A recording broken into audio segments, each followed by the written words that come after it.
Hey everybody, happy Sunday! What's up? How's it going? How we doing?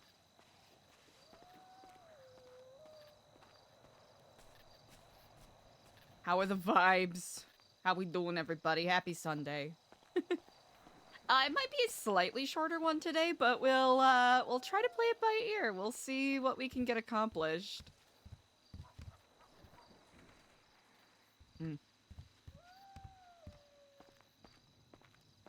Ooh, okay. Working at home, we love it. Trashman, what's up? Are there no Babylonians around?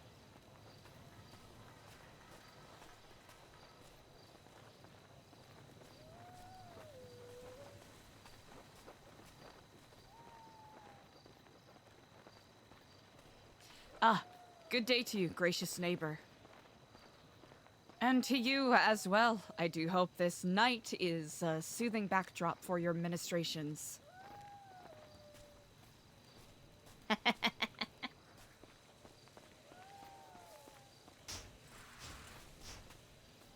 Yeah, I've got some other things I gotta tend to today, and I also want to make sure I've got some solid energy for the week, so... Chat, this might be just a cooking kind of stream, you know what I'm saying? Hi! The ducky guy, what's up? Mwadsuyon? I hope I'm pronouncing that correctly. Please correct me if I'm not. Good evening, New Babylon and our fair neighbors of the lost. It is I, Eliza, with a Z. In approximately 3.5 minutes, we shall commence with a town meeting to mint this beautiful Sunday evening that will draw out the dawn. I shall see you in 3 minutes. Holy shit, chat. Is this gonna be our bottle episode?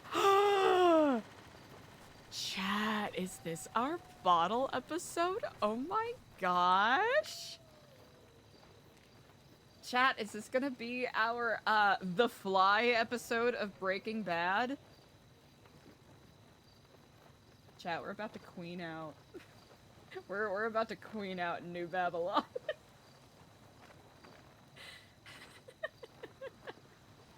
Drunk stream? I'm trying to think of the... I don't really drink anymore. I'm a green beer guy. If you catch my drift, chat. I think, like, pre-2020, I was very much a big old whiskey guy.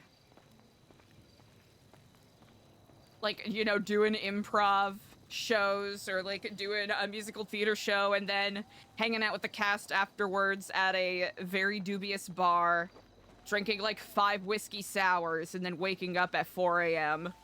to go to the gym and lift stuff.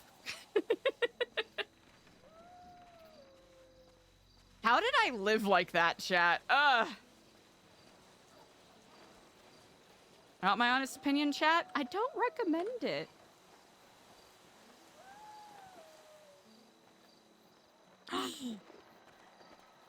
It's that Bosco. Hello, sweet puppy. Go to your mama and send her my love.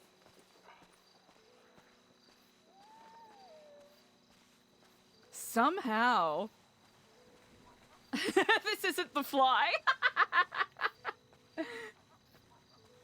Let's see, what innocuous thing is Eliza gonna have a meltdown about that's going to ultimately be a metaphor about something completely different? Let's see. Any signs of life anywhere? The island. The docks. Wait, chat! You know what? Instead of it being the Fly episode of Breaking Bad, because obviously we can go basically wherever we want, this is the Jimmy Neutron movie. When did that come out? 2004?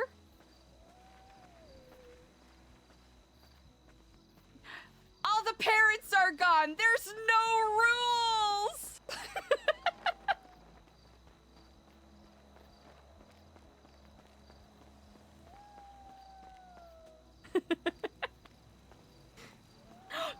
Is it 2001? That is bonkers. Oh, we're late. Chat, we're late to the meeting. Fucking Rosie showed up.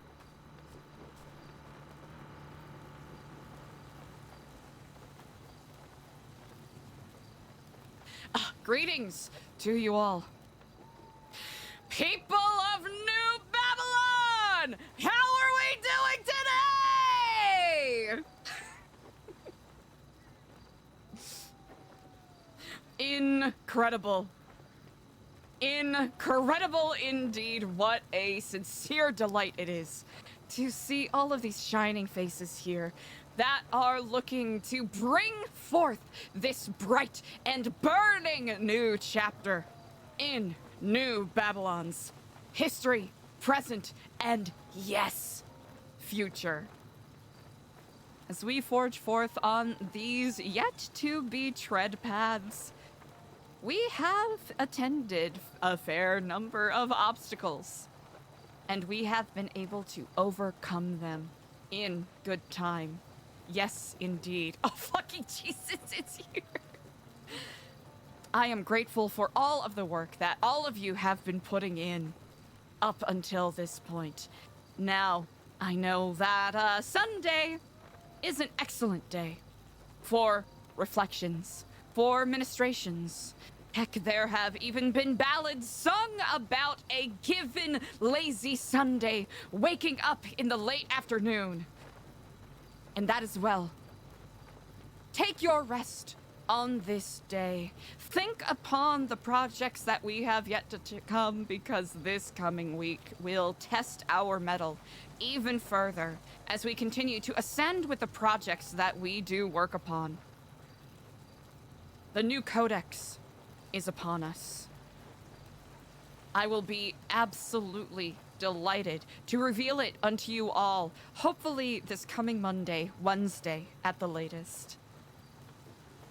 A brief reminder to everyone to make sure that you tend to making sure that you are being proactive with any gaps that you might see.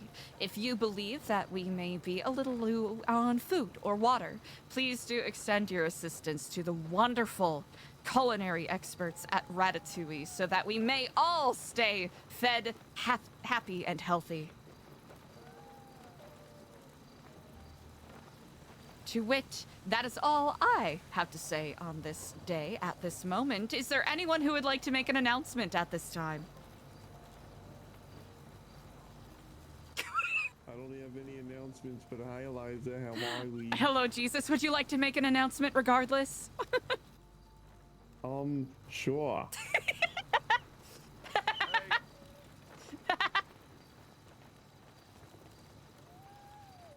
Hello there. Yes, it is I, Jesus Lord. How are we on this fine Sunday? Yes, it is glorious. Yes, very well. Glorious indeed. Yes, on a day that we pray to God Himself and Marduk. Yes, I pray that everything goes well for the future of New Babylon here. I will also say that the Blessed Bee Brewery will be opening very soon. Yes. Yes, so I would like everybody to understand that that will be open for anyone's desire and or needs or wants. Yes, very well. Yeah.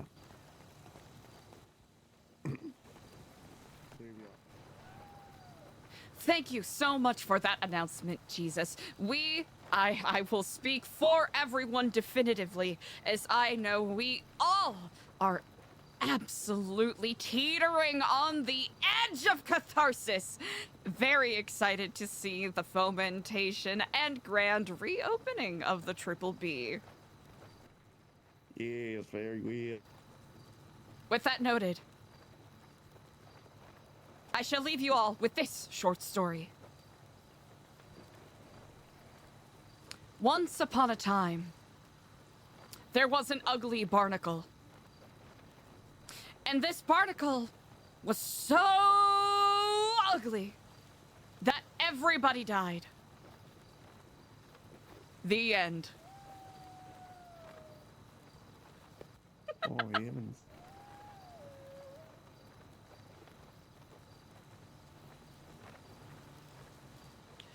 Now get the fuck back to work! very well.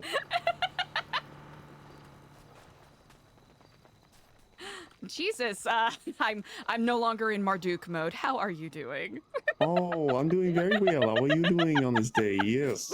Quite delighted indeed. I suppose it shall be yourself and myself holding it down on this day to some degree. Yes, very well, as we must. Yes, we could get a lot done. A lot. Two people makes up for 10. Very well. Yes, indeed. I will be checking in on Ratatouille a little bit. It looks like someone left a couple of fair meals for us, which is excellent. I'll make sure that we are well tended to with the water and fish, especially if it's just yourself and myself tending to matters. Then that shouldn't be too arduous by any means. Oh, of course not. Do we need more fish? You need me to go get more fish? That's actually a good question. I did go fishing last night. I have not had a chance to properly check over everything today. Oh, very well. With that mentioned, I'll be doing, along with my usual sort of cycles of walking about, making sure all the trash is picked up, I will also be busying myself with working on some of the administrative tasks we briefly discussed yesterday. Oh, of course. Oh, We should be the quite good on fish at the moment, at least. oh, very well. Perfect. Oh, I pitched the idea to Alfonso the other day about the casino part of it, you know, the Yes. table, and he really enjoyed that. Yeah, he said he wants to come up with a contract too for the merchant guild so that people could, you know, go and get a table. That is exciting indeed! Yes, yes. Jesus, I'll have to say, I'm very proud of all of the work that you've been doing. Oh, thank you. I appreciate that. It's like not that it's a surprise at all by any stretch of the imagination, but it is quite a delight to see you thriving so much here. And it's only onward and Oh. upward as we continue. Oh, likewise. Yes, you know, you've been thriving. Yes, you see, you've been giving a lot of people hope there. It's good. I really appreciate that. I know I've fallen short a couple of times, but I am grateful that people have given me the opportunity to pick myself back up. Oh, of course. Listen, mistakes happen, right? It's how we learn from them. Yes, of course. It's always how we come back, and you've come back stronger every time. Very well. Indeed. Especially as I reintegrate myself to the spirit of the land about us. Really connect with what our goals and aims are going forward. At some point today, I will likely apply your mind if you are willing to share. Perhaps it could be a walk and talk while you are doing any errands you have going, and I can assist you. Of As I course. have some general ideas for the Codex that I'm going over, and I'm bouncing them off of different people because I know to some degree I need to have full ownership of what is being fomented, but I also want to make sure that I am aware of the mindset that people are currently working in, because it wouldn't be. I would be derelict of my duty if I simply tried to create things in a vacuum without understanding everyone's mind process. Of course. Yes. No. That's a very good way to look at it. You know, I was also even talking with Delva the other day, and he agrees. He thinks that you know, people shouldn't look at the Codex as something that is more so like demanded by, but like something that should be, you know, guided upon, right? You know, like in a sense, yes, something that Indeed. everybody should like inspire to be, you know, like a better version, right? You know, because this is a very different lifestyle, right? So a lot of people have to acclimate, you know, leaving everything from the outside and doing everything from hand here. You know, it's from the ground up, so it's a lot different. Exactly. For the time being, I still want to try to keep meals free, if not relatively cheap, and still find ways to support Ratatouille, because it seems as though people have not been volunteering to. I know yourself, Sister Anya, and a couple of other people are still like keeping on top of this, but Right, people yeah, haven't I been will happily fetching volunteer, ingredients yeah. as much. But I Of want to make course, sure yes, it's I not understand. falling upon singular individuals. I'm hoping I can implore and instill into people that this is something we all should contribute to, and it shouldn't Right. only be motivated by Babylari. It should Here's be. the thing, right? If we, like you said, right, if we're gonna continue the free meals, right, maybe everyone should learn like the way of fishing and getting the food maybe themselves, or helping out with the just overall getting the fish and some of the other ingredients. And if Chef Yaya is not around, well, other people could be taught how to cook a fish. You know, it's not entirely hard. You know, you're putting it over a fire and you're seasoning it up a little bit and you're serving it to the people, right? You know, so Exactly. I feel like, you know, if we're keeping it that way, and it has been keeping the economy healthy as of right now, you know, because not every single person's going to be doing contracts, not every person's going to be up on Babylari every single day, right? So with that in mind, you know, yes, it will be tough for people to constantly have to pay for food. So I understand that part of it, you know, and that's why I was also trying to offer to Chef Yaya that I would help with making food over at the tavern. But he was like, well, why not just make it over here at Ratatouille? And I was like, well, I mean, you got to understand, I was like, you know, I have a bit on my plate already, you know, so if I'm working at Ratatouille and I'm working at the tavern, and, you know, I'm planning to work with the merchant guild, you know, I was like, that's, you know, it's going to be quite a lot there, you know? So, you know, I was like, I don't mind helping out here. I was like, you know, I was like, I'm not trying to compete against you. I was like, it's just for, you know, when maybe you're not around, or if later at night, you know, when people are less around but still need to eat, right? You know, at least something will be there. Even if it does end up being this is my current perspective at least, even if it does end up being a quotation marks competition, that is healthy, right? It pushes people to, you know, work harder and, you know, improve whatever they are working on. That is fair. You do make a good point there, actually. Yeah, that isn't entirely a bad thing. And especially since you essentially hold domain over the evenings, that to some degree, I do not think that is a particularly bad thing at all. Oh, well, I appreciate that. Well, thank you. Yes, you Indeed. see, I mean, well, regardless, you know, hey, you know, I told Mr. Alfonso, I said I want, you know, like a fiery stove or something in there that I could cook off of, regardless, just in case. And he was like, all right, perfect. So If I'm very correct, I well. believe Elena had a grill instilled in there. I know that the fumes are a little funky. Oh, yes, yes, there is a grill in there. Yeah, it is a little fumy, but it's all right. Yeah, it works pretty well in there. Yeah. Good to note. I will. Have you been able to grill fish in here? Oh, yes, yes. Okay, good, good, good. It's a little tough to, you know, it's Gotta a make little sure tough that the to get to the door grill, stays but yeah. cracked open. Yeah, yeah. Here, I'll at least whip a couple up just so we have them on hand in case either of us get hungry or peckish. Oh, very. Do you want me to help with that, or you got it? I feel quite at my leisure. What do we All right, think? perfect. Four feels reasonable at the moment. Of course. All right. Well, all right. I will go clean up on the tavern a little bit. If you need help with anything, you just give me a call, or if you know, I'll be over there. All right. Ah, incredible. All right. Perfect. Easy. Chill day? Hell yeah.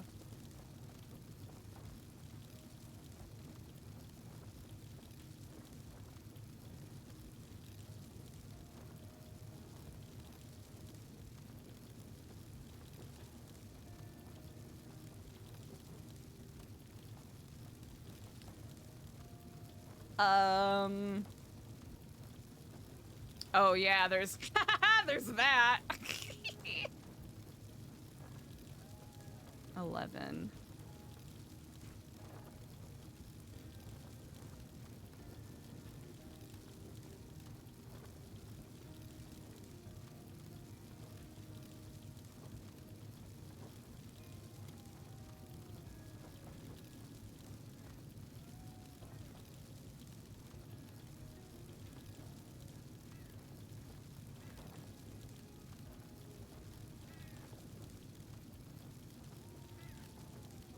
Whew, excuse me, that was a weird hiccup.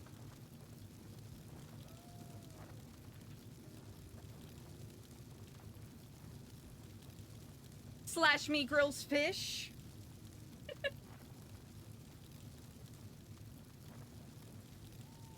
Honestly, chat, the food safety in this place goes fucking nuts.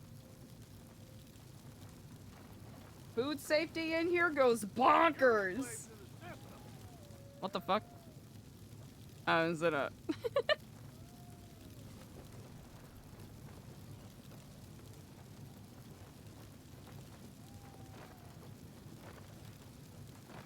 Pretty sure that was a local. If not, oh well.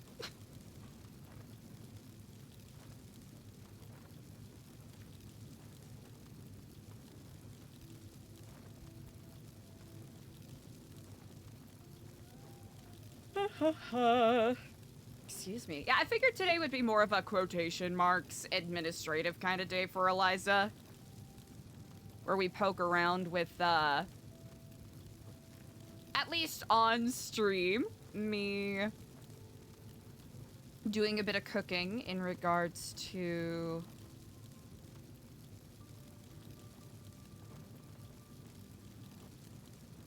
the Codex and etc. Actually, how are we looking on water? We're so good on water. We're ridiculously good with water. We're chillin'. We've never been more hydrated. Yeah, so I have been over the past, like, handful of days or so. Loosely. Kind of, you know, researching, you know, the Code of Hammurabi, the 12 Tables of Rome, and what is it? Oshkar's Guide. It's a different type. Ahsoka's Guide. And a couple others that are, kind of similar to the Babylonian era. So we'll see if playing around with a mix of that kind of flavoring.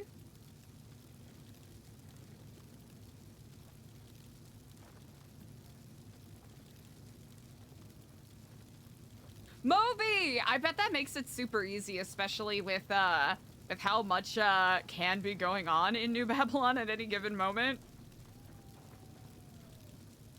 It's kind of bonkers, huh?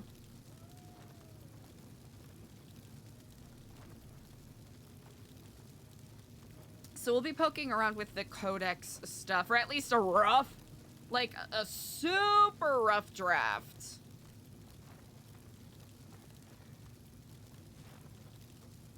Oh, thanks, Moby. Chat, you should check it out. I'm not gonna check it out right now because I don't want to meta myself. But that's actually really cool. Whoever puts work into putting stuff like that together, that is incredibly impressive. 2 seconds left. That is, as the kids say, cool as shit. Yeah, 4 should be good enough. Let's see. Yeah, because we don't want to waste anything. Right, Eliza's feeling a bit thirsty. Oh, heck yeah. So yeah, if anyone sees a character that they're like, oh, wait, who's the streamer that plays them? Or who's a role player that plays them and you want to check them out, that's a good tool to use. Ah, Dean, that makes sense. Especially with, like, huge events like that.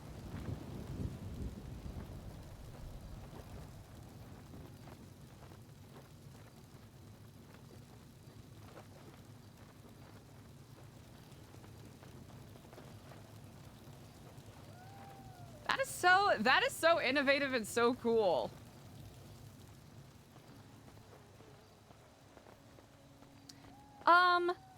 What was I about to do?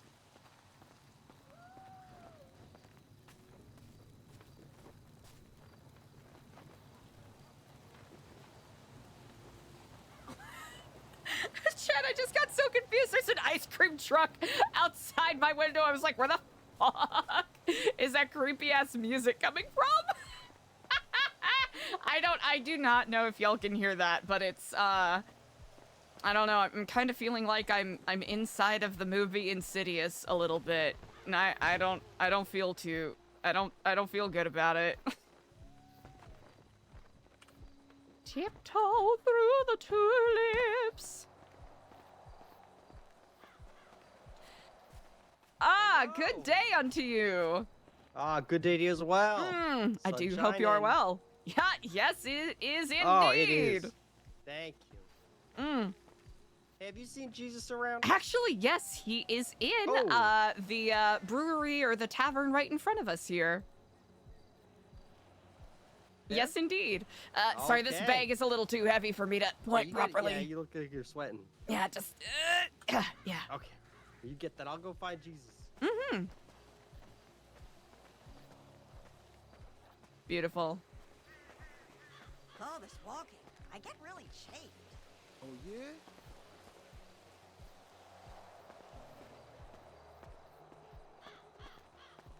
There it is. Oh, chat, why is it foggy? Oh. Chat, we're hallucinating. Okay, chat, we have a couple of things we could do today. There's 2 redacted things that Eliza could take care of today. There's some quotation marks. I'm sorry, could you repeat that? Sir, could you repeat that? I didn't quite hear what you said. Oh, okay. Well, light guide your way.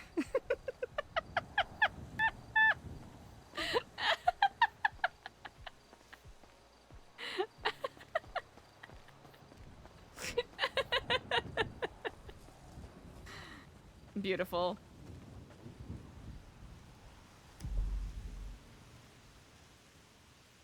Not what I meant to do, actually. We need another notebook. Actually, there's the 2 notebooks. And the one that Eliza has on her currently. No.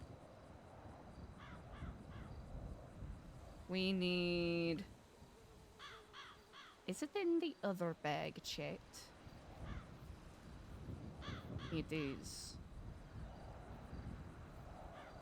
Okay. All right.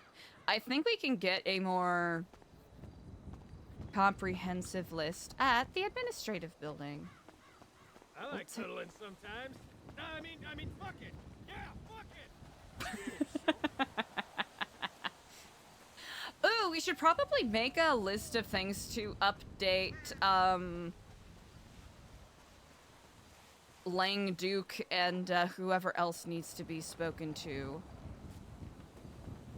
Also wouldn't be surprised if more people got up a little later today as well. I also know a couple of people were gonna take today off.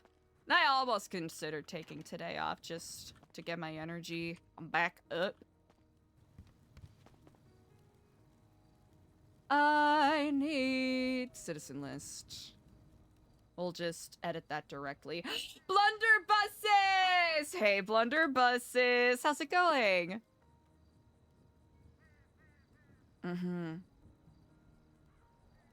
Emo Melon, Rat King. Yeah, okay. There's another one that has a more comprehensive list, if I'm correct. Andy, hello. Eliza, Jesus told me to call you. There's an emergency at the gates. Oh, there is. All right, I shall be there presently. Okay. We'll see you soon. We'll see you soon. Bye. Bye.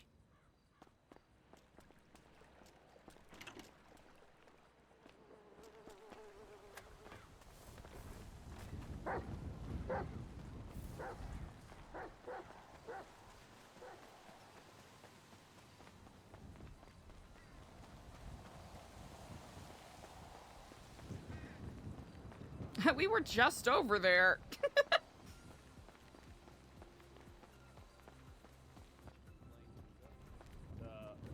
Operate over on the island in the what they call it, beach. The embassy, right? The embassy. The embassy. Hello Yes. and good day to you all. Hey, what? Eliza. Hello. Indeed. To how may I be of assistance to you all? Well, we've actually came here hoping we could go over to the embassy and interview, hopefully you. Actually, yes, indeed. I would be more than happy to assist however I can. I'll have to admit, quite a few of our other community members are otherwise engaged at the present moment, but hopefully they will rouse themselves from their meditations over the next while. It's Sunday. It is indeed Yep, that is- Sunday. What? Yep, it is. Yes. It is Sunday. No. Are you saying no because you disagree, or? Well, I'm saying no because I'm confused now because I didn't think it was Sunday. Now I'm going to be in trouble about something, and that's not good. Oh. So yeah, I then- gotta go make a Brother, phone call. you can't keep track of the days of the week. There's too many of them.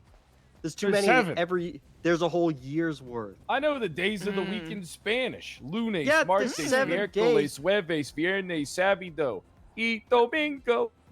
This guy's just bragging about. Well it. But when you said. stack them all together, that you was- stack that was every day together. It gets eloquent there. That confusing was because good the there. weeks add up on top Thank of you. each other. I was in Spanish 1 for 3 years, so I know the basics pretty well. Truly, that's all you need. Oh, very well. With that noted, you all are more than welcome to drive on in here. Of course, we will do a brief once-over over your vehicle just to make sure there has been no Yeah, tampering. that's fine. Yeah, of course, of course. Are either you trained in such matters? No. I've never. No, Also, I if just you guys squish are the so snakes. understaffed today, we can just come back another time. Oh, that is quite I'm all not right. sure what you guys That's want to okay. do. Hey, if you guys see any snakes, let me know. That's my Okay, job. we'll let you know if we see. Perfect. Well, since I will be the one speaking to them, you all are very much at your leisure. Feel free to give me a call or a text if you encounter any issues. Likewise, you need anything, you give us a holler and we'll come scooting on over. I appreciate that Of greatly. course, I'll exercise the devil out of them. Oh, well, I'm certain no devils need to be exercised on this current day. Would you like to go over to the tent presently, or did you have any other questions before we I did? thought you said you wanted to check our car. Oh, yes, indeed. And then do we gotta sign the logbook? Dee. Don't they have a, I got you. You're the snake killer. It's okay. We'll just do a little /me search. Hey, you got a good head on your shoulders.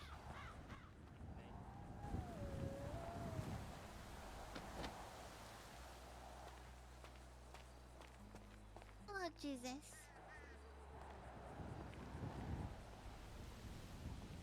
No, Jesus, I've never lost faith in you. Thank you for your many blessings. And I'm not saying that condescending. Believe it or not, I am a Christian man.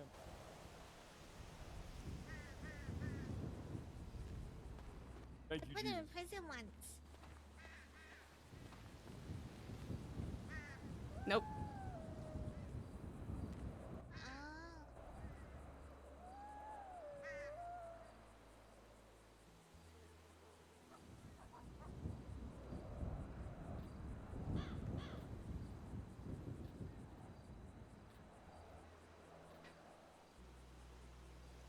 Oh. Brilliant. Hey, appreciate you, man. Thank you so much. Forgot. All right, everything seems to be in working order, and I'll be able to amend the visitor's log once we finish this here. Thank you, thank you. Of Very course.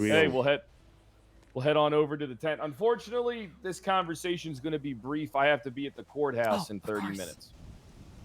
But I would, Eliza, I never want to cut you short. It's just I forgot about this court case until we were driving here. Oh, it's quite all right. I am glad you mentioned it beforehand so that I amend my speech. I know I do have the habit of being long-winded and loquacious at times. Hey, I like how long-winded you are.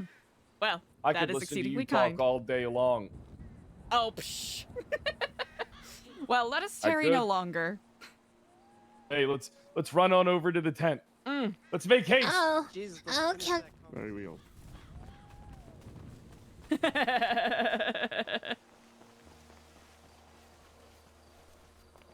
Ah! No! Oh! Ooh, that was impressive.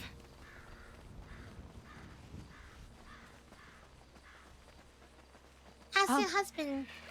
That is an excellent question. I have not seen him since he has been incarcerated. Oh, Poor Edgar. No. No. Poor Edgar. That's your husband, right? No. No, respectfully, Oh, no. Who's the lucky man, Eliza? Whoa! He is a gentleman by the name of Daniel B. Dalton. Damn, it sounded like you wanted to die when I said Edgar D. Castillo. It's complicated. All right, I'm gonna set up the equipment. Of course. Oh, would you like me to turn wait it on. outside while you do such, or? Oh, no, I just gotta hit I remember we left it here. So. Indeed.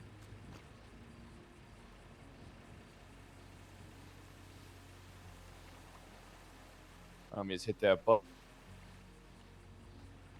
Boop. All right, nice. Okay. Hey, Eliza, how you doing? I am quite effervescent on this day. Yourselves? Hey, we're great. I'm Chief of Police, Kyle Pred. I'm joined by my beautiful Lieutenant, Chee. That's And me. we're going to be conducting an interview of Eliza Stellano here at 2:32 p.m. September the 21st, 2025. Should be 2030, but... Well, but hey, go ahead and introduce yourself on record. Yes. As was noted, my name is Eliza Stellano, also known as, I believe in legal documents, Eliza D. Dalton, née Stellano. Nice. So your marriage is pretty serious. Yes, indeed. How long you guys been married for? About almost 2 months now. We eloped, so we still haven't had a formal ceremony as of yet. All right, perfect. Well, let me Oh, go ahead and wow. Mirandize you before we begin. Yeah, speaking of formal ceremonies, but is it true? You're getting married to Jenna? You have the right to remain silent. Anything you do or say can and will be used against you in the court of law. You have the right to have an attorney present during questioning. How about you? Yeah. How about you read it to her? How about you Mirandize her? You want me to do it? Yeah. You do it. Or you do it? No. You do it. Fine. You have the right to remain silent. Anything that you say can and will be used against you in the court of law. You have the right to an attorney, present if available. If you cannot afford one will be appointed to you free of charge by the state. Do you understand your rights, Mrs. Dalton? Yes, I do. All right, perfect. So, are you familiar with the death of Rockwell Silver Spoon? Are you familiar with that? I will have to say I have heard that name mentioned a couple of times. I believe there was an officer by the name of... I hope you can forgive me. The name is escaping me a little bit at the moment. Jeb, who had mentioned it at one point, and I believe Brian Knight mentioned it when he stopped by New Babylon about a week ago, I think. All right, so were you present when Rockwell was here? No, I was not. I believe someone mentioned it happened last Saturday, yes? I will answer more plainly. I was not present in New Babylon during the incident that you mentioned, no. During the murder. Okay. So, how does it make you feel knowing that somebody here might be a murderer? The possibility of that does unsettle me quite a bit because it is deeply antithetical to the sort of moral and ethic code that we are hoping to engender within people here. Ain't there a couple of murderers that live here? That is very true. Yes, there are quite a few individuals here who have various sorts of sordid pasts, but I myself has always held to the idea that as long as people are sincere in their intentions, people deserve the opportunity for redemption. Okay. So yeah, that we came across a photograph, right? And it looked like you were there.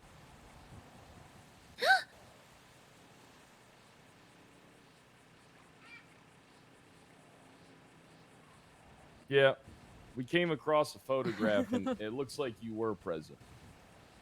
Is there no validity to that photograph? I was about to ask if you happen to have a copy of that photograph at this present moment. Maybe you could help us identify who was in that photograph, because a lot of people are saying that's Eliza Stellano.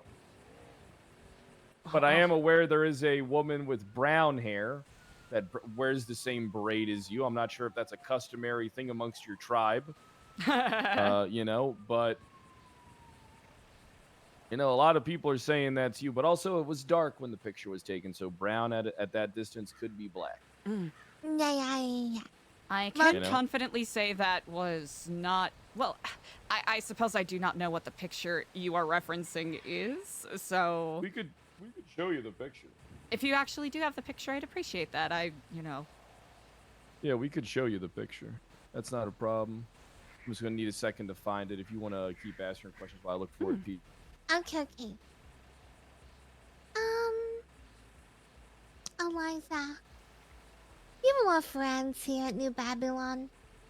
I will have to say, as the more time I've spent here, I have been developing closer friendships with people, indeed. Okay. Alright, so, would you say, you, notice a lot of things that go around here? You know what? That is an excellent question. I like to think that, especially as someone who, with my, I guess with my habits, wanting to be someone that is there for people who are in need, I try to make sure I am observant to some degree. That way, if there's someone who may be struggling a little bit, I could offer them guidance. Not in a condescending way, though, of course. I just shared the photograph with you. Taken by helicopter.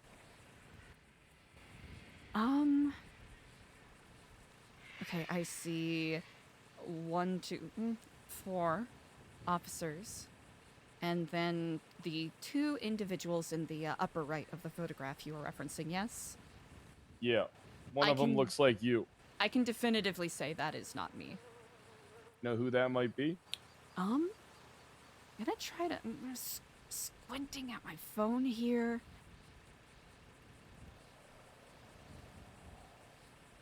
Oh, it could be a couple of different people.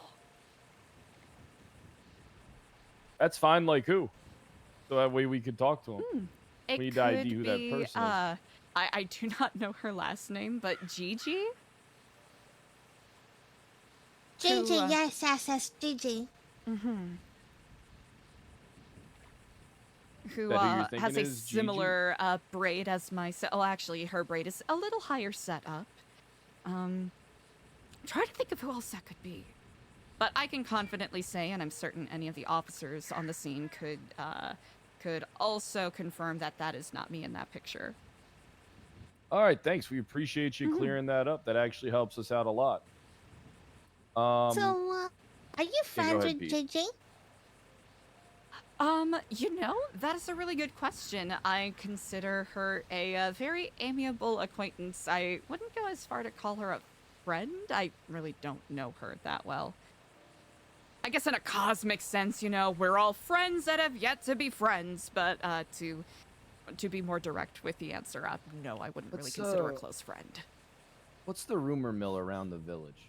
You know what I mean? What are people saying about this whole thing? Well, I mean, you got to be hearing something. You strike me as someone who likes to be in the know. You don't strike me as someone that just sits around. I know how you are, Eliza. You're a real social butterfly. You've had to have heard some people saying something. Well, that is a very polite way of phrasing that I am a voracious tea goblin. This much is true.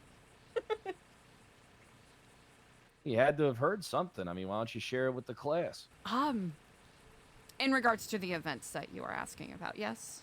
Yeah, rumors. I mean, I'm sure at this point there's rumors going all around the village, people.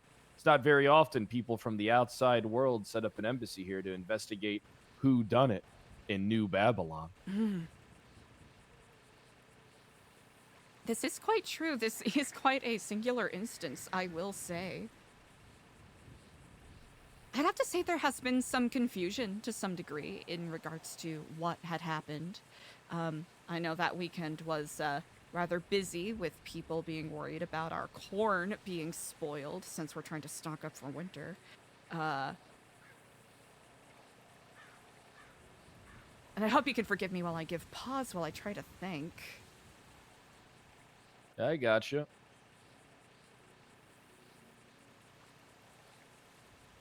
When I first heard about it, I heard that there was an accident and that he had slipped off of the silo. I wasn't aware that there was any potential concerns of there being foul play. That I will have to say that is rather concerning.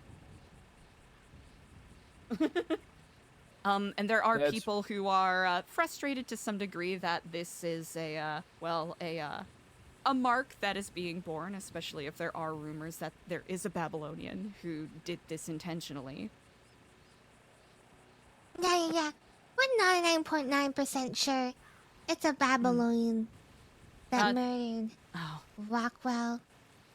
I'll be Silverspoon. perfectly honest. In regards to rumor mill, it is anger and frustration that someone would do this, especially since we are making a concerted effort to help people lead a more passive life and escape the wheel of the insidious Ouroboros of gang life, if you catch my drift. Yeah, I get you. I don't fit in either, so yeah, I get it. Look, Eliza, I'm gonna be honest with you. All right, we hear a lot of rumors. Heard a lot of different stories about what may or may not have occurred. But it's interesting, right? It's like we'll say that he fell off a silo. If he fell off a silo, how the hell did he die in a rock slide? You know, like I mean, we're hearing a bunch of different shit. We're hearing he fell off a mountain. He fell off a silo. He got hit by a boulder. But none of this stuff adds up. We're hearing a bunch of different shit. We need you to kind of clarify what you've heard. Yeah. Now, maybe if you know something, look, I get it. You know, you want to protect your people. The people of your village are important to you. But, you know, hey, sometimes you gotta give us something to protect your domain. We need you, Eliza. I know you know more. There ain't no way that all you heard was that there was an accident and he slipped and slid off a silo. Then you didn't hear anything about foul play. You mean to tell me people are walking around here and they ain't, you know, they ain't in a certain way about this? Getting away with murder? We can't allow that on the outside. No? I will speak as plainly as I can. I will be honest, I wish I had more specific things to say. I wasn't really present during the, I wasn't in New Babylon on Saturday when that happened. That was on a Saturday, right? It was on... It was a Monday. It was a Monday, I think. Oh. Yeah, it was a Monday night. Well, to that regard, I'm a little remiss. I do not believe I was around, and the only things I've really been hearing are rumblings from people where it's like, it better not be fucking a Babylonian, because it'll make us look like assholes. No, it won't. It won't make you look like assholes. So here's the thing, right? There's always bad eggs. Just like there's bad people, just like there's bad cops. You know? People will look at you in a much higher regard if you're willing to hold, say, hey, we got to the bottom of who done it in New Babylon. If you guys cooperate with us, this will go a lot more smoothly. I mean, think about it. Do you really want the PD coming in and out of your guys' village? Bringing bacteria and their outside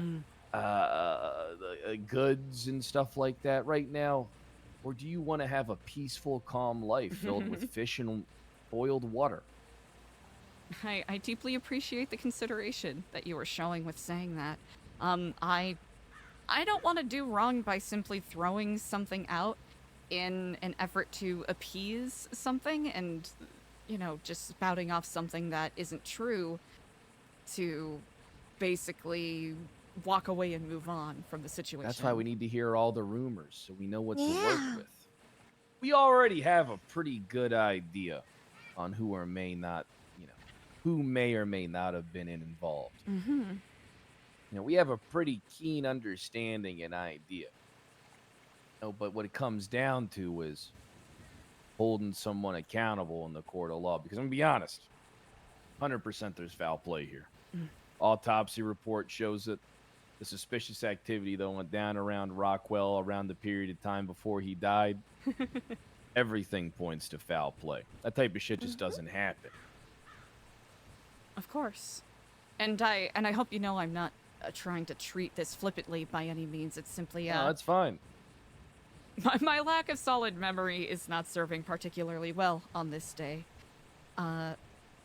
There's this, and please take this with a grain of salt because I do not remember 100%, but someone mentioned a day or so after that there was a couple of officers that were looking for someone named Mr. Yeast. Yep, we heard about to Mr. do Yeast. Mr. Yeast challenges, and a couple of people said that might have been involved with the accident that happened, but I'll have to say I am quite missing on a solid through line in regards to that. Interesting. There's one thing, right?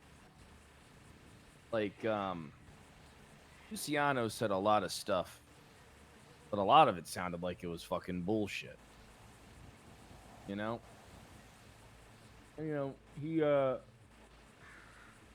said that, it's customary for him to walk away from the gate when dealing with someone that he has a disdain towards. Is there any validity to that? Like, Rockwell comes to the gate, he's dealing with Luciano. Luciano's getting pissed off. He keeps on asking for Mr. Beast. And then he just walks away. 2 minutes, and then 3 minutes later, this guy's dead. It's odd. Dead. It's very strange.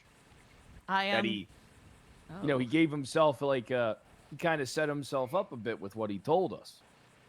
Like, are we to believe that Luciano DiCenzo walked away? The whole thing just doesn't make sense. I can, Bazin's right with the body. Oh. Well, to wit, I can at least fill in part of that. Some of the exercises I've been doing with people here is de-escalation. Far too often people, when they are aggravated or annoyed with someone, they immediately go into being combative or confrontational. So there have been a couple of moments where if any of the people tending at the front gate to welcome people find that they are that they have hit their limits of patience, they do have occasion to walk away, of course. What the context is on that particular day with Officer Rockwell, I will have to say I am woefully underinformed on. It's very odd, isn't it? Wow. I'm certain I, Luciana would mean no one ill will by any means. When I next time we come up here, is there anything I can bring you? Anything you want from the outside? Oh, that is an exceedingly generous offer, but I am quite well befitted here, actually. You don't want a sports car? Oh, no. I drive You like wanna- ass. Want a yoke? A yoke? Oh, no. All right. Look, Eliza, I always liked you. I still do like you. I think you're great. But I do think you're holding some things a little close to the cuff. I think you know a little bit more than what you've given us today. Yeah. We're gonna head out because I got to go to court. But hopefully, maybe you can think about some things. Maybe you hear something new. Maybe you did tell us everything, but maybe you hear something new when we come back either tomorrow, the following day. Who knows? Maybe you have something for us. Ready, chat? All right?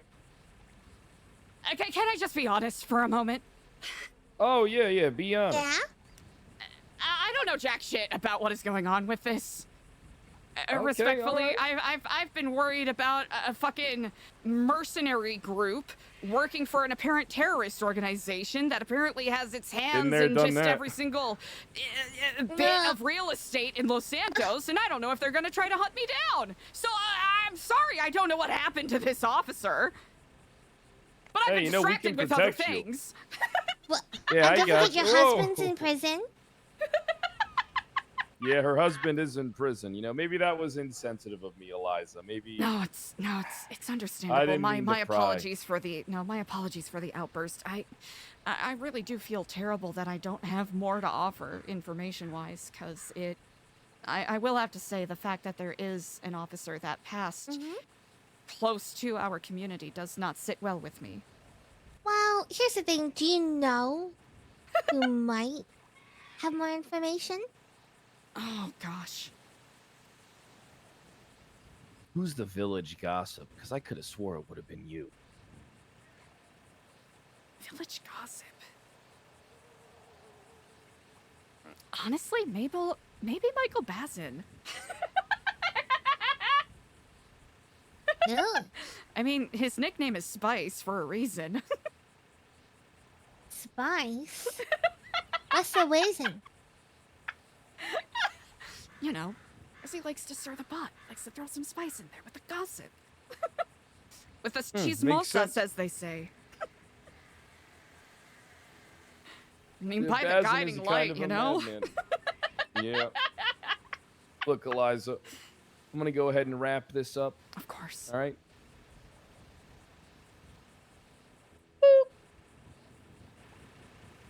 All right. Thanks for talking to us, Eliza. We appreciate it. Indeed. Yeah, thank you. My apologies for the outburst. Hey, it's all right. You got to deal with people. Listen, I have to deal with people trying to kill me all the fucking time. Yeah. I can barely I imagine. know it doesn't matter what side I'm on. Everybody's always trying to kill me. That's just the way life goes for some of us, But yeah, it must it must suck.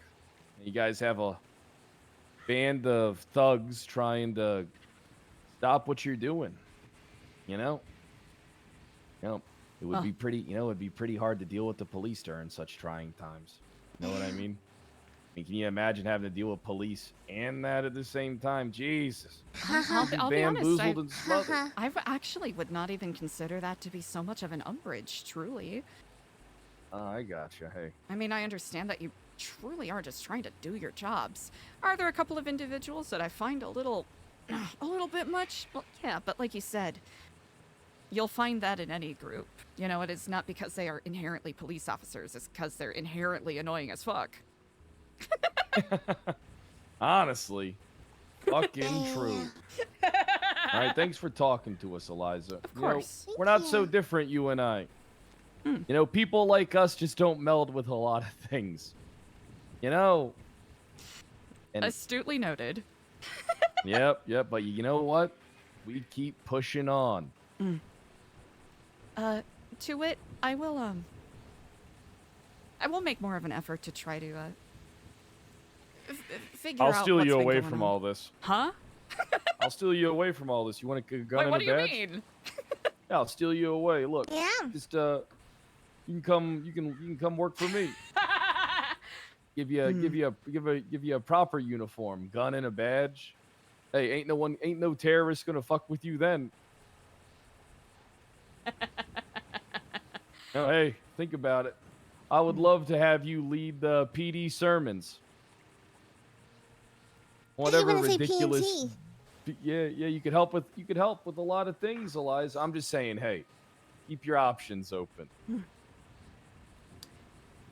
know, I respect you both very much. I will consider it seriously. Nah. Hey, I'm not kidding. I'd hire you right now. Okay, yeah, well, I gotta go now. But hey, just, New Babylon, your home. Mm, It's breaking at the seams. you think And, so? yeah, and that's why you need to cut the rotting flesh. If you don't do it soon, this place is gonna go up in flames. Are we going to that 78 call?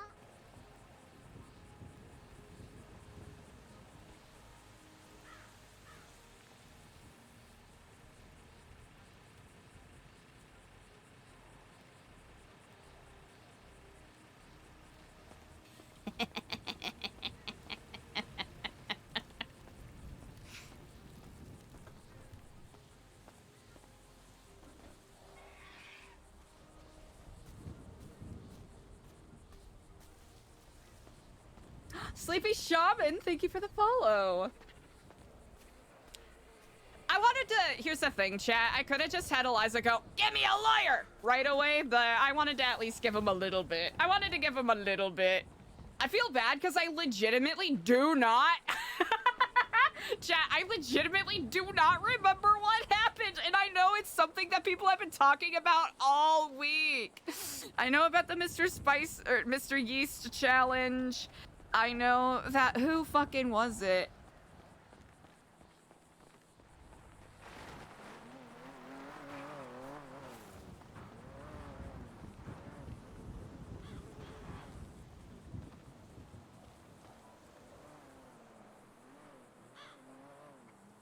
I wanted to at least give him something, you know?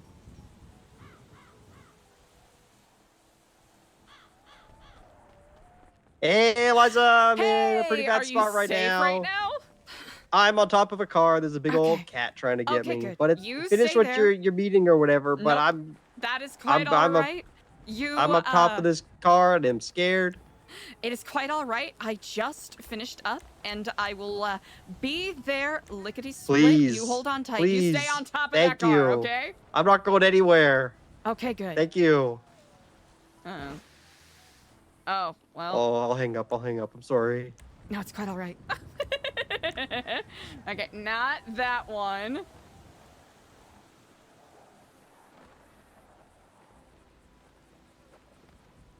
Did they get the other booty?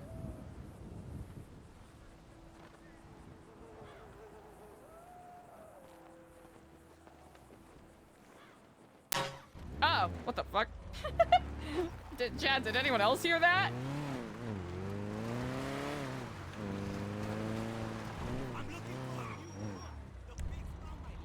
Oh shoot.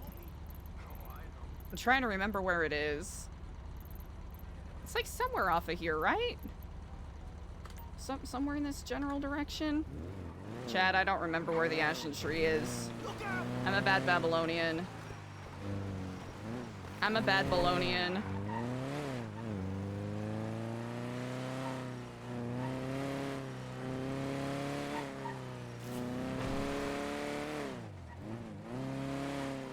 Yeah, that pop sound, I don't know where that came from. Yeah, I wanted to give them at least, you know, enough juice to play around with, and also a soft launch on the faceless stuff, because Eliza's been very on edge about that, so I figured, we'll kind of give them a little hard pivot on that and just see what that does. because I think eventually planting seeds, especially, okay, chat, so this will serve multiple purposes, right?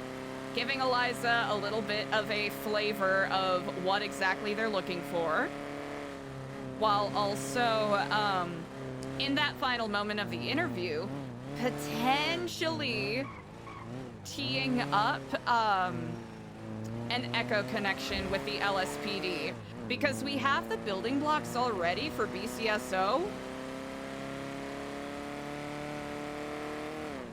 for, you know, echo stuff to happen with that. And for those of you who may not know, echo is the sneaky peeky snoop around stuff that Eliza, Mikey Stargo, Dante, who else? Oh yeah, Frank and Nora and Phoebe and others have been doing. Oh, there it is. So I figured that would be a good opportunity to do a soft launch of that, maybe. And I wanted Eliza to play into the temptation, just mostly because it's funny.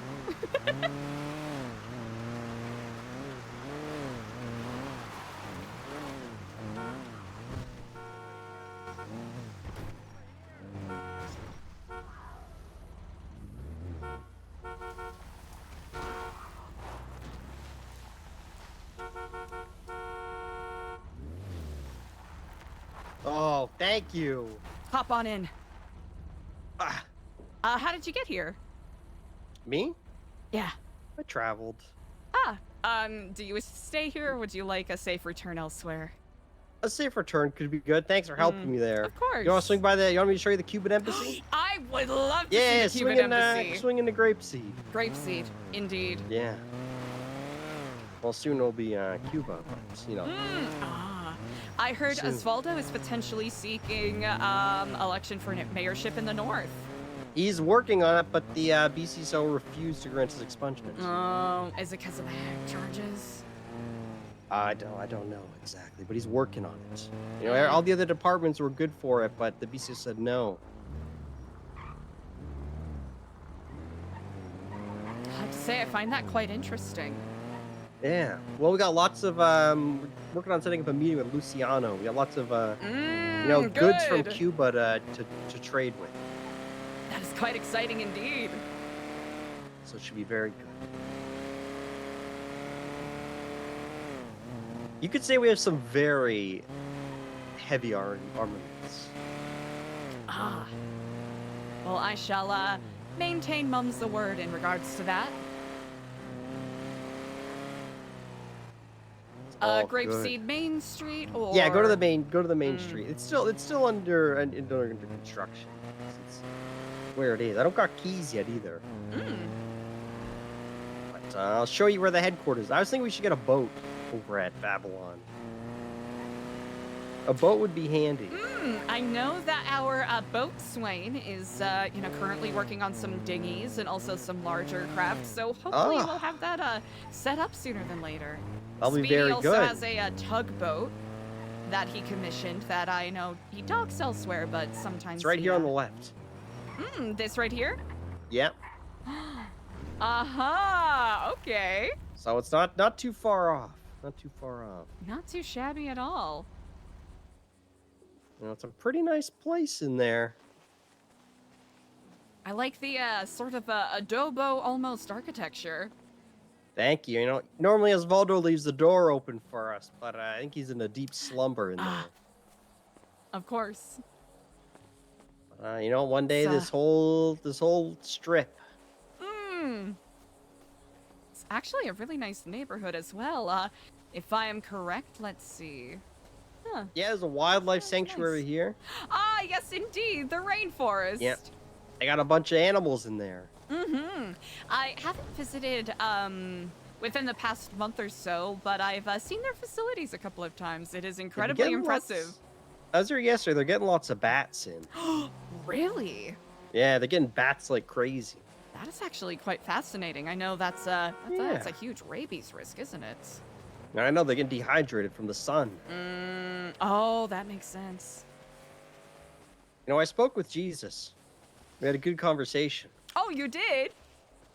Yeah, and he kind of he said I should cut down the tree.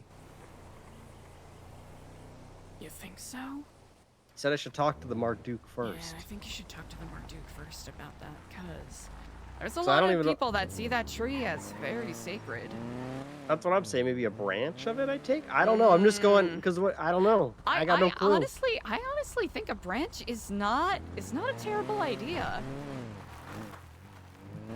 Yeah, I'm still trying to figure out this last part. Stop the rumbling, you know what I mean? Gotta figure that out. That is true. The rumbling has been foretold as a most destructive force. Arms linked and linked. An unstoppable force. Line after line of thundering steps. Because the prophecy, it says I gotta, if I don't complete it, the earth beneath New Babylon shall rise without end. Which won't be good. That is quite dark portends indeed, I must Seems like say. bad. Then my biggest concern is, what if I'm the problem? What if I cause it? What if I fail to control them, or what if they corrupt me and I go become a bad snake boy and then I make it worse, you know? Suppose that is the risk that must be taken. I Especially know, like for when those I'm who walk the working- path. When I'm doing my shift in the silo and I just got that button in front of me. You know, what if I push the button? Do you believe you will? I don't know. I gotta wait for the general's orders. There's no pushing it. We simply stake our decision making on what ifs, we forget the moment in the present that we are living. Because there are true. many what ifs that we can devise. You know, what if I drove this buggy into the lake right at this moment? What if that gentleman self-combusted into a bunch of confetti? What if deer stepped upon their hind legs and began talking, walking about, calling themselves menfolk, Dear and man. deriding that they are the most evolved form of all beings, Yeah. usurping us in our abilities, and taking away our ability to play gotcha horse girl games? Horrible! What a world we'd live in. It is a what if that I shudder to even conceive of. It ain't a nice thought. No, it is not. Well, maybe one day the Marduk will grace me with his presence. I can ask him about it. So I don't want to take from the tree and then get punished for it. Indeed.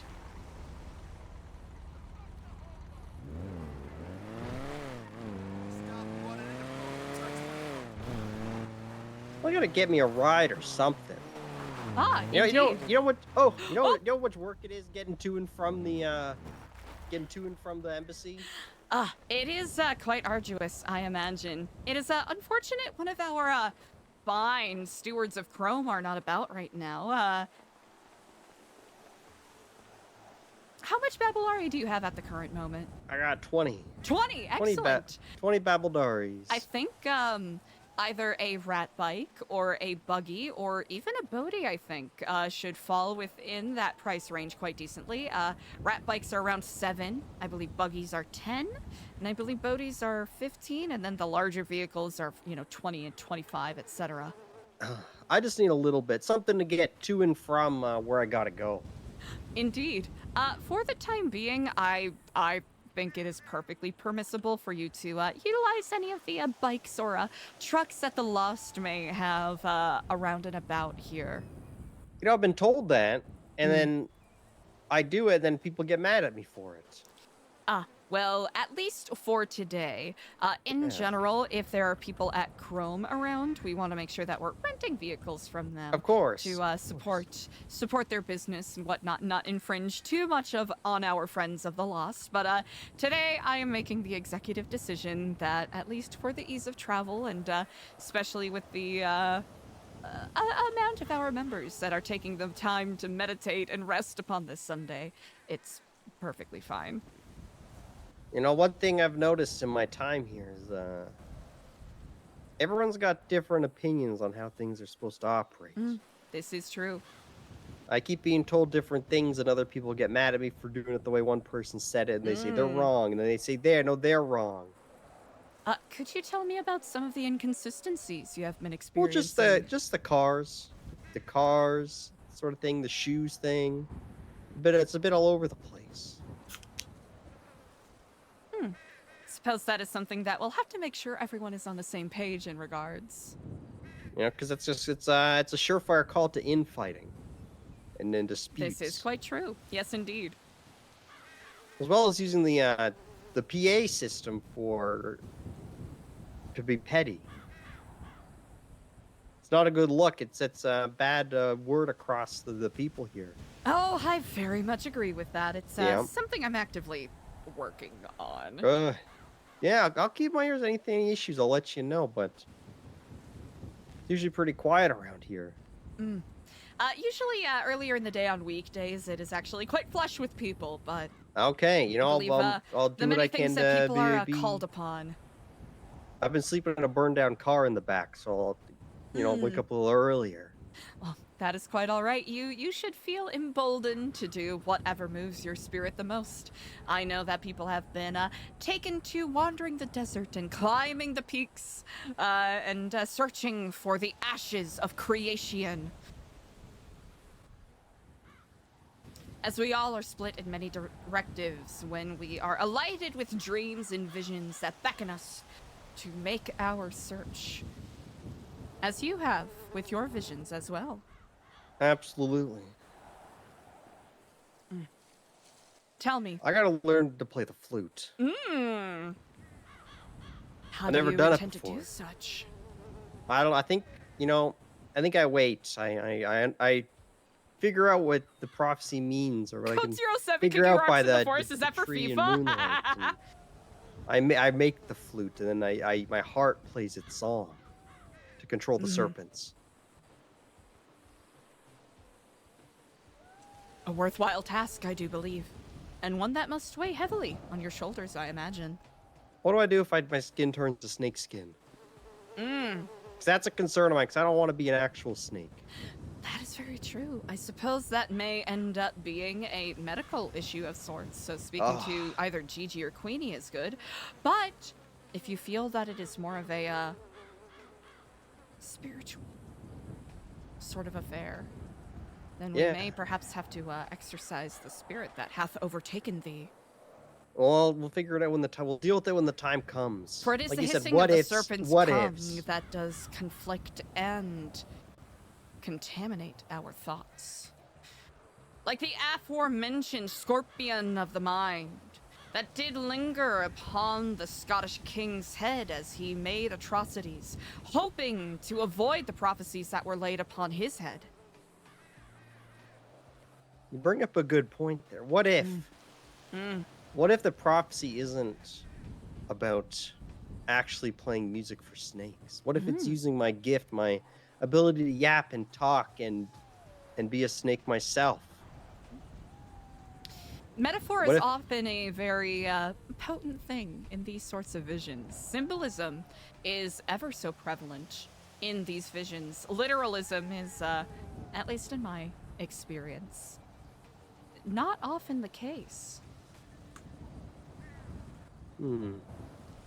I'll have to say, what you mention is a bit of advice that I actually received when I first came here. Not here, New Babylon, here, San Andreas. Yeah. People are often beckoned to move in different directions. And especially with the, as you have already pointed out, the, tenuous and, trepidatious social balance we have currently struck. I know not what you have heard, but we have gone through quite a few changes, and we'll likely see some more going forward. Change is Hopefully inevitable. for the better. Yes, it is indeed. Inevitable. We require change as much as we require air, and should we refuse it, that is when we falter and rot. And cease to exist to some degree. I want to think back on this prophecy. It was a good talk, it made me realize some things. Maybe I'm the human flute, the man flute. I gotta play the song to weed out the snakes in Babylon.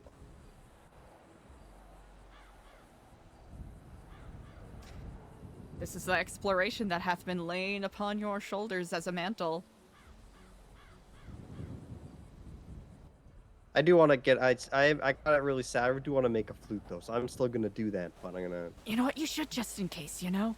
I just want to make a flute. I think music is good, and you know we deserve it as a group, a bit of entertainment. You have I heard could of do the a Vault concert. Trials, yes? No, I haven't. Hopefully you'll be able to stop by a meeting sometime this week, as there will be, Yeah, there's an what ongoing time are the project. meetings at? I'll make sure I arrive. Usually 2 p.m. Central Time. That, I know that might be a little too early for some What is that people. EST? EST, that'll be 3 p.m. EST, if I'm I'll correct? be there tomorrow. Incredible. I'll be there tomorrow. But we will all be basically training for the winter to some degree. Living in an enclosed space for 7 days. To test Okay. our mettle if we are able to survive. That way we can persevere against the elements when we must not fetter ourselves away, but Prepare for the nuclear winter that's sure to lay This is upon very Los true. Santos. exactly. And when we're ready, the time is deemed right. I can override the general's orders and hit the button myself. We'll see what happens. Yes, indeed.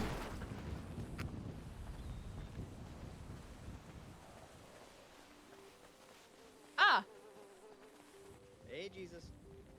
Hello there. welcome back. Is all Hey, well? Oh yes. Oh yes, I got some fur there. Incredible. Delights me to hear.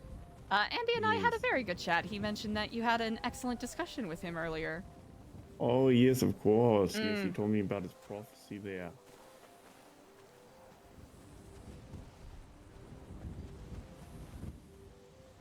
Everyone has a good prophecy in life, you know. It's all about whether you take it or not. This is quite true.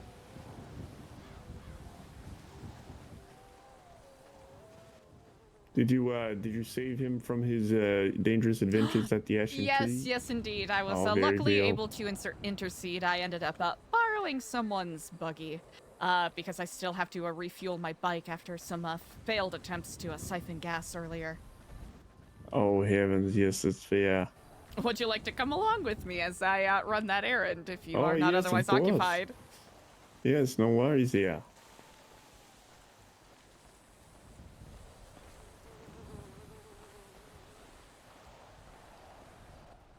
I was talking to the officers there. Yes, indeed. It was quite nice. It seems as though I was able to sort of witness some of the fair Marduke's mock interrogations. And it seemed as though he was indeed quite accurate in regards to his representation of the previous warlord of the North himself, Kyle Pred. Oh, very well. Well, that's good there. Means you were well prepared. Oh. Let's see, we'll have to Oh, Oh heavens. let's see. I'll see if there's any spare repairs at the Very well.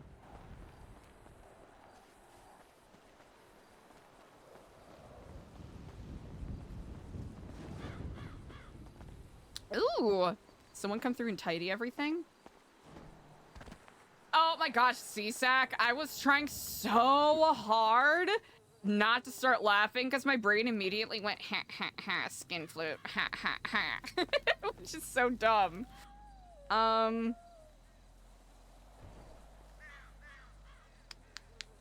Oh, do I? No, we have to wait for a gearhead. We have to wait for a gearhead. It doesn't feel right to... I honestly think I should wait for a gearhead in order to amend whatever has happened with this vehicle. Oh, very well. Yes. It wouldn't be right for me to attempt to do something that is outside of my wheelhouse of knowledge, I suppose. Well, that is fair. Yes, they did say that they do provide toolkits that we could buy with Babylari. I just don't know. I never got one, but yeah. I will have to have a discussion with either Andy or Jeff about that in the future. Yes, yes. That will be quite useful indeed. It would be, yes. Well, you know, at least they should be around tomorrow, maybe, or something. So yeah. So I know quite a few people mentioned that they were taking the moment to rest, meditate on the challenges that we have to come. Of course, that is fair. That is fair. A conversation I had with Gigi, actually, the other day was talking about coming up with ideas for active activities to keep people occupied during the 7-day trial. A 7-day trial. What's who's going on a 7-day trial there? Oh, all of us. Oh heavens! Wait, what? What's going on about that? The 7-day trial. Project Fallout 7-day trial. Oh heavens! Oh. Project Fallout 7-day trial. Oh heavens! Diet sodas are actually worse for you, you know. Oh, that should be interesting there. So to it, I think you might be someone who might actually have some good ideas potentially if you wanted to share any when you come up with them. Especially with how inventive you have been with the formation of the Blessed Brewery. Oh, very well. I appreciate that. Yes, I will definitely come up with some ideas there for that.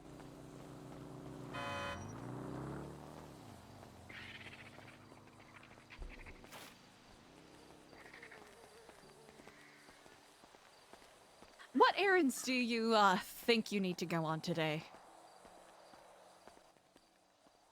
I'm not too much sure now. So yesterday me and sister got we went out and got the materials needed to do construction in the brewery, but Alfonso said he needed a day to rest as well, so we're going to be doing that tomorrow. Incredible.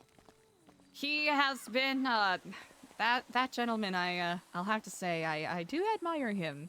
His dedication to New Babylon is surpassed by no one else. Hell yeah. Oh, as do I. I couldn't agree any more to that. He works very hard, yes. Ooh!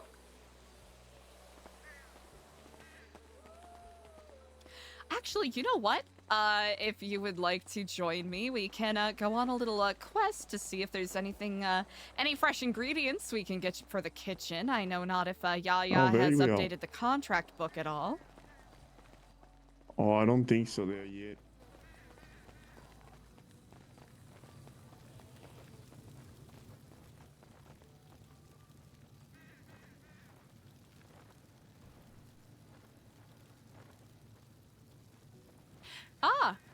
Let's see.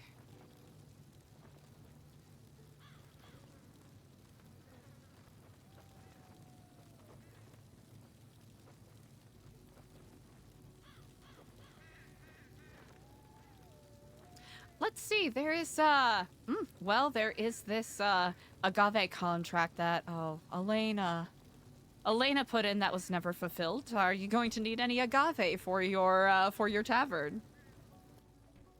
I'm not unsure. Maybe not. You know, we could always go get some, you know, yeah. Indeed. People often use it as a replacement for honey if they are wanting to be completely animal cruelty free, quotation marks. Oh, I think we're past that point. You know, I had to go with AC to go slay a cow for some meat that he couldn't even harvest from the cow. It's terrible. It's unfortunate. Actually, what do you think we are most in need of? We are quite well with fish. Maybe we can, let's see, we got water. Maybe we can get some rice and maybe some fresh veggies if we can find any. Yes, very well. We could do that. I think that's a worthwhile quest. And oranges.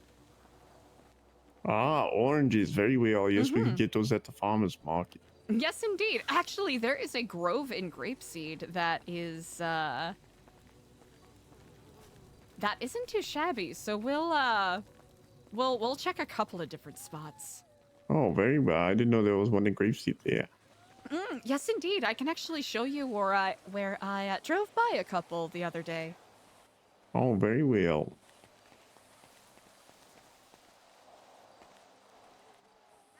This looks nice. Is this new there?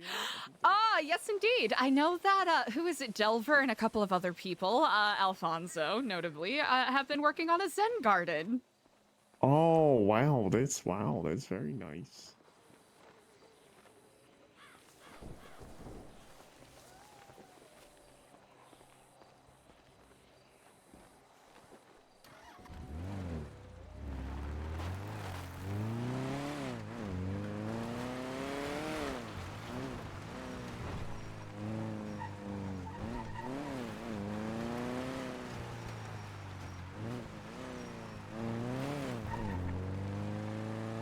So he likes snakes, that one, Mr. Andrew, yes. Yes, indeed. It seems as though it has been a recurring theme in some dreams that he has been having. There's also been a lot of garter snakes around New Babylon as of late, which is quite fascinating. Oh. I know not if they are preparing for... this might be a gap in my animal knowledge. Turtles are the ones that brumate, basically hibernate during the winter. Other reptiles don't, yes? Well, then there's bears that hibernate as well, but yes. Gotcha. I had a friend back in Vice City that had a large tortoise that they would brumate and basically bury underground during the winter. Oh, bury on. Oh, yeah. Oh, yes. Yes.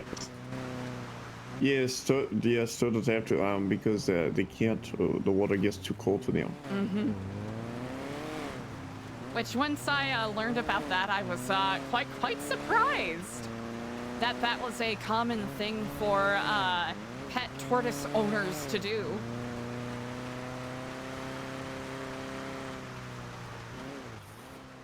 You know, the world, it works in very mysterious ways that it does. We all must survive in some way, shape, or form, I mean, we have to prepare for the winter upcoming as well. This is true. I know that Andy and Gigi and a couple others, I believe, have been continuing Princess Elena's grand quest in making sure that we are prepared for Project Winter. Oh, very well. That Might is even very be good. worthwhile to work on preserves at some point coming up. Is that what I was thinking? I mean, the cold is gonna start coming in at some point. It's really very close to water there, so it's gonna start hitting quite hard. This is true. Especially with the sort of cap fronts that we get with the mountains influencing it to some degree. Oh yes, of course. Let's see. There are... trying to remember where they are specifically. Should be these trees up here.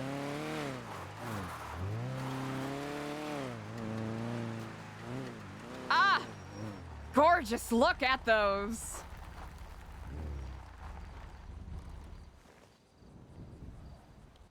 Oh heavens. Right, let's see. I can try to I'll try to shake the branches and see if any fall naturally. All right. Oh yeah. Oh, good job there. Wow. I'll go work on another tree there. Excellent.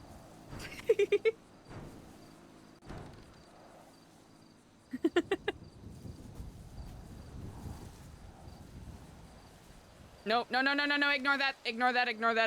That doesn't count. Oh. Okay, I didn't say it doesn't count because it was a 1 out of 10. I said it before the roll happened.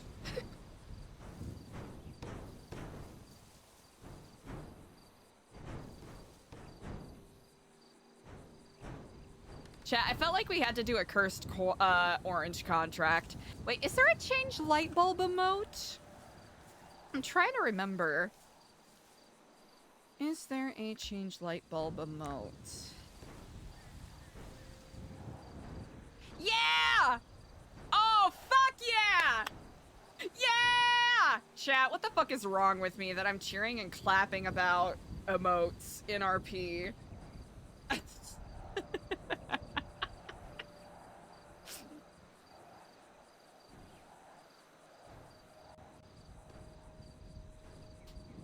Chat, this is a sign that I have a problem.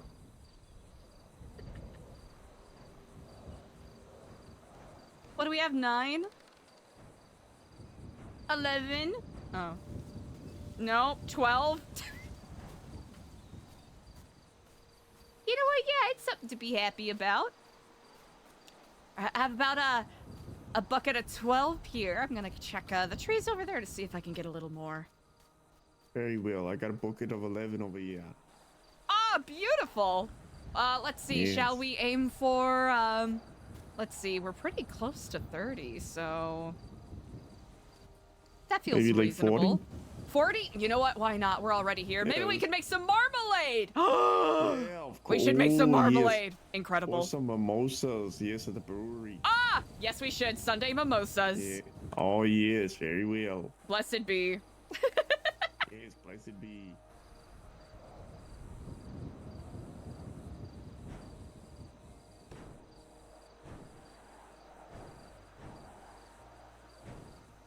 Chat, we gotta turn Jesus into a cheesemosa.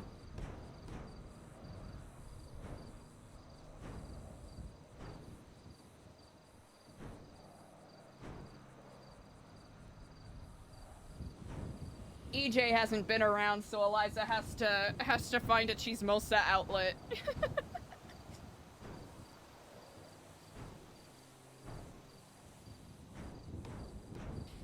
I would like a ring, I would like a ring, I would like a diamond ring. I would like a big and shiny diamond, and I could live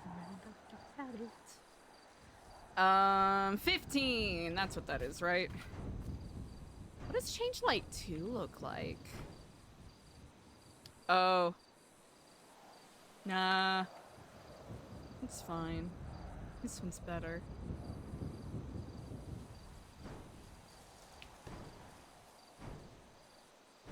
Lazy Sunday, wake up in the late afternoon. Call Parnell just to see how we're doing. Hello, what up, boss? What's cracking? You're thinking what I'm thinking, Narnia? Yeah, man, it's happening. You know my hunger pains are sticking like duct tape. Head up Magnolia and back on some cupcakes. No doubt the bakery's got all the bomb frostings. I love those cupcakes like Nick Adams loves jostling. Gosling. Hit that chronic. What coals of Narnia? Pass that chronic. What coals of Narnia? Alright, I have about 24. I have 25. Incredible. You know what? Hey, I think there's one more there with your name on it. Yes, yeah, let me get it. I need to pick it up. We need the 50. We do need the 50.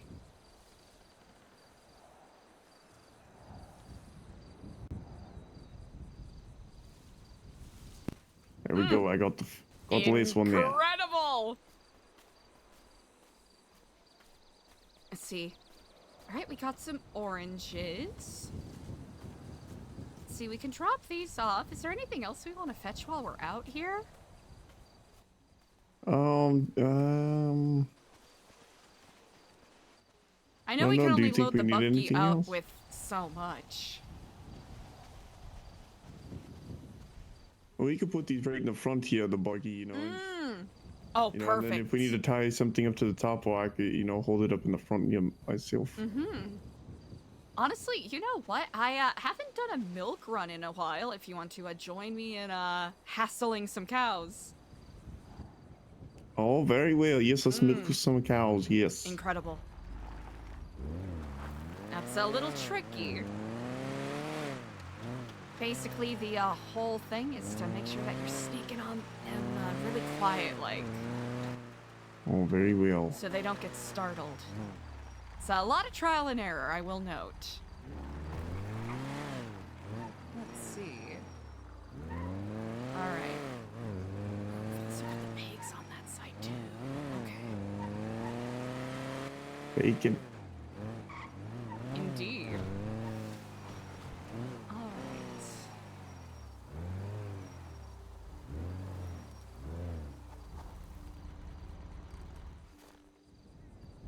All right, perfect.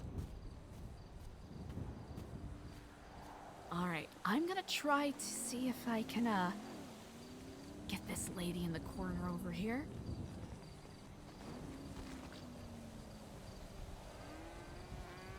Oh! Oh! Oh! Oh!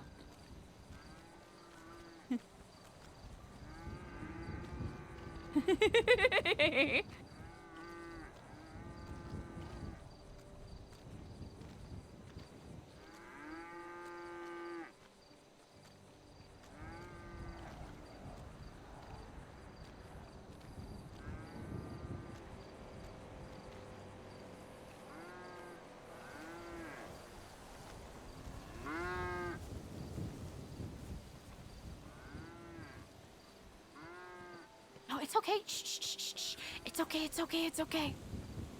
Oh, Bessie, it's okay. It's all right, girl. Come back over here. It's all good. Oh, good girl, Bessie. Yeah, you just stay right there, all right? Very good job. No, no, no, no, no, no, no. Just stay there. Just stay there, sweet girl. It's all right. Come back over here, Bessie. It's okay. It's all right. It's hey, girl. Hey, don't walk away. Chat, this is gonna be it. Come on over. It's all right, Bessie. You just, yeah, you just stay right there. All nice and pretty like.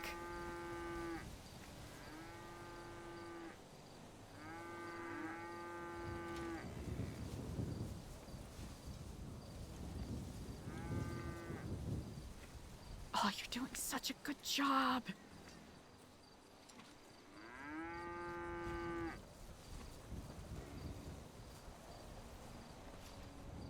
These cows are so fluffy. Oh, good job. Get on, girl.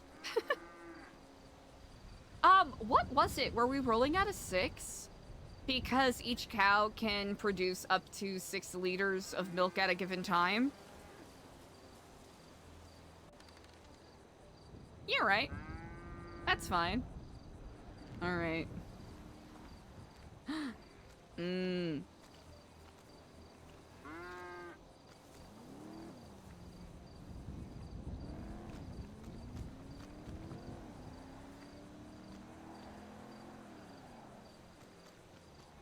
No, don't.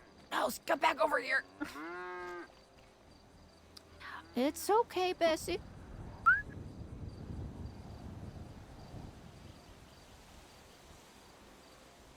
I knew a little country girl named Bessie. It's all right, sweet girl. Right? No one's gonna hurt you. I'm just gonna come and... Just, no, no, oh, don't walk away!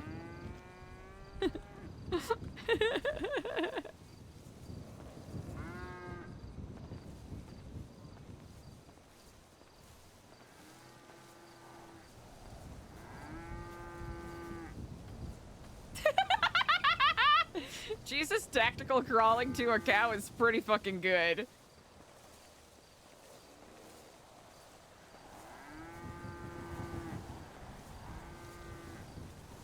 Here, we'll try to get... I think that one's gonna keep moving around. And that one's just gonna keep walking that way. Alright, we'll get this one. How many do we have? 24 jugs of milk. Oh, wow. I was only able to get 2 liters so far. Let's see if I can try to sneak up on this little lady here.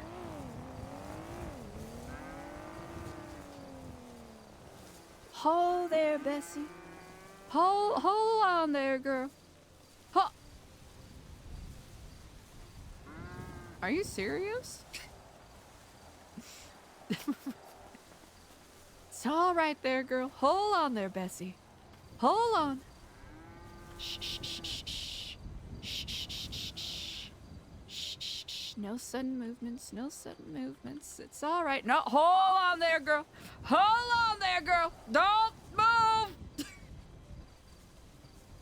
That's all right. You stay there, sweet girl. No, don't move. No. Don't stop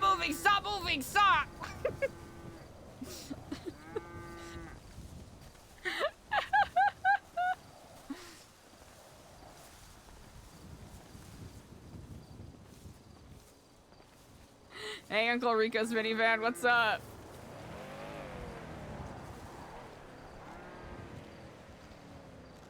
Stop right there!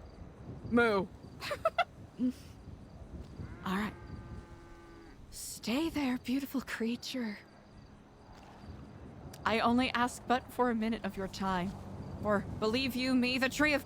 the ashen tree hath led us both to this moment. Stop moving! It's quite all right. I mean you no harm. No, I mean it. Stop! Stop moving, please. Stop moving! No! Stop! Stop! Stop moving! Stop! Stop! I am saying stop! No! Stop! Stop moving! No! Siéntate, por favor! Vaca, siéntate!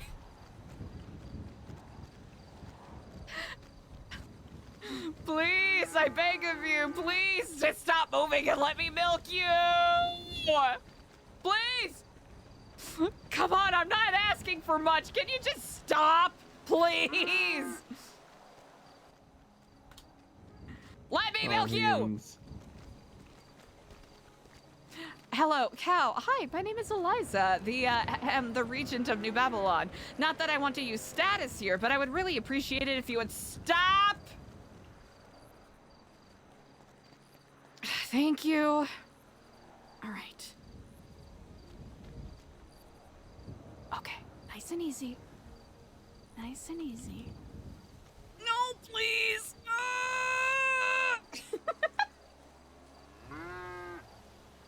No, you don't get to move. You don't get to... No. No. No. No. Moo you. Stop. Stop moving, please. Please stop. Ma'am. Ma'am. Ma'am, I'm politely asking. Ma'am. Stop right there. Ma'am. Ma'am, please. Ma'am. Ma'am, I must insist. Ma'am. Ma'am, please. Ma'am, here's the thing. You and I, we're not so different. You're trying to do your thing. I'm trying to do mine. You're trying to enjoy ow! Excuse you. We're both trying to enjoy a beautiful sunset on a Sunday evening, right? You're trying to get rest, but, I gotta milk you. Listen, I get it. But I promise, if you are willing to hear me out, I think we could come to a beautiful quorum where we both get to benefit if you are willing to give me a brief moment of your time. I do believe you are being rather dismissive as to the plight I am trying to present you at this moment. I mean, you're holding up Jesus, which I don't think you want to do, Miss Cow. Miss Thang.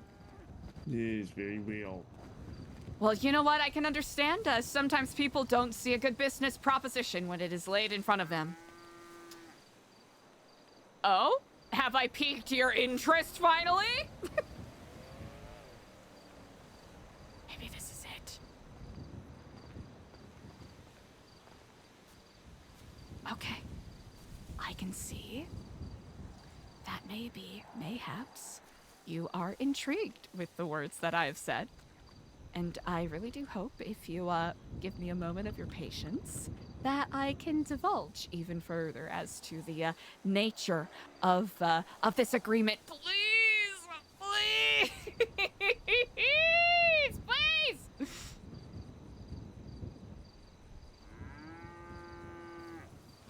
Okay, playing hard to get. I get you.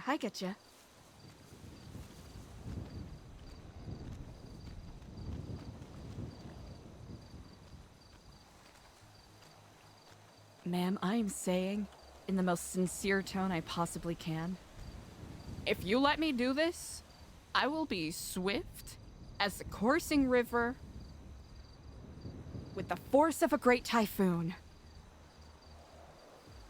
with the strength of a raging fire and mysterious as the dark side of the moon. Please, no! Everyone loves Mulan. Why didn't that get to you?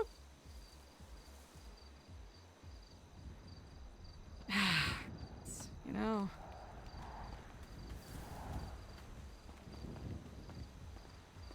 Did you seriously just try to hide in a bush? Are you serious right now? Are you serious? I can see you. You're standing right there. Get out here. Please. Okay. I get it. It's okay. Here, listen. All right? I'm sorry. Maybe the Mulan pun didn't go quite well, all right? But I promise, please, I'm sorry, please. Ma'am, I'm begging you. My entire village is starving. People are so hungry and thirsty that they haven't been able to arouse from their slumber, please. Please, I beg of thee. Some pity. Some pity upon me and my starving fellows, please. Yes, please.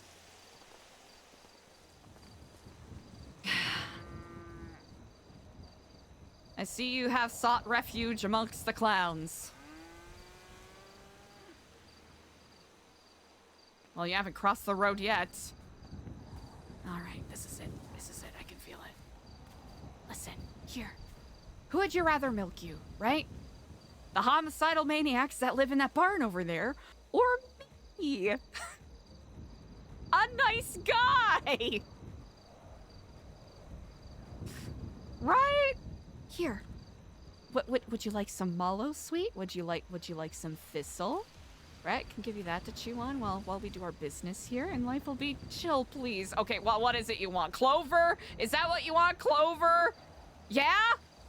Clover, yeah! 100%. I can most certainly get you clover, indeed. I just have to milk you first.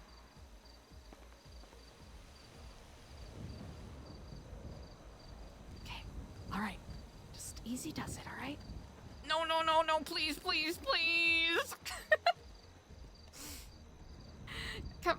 Come on, please. You gotta stop doing me, all right? I'm begging you. I am begging you. Okay.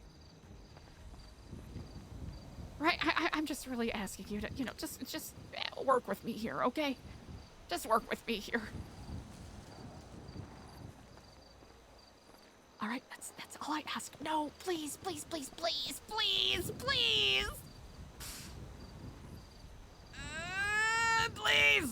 Okay. Listen, I will respect your boundaries, all right? I just want you to cooperate, all right? That's all I ask. Okay? Ma'am, I barely even, come on.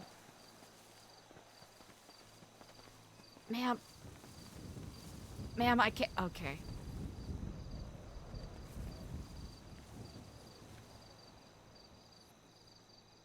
Have you ever heard of the sunk cost fallacy, Jesus?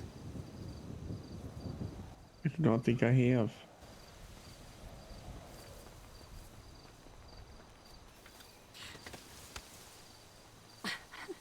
Stop running. Stop running. Stop running. Ma'am. Ma'am.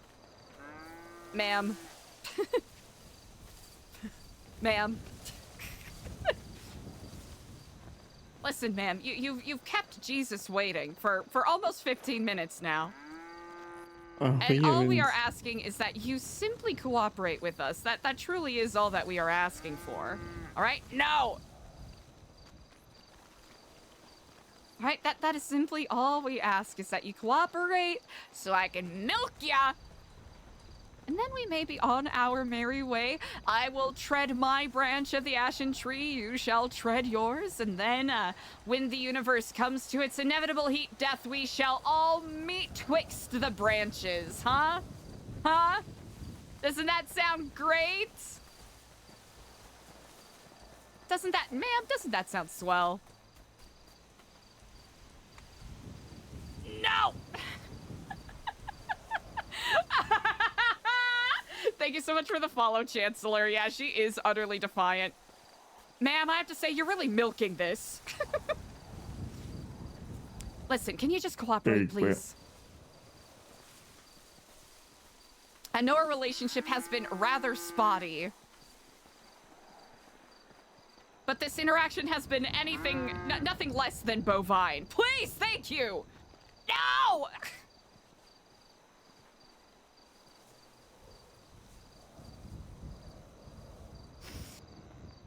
Okay, all right, we got this. We got this. We got this, easy peasy, all right? Here, you can eat. No, please. Okay, all right, that's fine. That's okay. Right there, that is perfectly fine. If that is where you feel comfortable, that is acceptable. No, ma'am, please. Oh, please.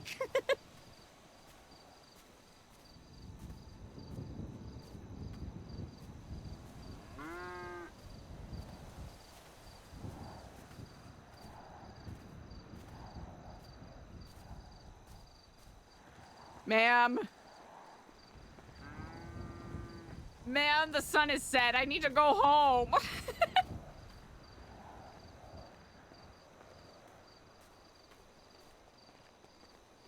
Listen, I don't even know. Here's the thing.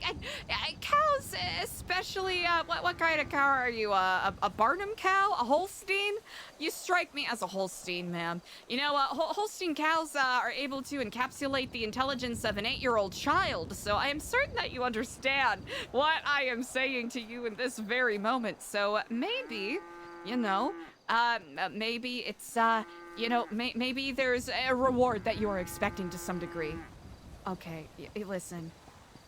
Mooing at me isn't going to fix anything, right? I am simply seeking some cooperation here.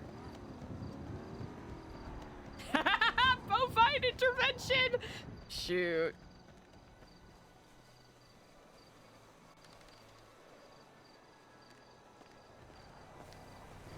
Ma'am.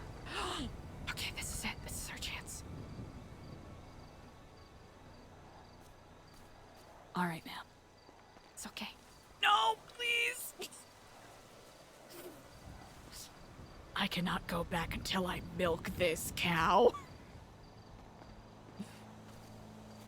Get the cow. It's okay. All right. Shh, shh, shh. No, no, no, no, no, no. No.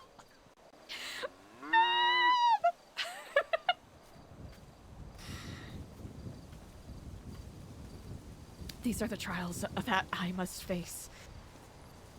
Clearly you have an aura that is pure, Jesus. You were able to quite easily and gainfully get, what did you say, 26 bottles?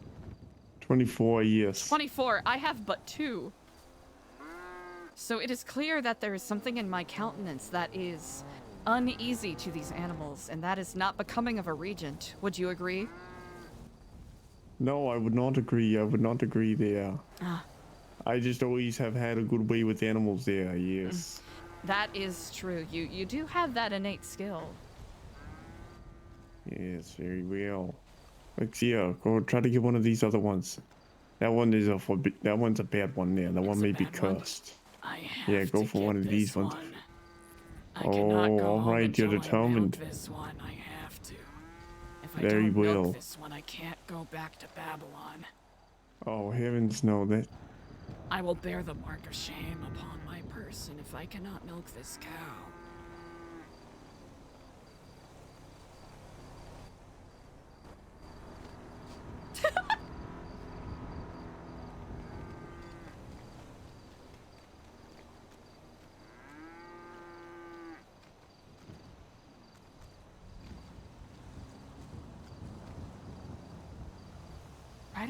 Right over here, girl. Right over here, girl. Right over here, Bessie. Right on over here. Right on over here, girl. Get on. Get on, little doggy, get.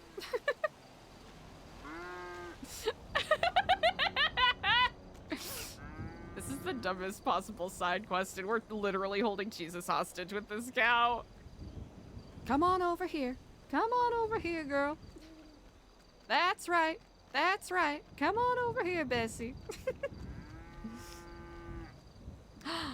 Yes. This is my chance. This is my chance to redeem myself.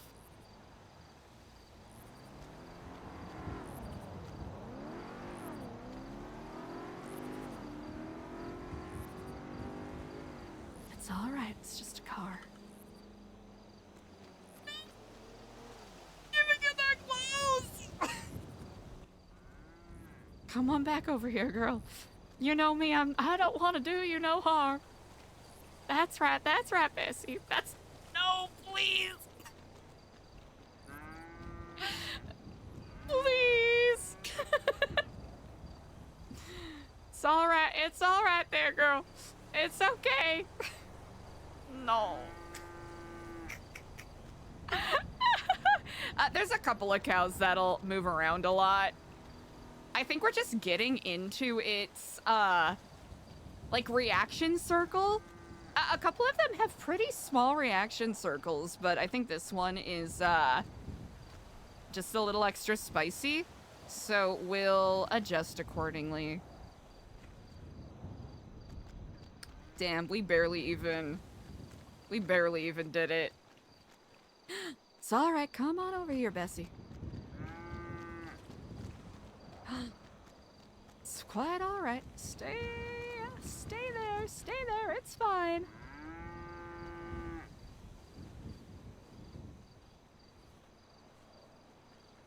All right, come on over here, girl. It's okay. It's all right, girl. Come on over here. It's all right. Oh? Hello? You know, hi. Hi, hello, sweet lady. Never mind. Okay, bye. Fuck you too. Pardon my French. I take back what I said. Thank you for returning. Never mind. Fuck you.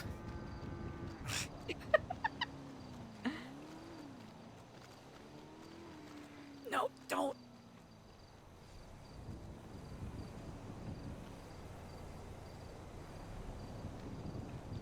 Listen, ma'am, I'd sing you a song, but I don't know any cow songs. Why? No, please. I barely even moved. Please.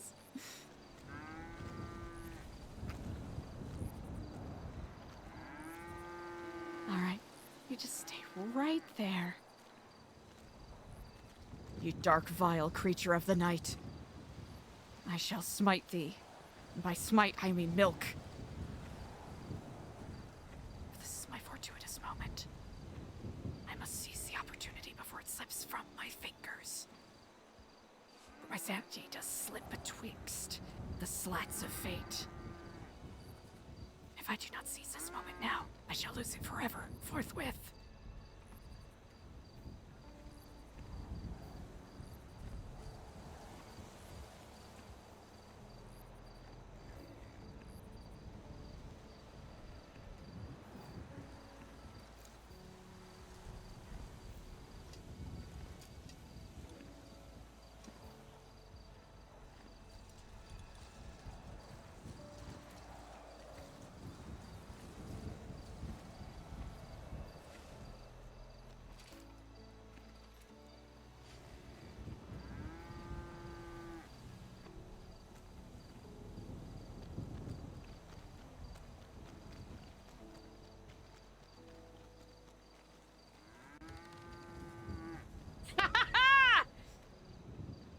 I did it! Very well, yes, very well. All right, so I have a total of 7. Perfect there, that is good there. Time well spent, yes? Yes, very well, that was good. Hard work and dedication there. That was good. Good, that was worth it. Yes, very well. Jesus is like, no, it wasn't. Where did we park? Or here, I do believe.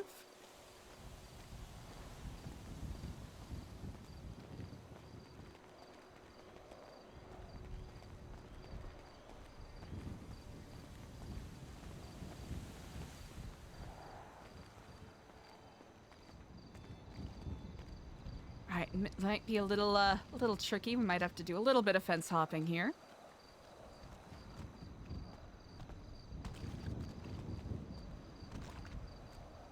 Ah, perfect. There should be some room still in the front for this, yes? Because you have our 2 buckets of oranges. Yes, we could fit the jugs up here too, Perfect. so that the oranges don't go anywhere. Whew! Oh! All right, well. That was quite arduous, but a task well worth doing, I do believe. I do agree. Yes, that was good there. Needed the extra ingredients. Indeed. Anything else that you believe we ought to pick up?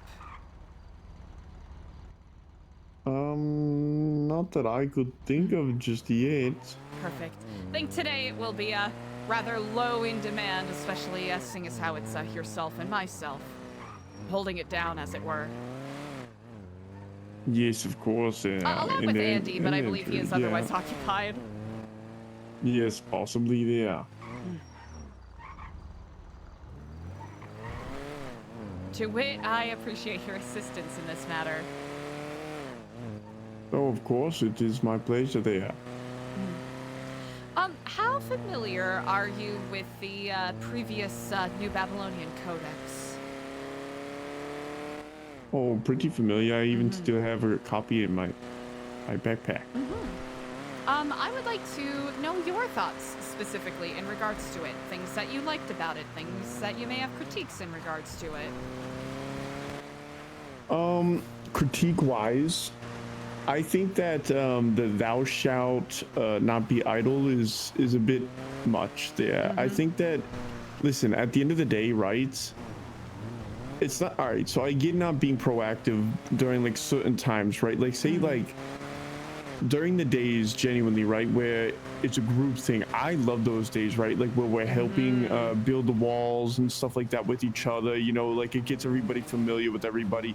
I don't think anybody should be quote unquote idling then, but like at the end of the day as well, right? When the brewery's open and then we have like the casino in there and whatnot, right? I want people to have an enjoyment. I want people to sit back and hang out and have an alcoholic beverage and not feel like they need to go and do a contract, right? Like, you know what I mean? I want that feeling of community to be there, not just it being like, oh hey, today's another day, we got to go out and do contracts and you know, just disassociate ourselves with New Babylon. You know what I mean? Like that shouldn't be how it is either. So I don't know, that one was a big one for me. Obviously as well, I at that time too, I was really enjoying being in the library and reading books, and I felt like at that point too that I was kind of doing something against the Codex, you know, because that's quote unquote idling, right? So that one was definitely a big one for me. That one I think that you know, I don't think should, you know, maybe, I don't know, but that's my take on that one. Yeah. And then I also feel like that's, you know, there's a couple that are like almost repetitive, like thou shalt be proactive and then thou shalt be productive. Like, I mean, that's basically the same thing. But you know, I mean, other things are very good. I could agree with on it, you know. Thou shalt not depend or rely on outside institution persons or things, right? That's one I think is a huge one. That one we should stick to, of course. I am in agreement there. Respect the traditions of New Babylon. I mean, everybody has a lot of different traditions. I think that people should continue to be open and you know, not just you know, obviously not judge one another, because there was some judgment at one point. People were a little upset about, you know, me believing in God and Marduk, you know, and they thought that like, hey, well, you know, we just believe in Marduk, right? And I was like, well, that's all right, you know, I don't judge you for what you believe in, you know. So, you know, when I first spoke to Lang and Alfonso and Edgar, actually, in regards to joining this place, Lang and Alfonso encouraged me to maintain an aspect of my Epsilonist beliefs, but I noticed that it rubbed a lot of people here the wrong way, so I sort of not that I, you know, don't practice those beliefs, because that is not true. I very much do still. You know, I'm just simply not as vocal in some regards. And that, of course, that's fair. But you know, I don't ever think that people should forget what they, you know, what they believe in either. You know, I think that everybody should have, you know, a good, free, open mind. I think that's what everyone does have here, right? There's a good open mind to things. So. Agreed. Okay, one moment here. However, people have been very open to a lot of things as well now. I think things have been going pretty well in that regard, though.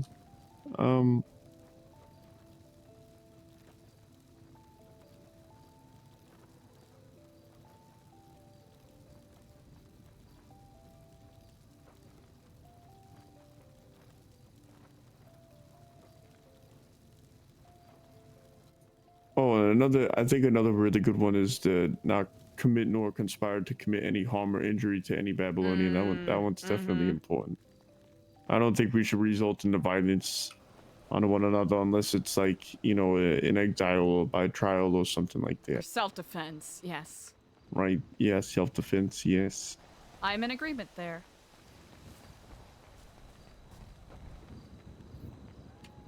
I grab the oranges here.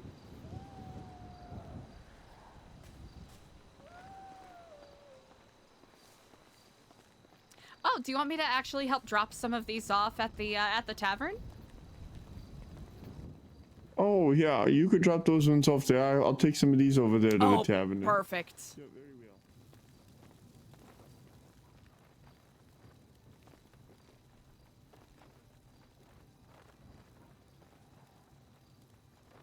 Easy.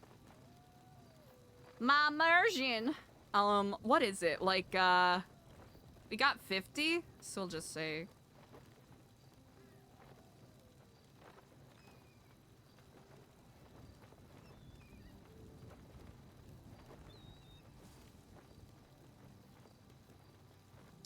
Slay.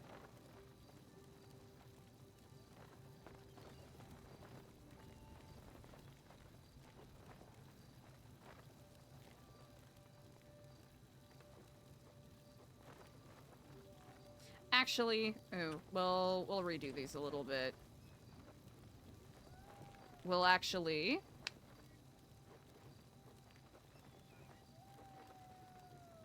Hey, I can fucking beat you with one hand. Calm down. calm. Oop. Why did I put them in there? I goofed it. Hold on. I goofed it. I ruined it. Alright, what was it? Contract number 1, fish. Fish night. Okay, 24.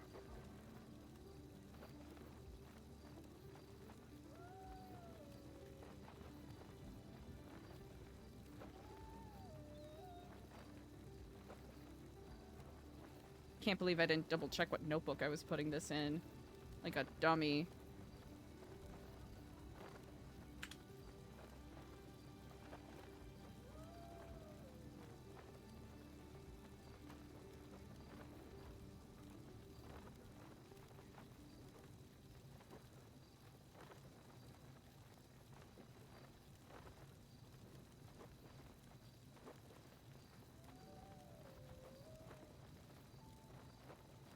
Fish, flour, chicken, honey, cinnamon, garlic. Looking for the oranges. Milk, 6 liters. 28. And 29. Not too shabby. What do you got?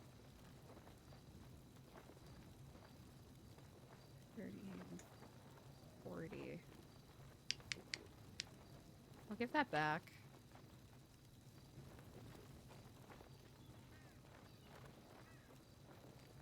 Hold on, chat. I keep goofing things.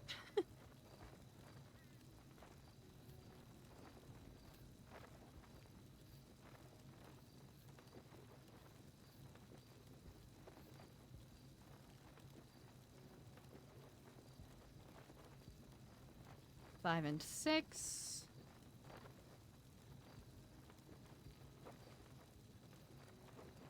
Five and 6 can go into 32 and 33.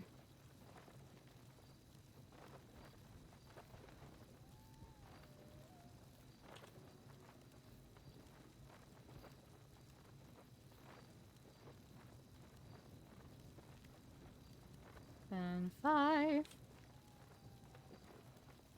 And 6. Slay. And then we'll make sure that Jesus gets copies. Look at this, Buster! What a joke!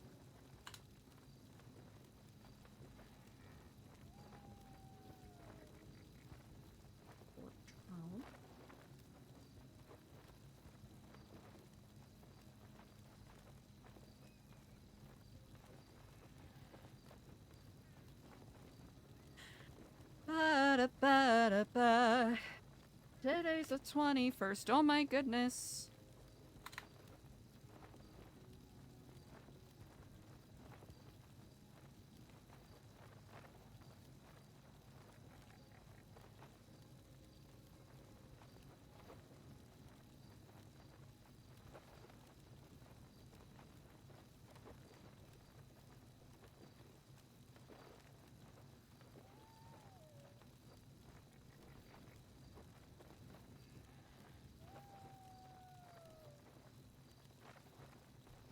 I think that's actually... What the hell? What was the math? Did it end up being like 28 or something like that? I'm trying to remember.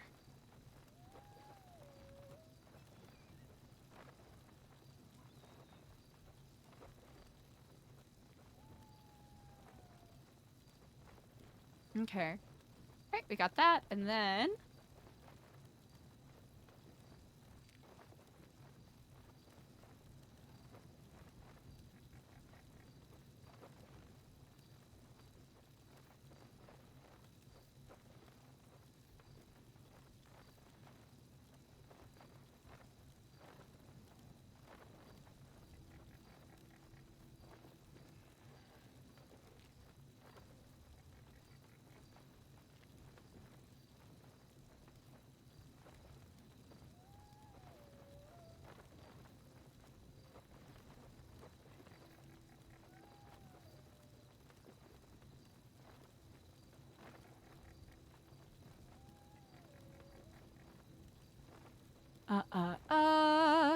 And then this one we'll just copy from over here, because we can.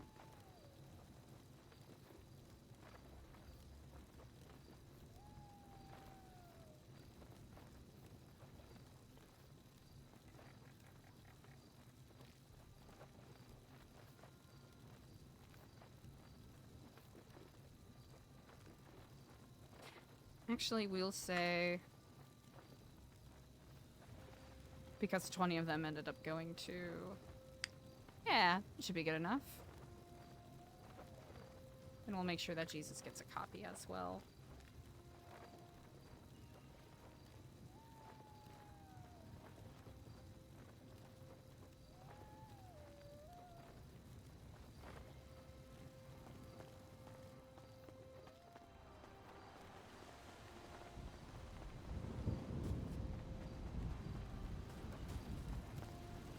May I enter? Oh. Ah. I would not be surprised if Jesus was like, I'm done.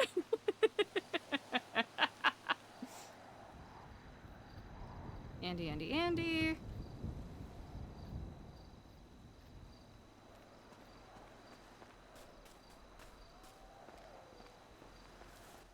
Oh yeah. I have copies of the contracts if you. Oh, hey. If you would Oh, hello like there. them. I can also understand if you want to take a brief moment for yourself. Oh wait. Oh, for contracts for what? For what we gathered, I just made sure that I Oh, drafted perfect. these up in case you wanted them for your records.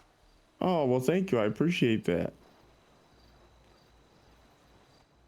Do they still pay us out for those contracts for Ratatouille? Currently, that is in discussion. Hopefully, we can get a system back online in regards to that because, Right.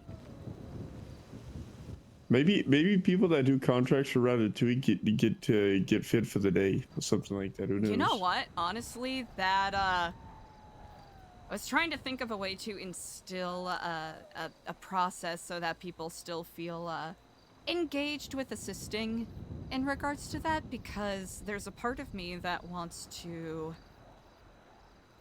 break the whole only doing things to help New Babylon if you are getting paid Babylari, because that feels antithetical to what we are attempting to achieve here, right? Right. Especially when we tell people who come in here, hey, we're getting rid of all of those material things that held us back in the modern amenities and whatnot, only to come in here and then have people sort of resort to the same patterns. Right. Like, even if someone like I would have loved to have assisted with helping make my vehicle at Chrome. I would have helped with that. I think that all should come with like a helping hand. It shouldn't come down to maybe currency that's needed for all these things, right? But who knows? But at the same time, I also kind of enjoy it because I think that it'd be cool to have like the casino and stuff. Like certain systems would make it pretty interesting. It's just, Indeed. I think acquiring Babylari should also be a little bit, maybe not as difficult, right? I think it should be more accessible. I think it's also, obviously difficult right now that people are getting checks and then obviously they can't really cash it in because people aren't around to be able to speak to, right? So there's a couple of systems that kind of need to be, I think, a little bit easier to automate, maybe, or be a little bit more open to publicly, to make things a lot more self-sufficient in terms of like even earning Babylari maybe around here. Like, so for example, I worked at Big Dog Noodles for a while, right? Before Babylon, and obviously they had their check system, and obviously that was, through a different way in a different system, but like it automated, money, right? Like there was an automated check system, right? Maybe we could have that for people that do things, around here in Babylon, like an automated Babylari system or something like that. I don't know. No, like maybe things that we could, possibly think of to make things a little bit easier for people. Perhaps we can discuss that with Stanley when he is finished with his project. Yes, perhaps. Yes, that would be very good. Certainly But is yes. a direction that we can go. I think it's worth exploring, indeed.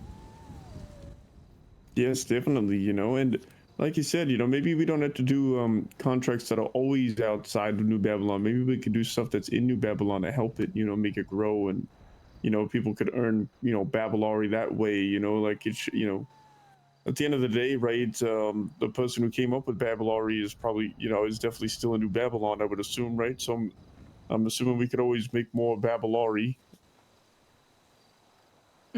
Indeed. So yeah. Yes, try to think of a solution to the issue while also recognizing I am no economist by any means, so it'll be a small amount of trial and error.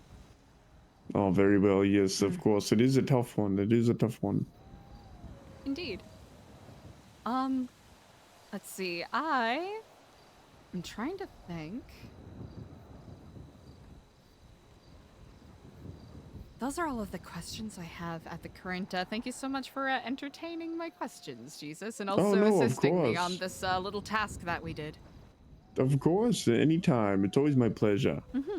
I'll be working on some administrative matters, but if you do have any questions or need any assistance with anything, please do not hesitate to ask. Very well. I will contact you if need be. I appreciate that. Indeed. I'm still trying to establish if there's maybe a spot I should set up office quotation marks. Maybe where the old church used to be is a good spot for the time being. Oh, very well. You're always more than welcome to be in the tavern as well if you need a place to, you know, be in your head. Indeed. Or, you know, your thoughts, of course. Incredible. I appreciate that greatly. Oh, of course. It's always open. I will go park this vehicle, all right? Oh, actually, oh yes, I can do that real quick. I don't want to leave you to all right, very well. I appreciate that. Sorry, I almost whew, setting a bad example. Oh, no, it's all right there. I just didn't have the keys, I forgot. It's quite all right. Hell yeah. I'm not paying that much. I wanted to give him a little bit of breathing room because we took up a lot of his time.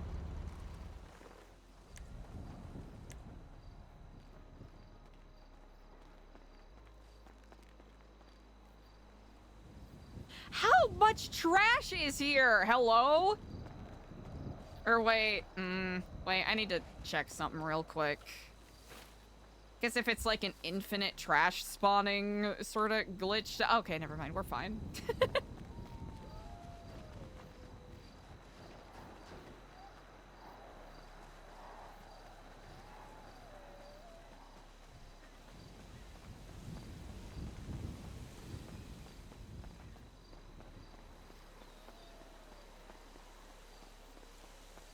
Okay, we will go back to the stuff in the admin building that we were doing prior to this, and then I'll write some loose notes about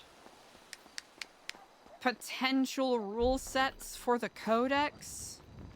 I imagine the library probably isn't open, unfortunately, because that would actually be a pretty fun place to do it.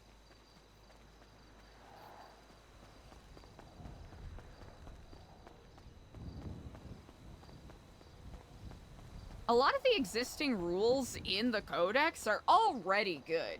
I think it's just maybe reformatting or reframing the methodology behind some of it. It's so tricky because Edgar, right, did such a good job with it.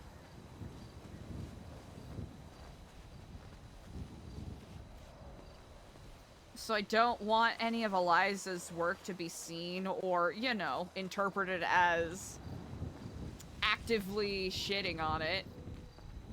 Because I think he did a great job.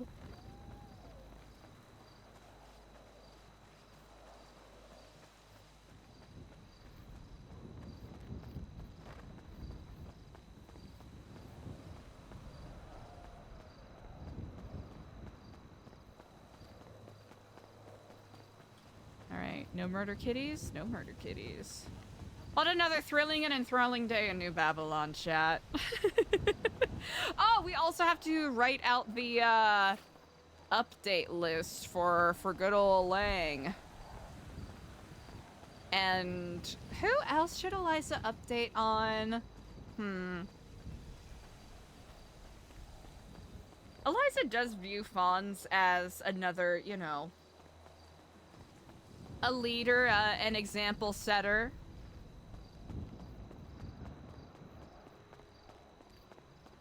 Alright, we don't really have anyone doing anything at the front right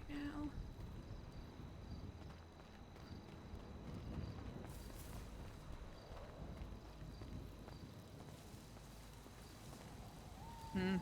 Probably shouldn't stand anywhere. We might get set on fire. Not ideal. Alright, it's good enough.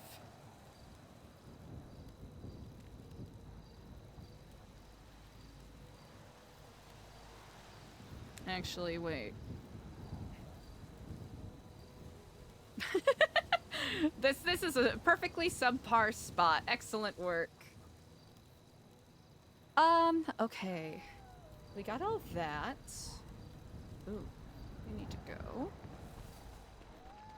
to the admin building, which is what I've been yapping about this whole time.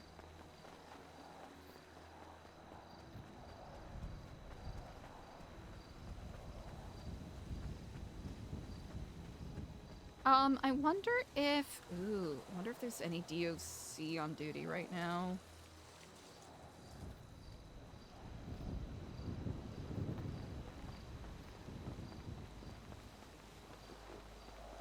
Hello. Hello, Ava. How are you on this day? I'm very good, Eliza. How are you? I'm quite well. Thank you kindly for asking. Is it, it's been a hot second, so forgive me if I am asking something that is against protocol here. Am I allowed to ask if, certain inmates are active and about right now? You can certainly ask. Yeah, no, that's fine. I am inquiring about either Edgar Del Castillo or Daniel Dalton, if either of them are awake currently. Okay, wait me one moment. Let me just check that now. You just, yeah, this information is like kind of available anyway at the front of the desk, so it's not really an issue. Gotcha. Damn right. So, Then I'll I just shall check for you. remember that for the future then, so I don't have to trouble you from your already, I could only imagine, very busy job. Let me see who's here. Neither of those individuals are awake right now. Ah, good to know. I really appreciate you for checking. Thank you. No problem, Eliza. Is there anything else I can help? Honestly, you've already gone above and beyond. I do hope you are having an excellent day, all things considered. Yep, it's a good day. You will have a good day as well, Eliza. Thank you for as your... well. All right, you take care. Bye-bye. Bye. Okie doke.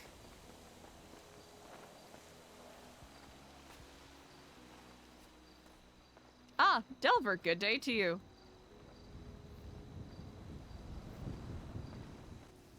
Oh, hey. I do hope you are well. Sorry I kind of missed you yesterday. Oh, I ended up doing the same thing to you, like, after, so, you know. That is quite all right. Sometimes we are beset by these conversations that emerge like an unsuspecting typhoon. Yeah, that's what happened, but no life fest either. One of those Yep. things. Gotcha, No, it was fine. It was just reconnecting with someone after a long time. That's actually, I do hope it was a delightful reconnection. Yeah, I think it went pretty good. I mean, you know, just had to talk for a while, so it was just like catching up with them, you know? Indeed, that actually delights me to hear. Yeah, it's I think it went pretty good. Yeah, I don't know, for like a while, when I got here, I basically just cut contact with like everybody in my life. And now I'm like slowly reaching out to people again a little bit. Just like touching base, you know? Can be difficult to find those social balances at times. I know I myself am certainly quite guilty of that.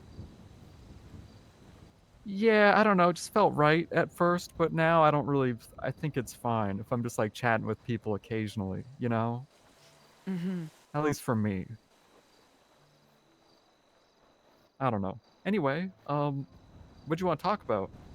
Oh, if you are currently at your leisure, I know not what your expectations for the day are. I can see that the Zen Garden is coming along quite beautifully. Oh, that is not the Zen Garden. That is That's not related to me. Oh. No. Where is No, the Zen Garden gonna be? Well, the plan was initially to have it like where the table is back there. That table in the sheriff's office area was temporary, so I might have that torn down. I don't know. Maybe I'll relocate it actually. So No, the Zen TBD. Garden requires some stuff before it's ready, but we do have the rocks and stuff ready to go. No, Quite this is exciting indeed. This is like a garden for the library that I think Sab was working on a little bit, but there needs to be a lot of work done. I think it needs to be watered and people gotta like work on it. Understandable. Sure, he'll talk about it on Monday. Yeah. Most certainly indeed. Yeah, no, I think it's great. if you are currently of the mind and are at your leisure, I would love the opportunity to ply your mind about the potential direction this newly fomented codex will go. Well, I am of the mind, and I'm feeling leisurely. Ah, indeed. Shall we sojourn to the beach? It's truly the best time of day to catch the sunrise. Yes, I shall, if that's okay with you. Oh, 100%. So, first and foremost, this is a question I've been asking several people. Yes. What are you, of the, quotation marks current codex, what are things that you enjoy about it, and what are critiques that you currently hold?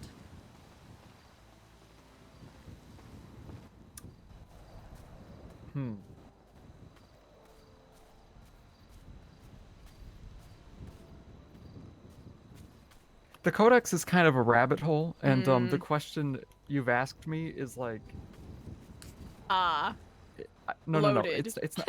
It's loaded, and I need to like actually think about my answer for a second. No worries. I understand it's a I have found it to be about as complicated as I expected it to be. The job you were given, like you saying you want to rewrite the Codex, I think it was presented to you in a way where it's like the Codex is wrong, but it's actually wasn't really the Codex that was wrong. It was everybody who says, I'm going to follow the Codex, and then they don't, including Lang. I would say the most important part that needs to be in a new Codex, like actually the most important part, is that was clearly reflected on to you, especially during the trial when this new task was put upon you. The most important thing that I think needs to go in the Codex is some sort of condition to make it clear that does the Codex apply to the Mardukes, yes or no? And if they break it in some way, what do we do? Yes, I am very glad you mentioned that. That's the most important thing. Something that's been brought up quite a bit is the fact that there hasn't been established a understandably so, because this essentially falls under the purview of the, the sheriffs and the wardens, right? But having clearly defined what offense requires what kind of punishment, because exile has been thrown up. I'm so sorry. No, it's okay.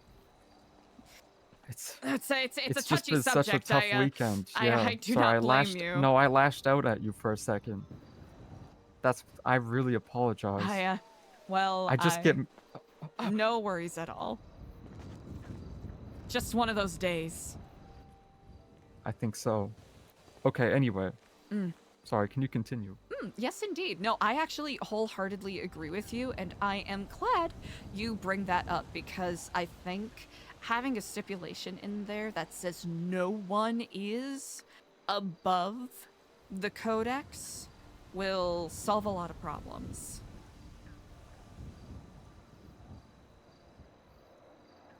Yes, And if you disagree, my opinion on that is maybe. Maybe. Is it my because opinion on that the is maybe because... inevitability of it being broken? Yes, 100%. Well, let me circle back. I actually think this whole system is like... I think people should not be like crazy scared of like getting in trouble and like making mistakes around here, because this isn't like some gang where you're just gonna like die if you do something crazy. Like, exactly. Maybe you go to the pit, maybe you pay a fine or something, you know what I mean? Or like if you do something bad, maybe you get exiled, or I guess there's niche scenarios for things that could be considered very bad, but I think any of those are kind of expected. Anyway, I think it is inevitable for whoever is Marduk, especially Lang, to have a crazy day where he does a bunch of crazy stuff. I think it's actually inevitable. This being said, the reason why okay, so initially when the Codex was written, we were going to like we were talking about maybe we should make like quote unquote charges with set consequences per thing. But with how things played out, it didn't really make sense. Let me actually I have a direct example.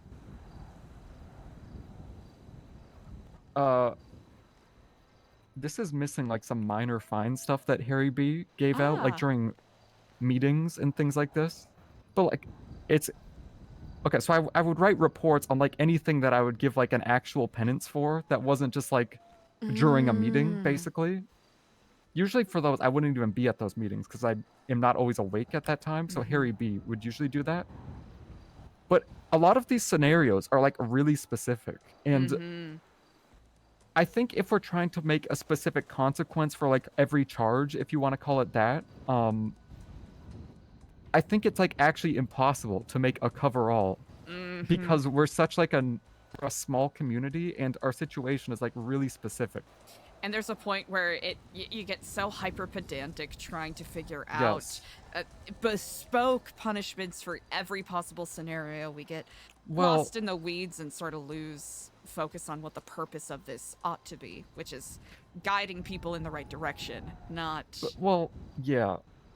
I mean, that being said, I was giving out bespoke punishments, but I think that's good. But I think, like, I should there are rephrase. so many... It doesn't need to be written down, like bespoke punishments for each and every scenario, but those who are in charge of such, like, you know, sheriff, the wardens, etc., should be the ones that are given the power to determine such.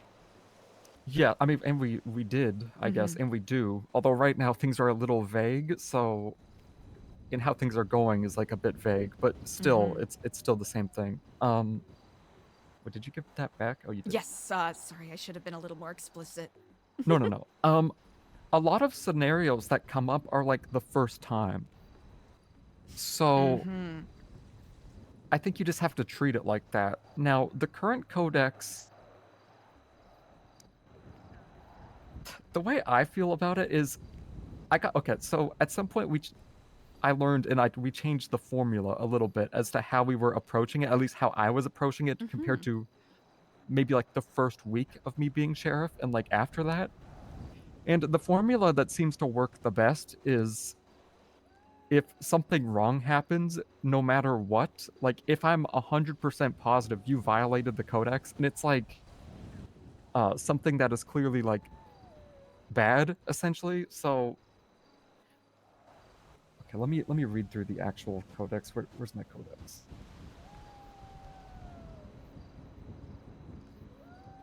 Okay, so let's say it's a situation where it is obvious that I would say it falls under thou shalt not commit nor conspire to commit any harm towards any Babylonian institution or New Babylon. So let's say I see somebody literally just like they're just like fucking around and they light something on fire. I don't know, because they're just having a day. You know what I mean? That is like 100% them like gross negligence and them like damaging Babylon itself. So the formula was, no matter what, like even if they explain themselves and they're like, yeah, I'm drunk, I'm so fucking sorry, and you're like, okay, maybe like for whatever reason I want to go easy on this person. The formula was, no matter what, if I actually believe they violated the Codex, regardless of if they quote unquote meant it or not, telling them in like quote unquote giving them the charge, like me reading it out to them that they violated that Codex is like non-negotiable. That has to happen, and they have to have a penance. The flexible part is the penance. That's kind of the formula we were doing. It also works better for cataloging, and then if they do like the same thing again, it makes it easier to like go harder on them next time because you actually like read it out to them and you wrote it down somewhere that they've done it before. It's been established that they can no longer claim negligence in the future. Yeah, exactly. Regarding the actual Codex, it's one of those things where I'm curious, like, also what you think about it, to be honest, but there's like a weird, I don't know if paradox is actually the correct word here, but Mm. in many ways it's like clear on what it is, but it's also incredibly vague. Edgar like really insisted that the Codex is just clear, but it's actually not. I don't think that's a bad thing. And I think if you try and make it really clear, then you actually lose it. I am in agreement there. There are large aspects of the Codex that I intend to keep in, as is, simply because it is the establishing force of what we are about here. And I see no reason to flippantly change it for the sake of changing it, especially if it is something that is still working. I think the methodology behind any punishments or remittance, whatever we wish to call it, does need to be outlined more clearly. Because there will always be exceptions to the rule that will present themselves, or aspects of the rules that will be broken in ways that were not anticipated. And trying to, as mentioned before, pedantically try to narrow down the perfect way to, phrase something so it is entirely, incredibly wedged in the 90-degree niche it is, there will be wiggle room and there will be an exception found. Or we will have to reiterate a singular rule multiple times, as has, to some degree, happened in the current Codex. Yeah, I would. I don't know if you're being vague or not. Can you like? I'm not like questioning you. I'm just like just curious. It. Do you have an example of what you mean by that? So essentially, the thou shalt not be idle. Thou shalt be proactive. Thou shalt be. The whole left page. Sorry to interrupt. Can you keep going? Oh no, you go. Please. Monster I have dress! never Thank you for the prime. charged anyone with anything on that left page because they are like vague, and also going that whole left page is kind of like the flavor of what New Babylon should be, and anyone joining here, I think that's like especially since we first started, that is like the core values. But basically anyone who's like actively been a problem, it's been everything on the right page, where it's like, going against an individual, going against New Babylon, going against the chain of command, which is like a really big one. And then only once have I actually like read out, or I guess charged someone with the last one, with thou shalt respect the traditions, which the only time I actually gave someone that was one time Paulie, we gave him Thank you so much for the prime monster like dress. a penance for something that he did. Basically he went against the chain of command like during like an attack where we were under attack and didn't follow orders or something. It was kind of serious. So, but he was like shell-shocked or something at the time, like he got blown up or something. So he was trying to argue that I remember he was trying to get to Edgar after he basically lost a bunch of blood and wasn't in his right mind to some basically degree. Harry B and I decided that we're still, because like we had multiple complaints, and also the acting war elder was like, this guy did not follow my orders like during the situation, it's serious. We're like, okay, it actually doesn't matter if he was quote unquote conscious or remembers it. It still happened. So we did read it out to him. Honestly, we gave him a pretty like, his penance was literally like a 2 Babylari fine at the end of the day over that. But then we said, okay, you have violated thou shalt respect the traditions of New Babylon, or I don't recall the full line off the top of my head, but yeah, we gave him that one. And then we said, your penance will come later. We will get back to you. And then he said, I take full responsibility for this. I understand. I will try to improve. Thank you. And then he left. Before we could even call him back to give him what his penance was for that, he comes back with Elena, and Elena's like, yeah, actually, he was not conscious at the time. And then Paulie's like, yeah, see, I'm just bringing a doctor to give like her opinion. The reason why we gave him, let me open the Codex. Hell yeah. We gave him essentially another charge, if you want to, a Codex violation, because he took full responsibility for what happened. And then like after, he comes back with evidence to be like, actually it wasn't my fault. That's the only time though that I've actually done that one. I would say that one also applies to like deals and stuff, but that really hasn't come up. I'll have to say, in my free time, I've been doing some light research on the Hammurabi Code and the Ahsoka Mandate, and laws and rules in regards to dealings and promises is a pattern that I've seen come up a lot now. Whether or not I feel like we need to outline it explicitly in the Codex is another thing entirely, and I'm wondering if that is something I ought to leave up to the Merchants Guild and others to define for themselves.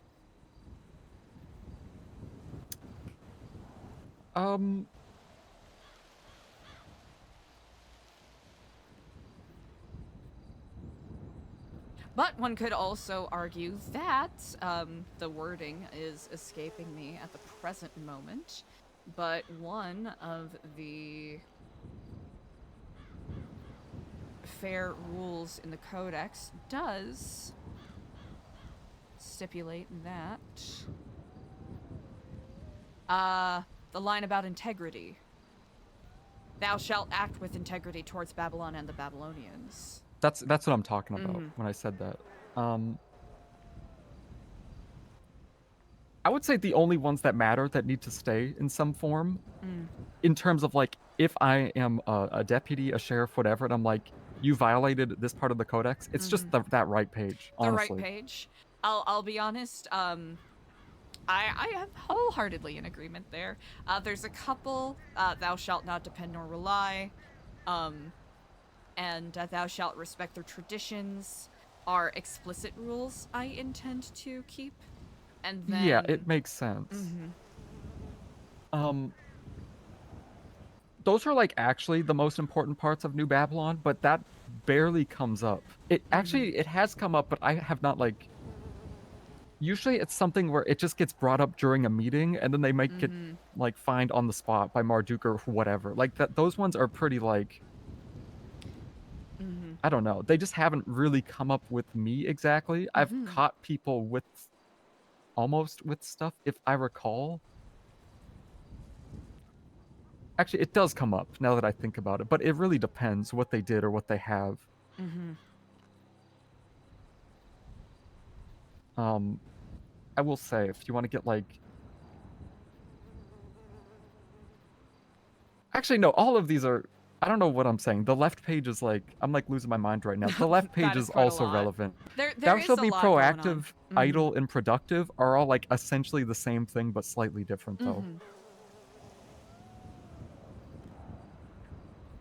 I mean, a lot of things that happen, like, I'm sure I could find a scenario where I'm like, hey, you're working, but you're not working hard enough. Here's a 1 Babylari fine. But that, like, in itself is not necessarily productive either.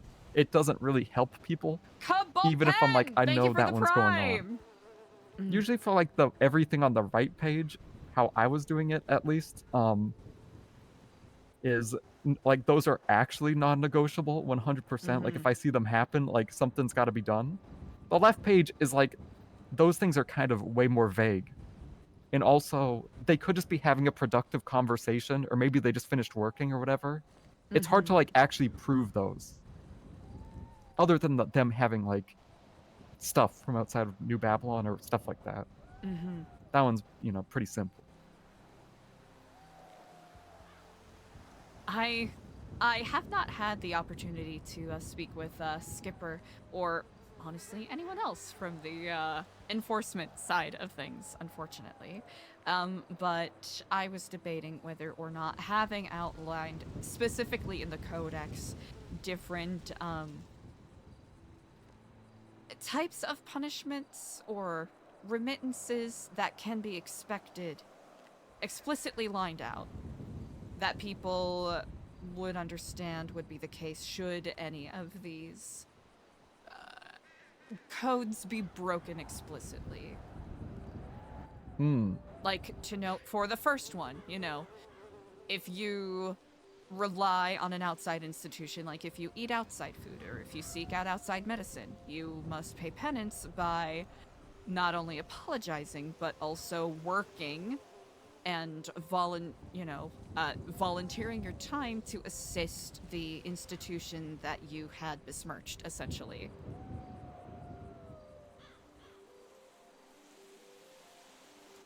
I think that could maybe work, but at the same time,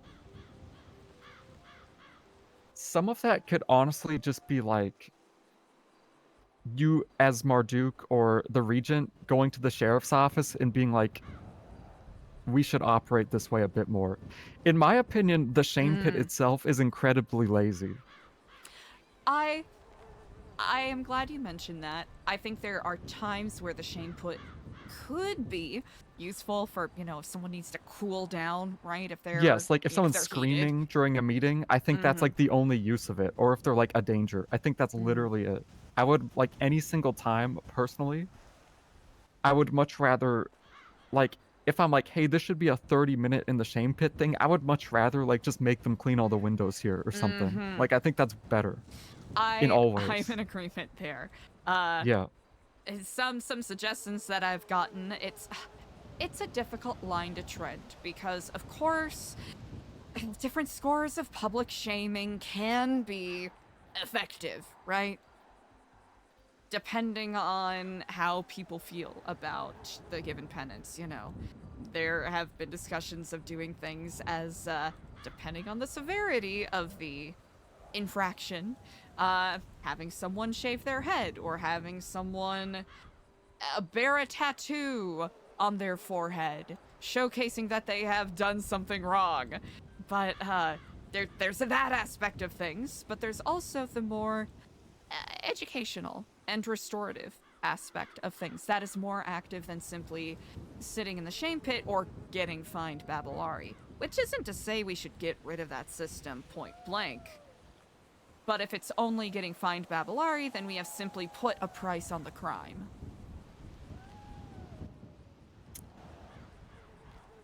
And I am also noting that I come at this from a, I have never been one for, been the punitive sort, which was why I was somewhat ill-suited to be the, one of the standing judges for the trial that essentially led to a lot of this. So truly any dissent in this regard is very welcome. Yeah, no, I'm just thinking about what you said for a second. I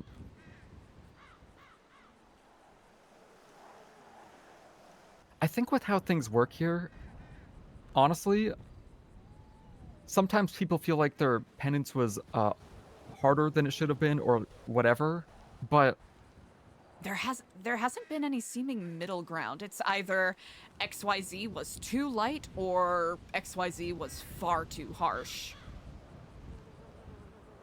I think that's not a bad thing. The thing is, I think even if we had, I think that honestly might be more likely to occur if we had like set in stone, say charges or penances or whatever for something. That is true. Because I would actually just be encouraged to find the loopholes. That's how I would feel about it. And I would find, I mean, there's already loopholes, I guess, but whatever. Because we want to have room for that a little bit. I don't think anyone's ever interpreted, well, I'm not going to say it like that. I have not gotten the impression that someone's like, oh, I guess the price of me doing this is so cheap, I might as well do it again. Because if they actually did it again, we would go so much harder on them. Like, just the mentality is punishable alone. With, like, how it is or was. And honestly, I think, like, the more we set things in stone, and I think we should set some things in stone, like, for sure, but the more we set them in stone, the more, like,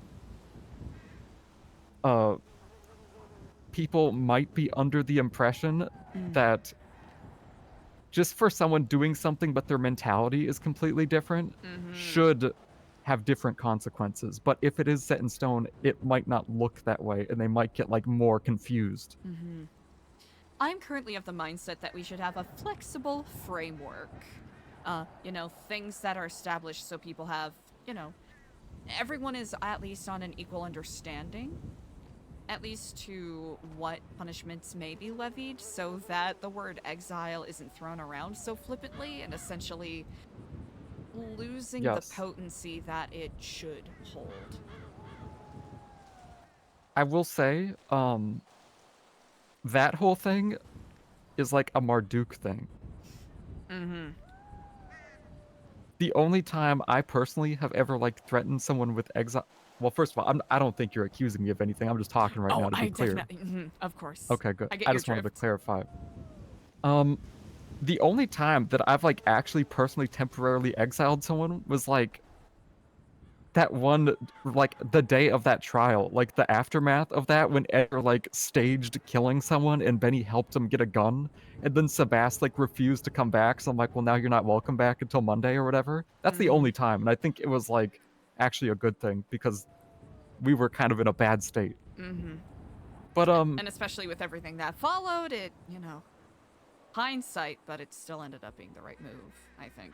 yeah, that whole situation, we can talk about that like later. But anyway, I've lost train of thought. Let me think for a second.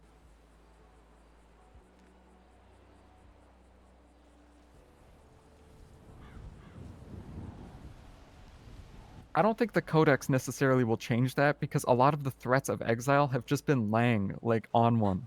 This is true.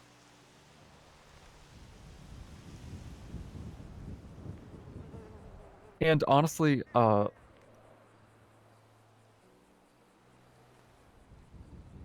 it's like a weird mix because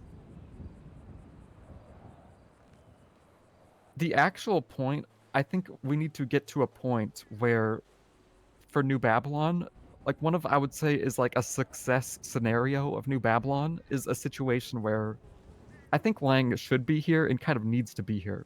But I think a success scenario is if Lang can just be like gone for like say a couple weeks, a month or whatever, for whatever reason, and like we're good. I think if Lang just wants to be on one day and this actually causes New Babylon to end, then we fucking deserve it. If it's that easy. So, I think that's the most important part of the Codex. I think these... Oh, go ahead, please. Sorry, I think like these little niche scenarios trying to figure out like what should the charge be for someone who lies. I don't think it's important, and honestly, I don't... It can be outlined, but it depends what the lie is, why they did it, etc. Like, I don't think it needs to be outlined whether I should give someone a 2 Babylari fine for it, or like... I don't fucking know. I send them out on a journey to climb a mountain and learn a fucking life lesson over it. Like, I think that should just be up to whatever the person decides in that moment, because why shouldn't it be over something like that, you know? Something at one point I was playing around with was having a potential suggested consequences, with the caveat that it will be delivered at the discretion of the sheriff and the wardens. So I think simply just having an outline and establishing that punishments will be levied at the discretion of the sheriff and the wardens, unless otherwise established, and this is a separate thing, that exile can only be remitted if it is decided upon between a council of selected individuals. I don't think it should be a decision made by a singular person. That makes sense. And I hope you can forgive me. It's a little overtly wordy at the moment, but it's the way I scratch my notes, I suppose. No, I get you. I don't think people should be like afraid of getting exiled. Is like, I'm not afraid of getting exiled, and I'm sure at some point I will do things that some people may think is like a bit crazy or something, but I'm not afraid of getting exiled because I think I'm here for the right reason, so I'm just not worried about it. You know what I mean? Exactly. I think it is bad when someone's on the microphone, Lang, whoever, and they're like, hey, like just the constant threat of exiling people is bad for morale. Because I think the root of New Babylon is like, you need people to like love being here. And that's why they don't want to get exiled. I think like people being afraid of like dying or something is really bad for how we're trying to do things here. On multiple angles, I very much agree with that. It's bad for morale, it's bad for PR, it's just bad. I would just say I would never have come here if like people were going hard on me like that, especially from the start.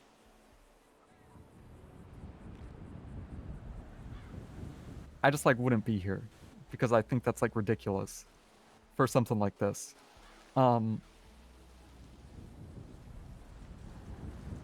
I don't know. I mean,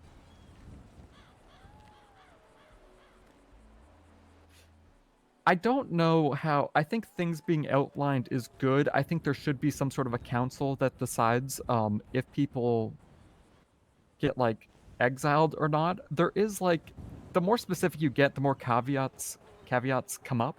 Exactly. And one of them is, what if there's like 3 people around that day?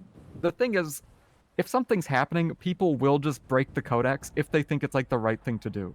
And this will happen. Exactly.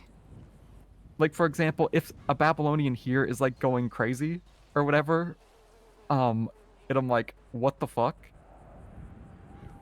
I mean, there's like 2 options. One of them is if they're actually like going insane, like stabbing everybody and stuff, there's like 2 options where one of it's like, we basically just have to stab them and kick them out immediately or imprison them. And that's a situation that just needs to be decided like pretty rapidly. So, and it's one of those things where, yes, one can say, de-escalation first and foremost, but that's not always going to work. Like you said, there will always be a caveat. Most of the things that have happened, like say, especially during that trial, like the thing Edgar did where he's like, we have to attack somebody, it's so urgent. They're going to be under the guise of urgency, therefore they can do whatever the fuck they want. I mean, it's how That's like scammers actually work. the greatest risk. Yeah. Not saying that Edgar's a scammer, but you know, people who No, are... he fits the bill. I'm sure he's scammed many of people in his day. But he would tell you he's not scamming you until the end.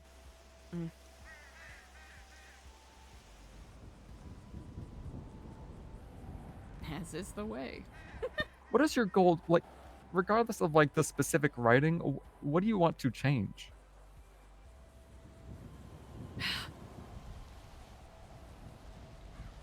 Establishing more clearly the guidelines of... I was given a task to write something new, right? And I cannot simply sit idly by and just copy-paste what Edgar already did and call it good. All, you know, simply because I agree with what has already been written. This is an opportunity for me to maybe clarify things and create a more direct system where people don't feel like they can brush stuff off simply because they do not understand it or because it is so easily disregarded by certain individuals, if you catch my drift. Setting the tone, I guess, is a better phrase. Okay. Without making it so overtly draconian that, you know, like you said, it just sucks the fun out of things, you know? Yes.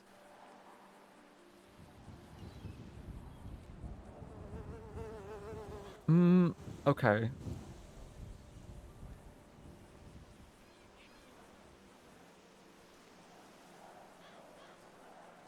Some of these things, I'll try and think about this too. When do you have a plan of when you want to, like, quote unquote publish this? I am hoping sometime this week. Wednesday is a goal day I have. But it would have been sooner, a lot sooner, but I haven't had the opportunity to speak to certain people. Because as important as it is for me to definitively make decisions and stand by them, I also want to make sure I'm properly educated, because there are perspectives that I do not have. And I would be derelict of my duty if I did not speak to the people who are directly involved with enforcing and standing by these codes or whatever, and getting their perspective.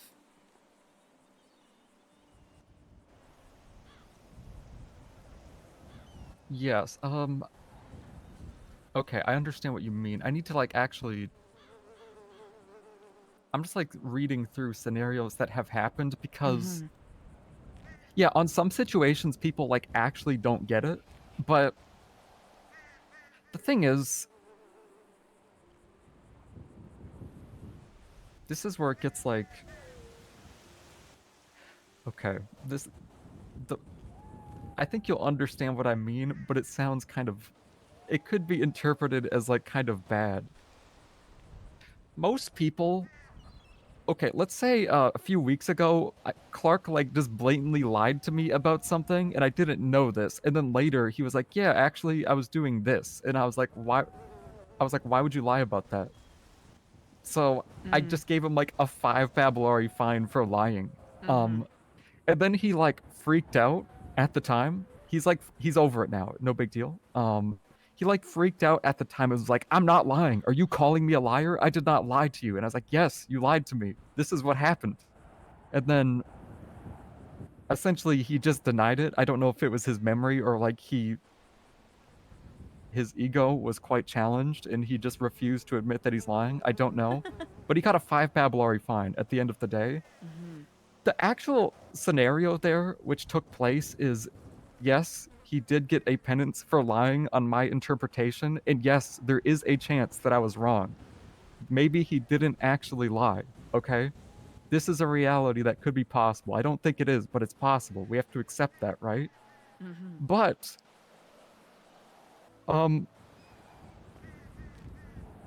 if someone's like here for the right reasons, they're not gonna lose their fucking mind because someone's like, you lied to me, here's a little fine. This is a weird common occurrence that happens. Sometimes someone's penance, actually, the lesson has nothing to do with how they got there. Like looking back. Which is kind of a weird way. It's very abstract, and I don't think you should build something with this kind of mentality, but it has happened a few times now. Where some people, it's actually irrelevant what they did. Like, they move past that. What happens is their ego gets challenged, and they just, like, put themselves in a weird pit where it's like, the challenge was actually, like, I actually don't even care. For Clark, I think I remembered it 100% correctly, but I didn't even care anymore if I was right or wrong, because I think his ego, like, needed to be challenged, it turned out.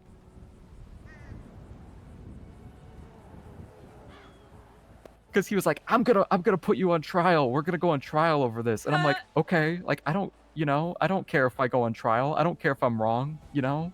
I just don't know why he's so, like, he was sufficiently challenged by the ordeal, and it wasn't something that was personal, like, at all. Clark likes me.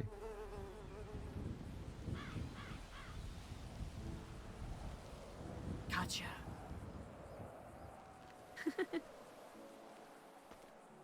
Anyway, the reality is I think most people who are here for the right reasons, the penance ends up being kind of irrelevant to them, even if they think that the person giving out the penance is wrong. They just simply don't care. Which, I don't know. This doesn't apply to everybody. If something's, like, clearly fucked up, they will. I think everybody here feels obliged to do something, hopefully, to, like, call me out, whoever out. But it's happened, like, frequently, where the actual problem isn't necessarily to the person. I don't know, ego seems to play a big part for some people in some of this. And the reactions seem heavily dependent more so on the ego rather than the justification itself, I've noticed. Mm.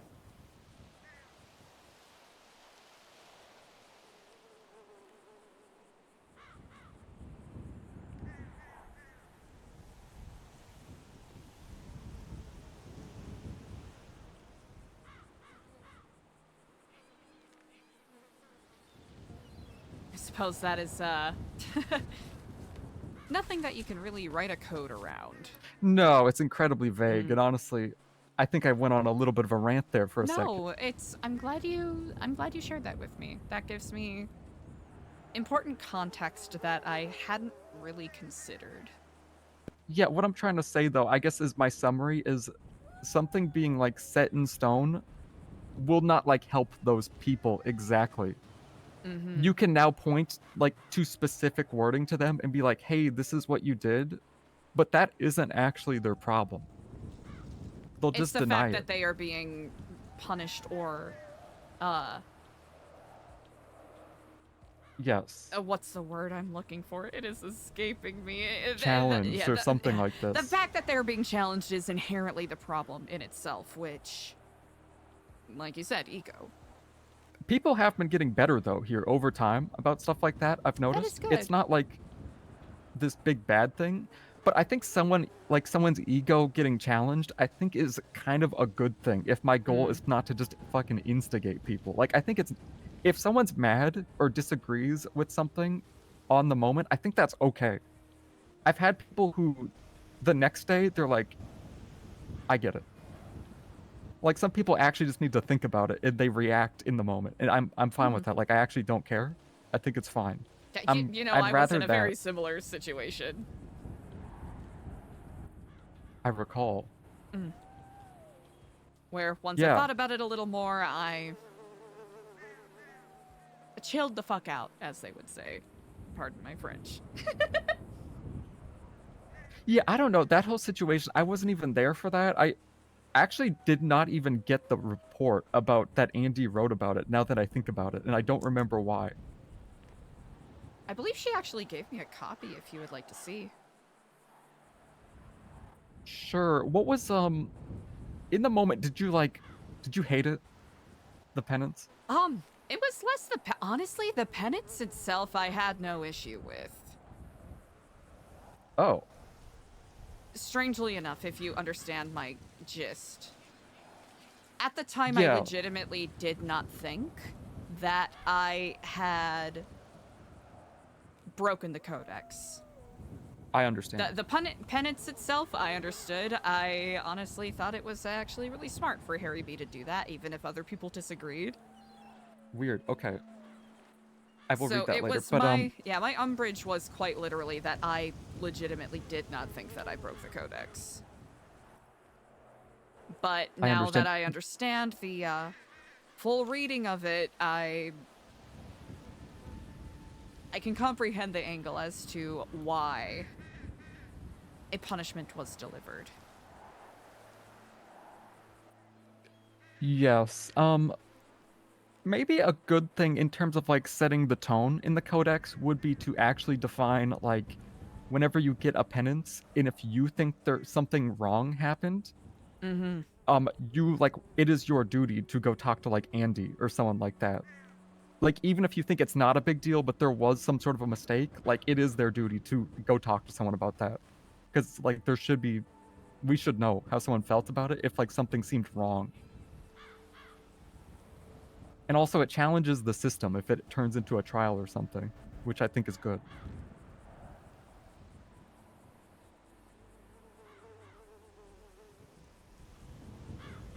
Oh, I made a note about if a case is tried or if a punishment is rendered and it is later found that or the accused feels as though their punishment has been rendered in error, they would approach either sheriff or I should probably have a singular person like Andy, for example, listed as someone that they can approach so that they may appeal to some degree. And they would Yeah, have a certain time frame before they must make that appeal. Sure.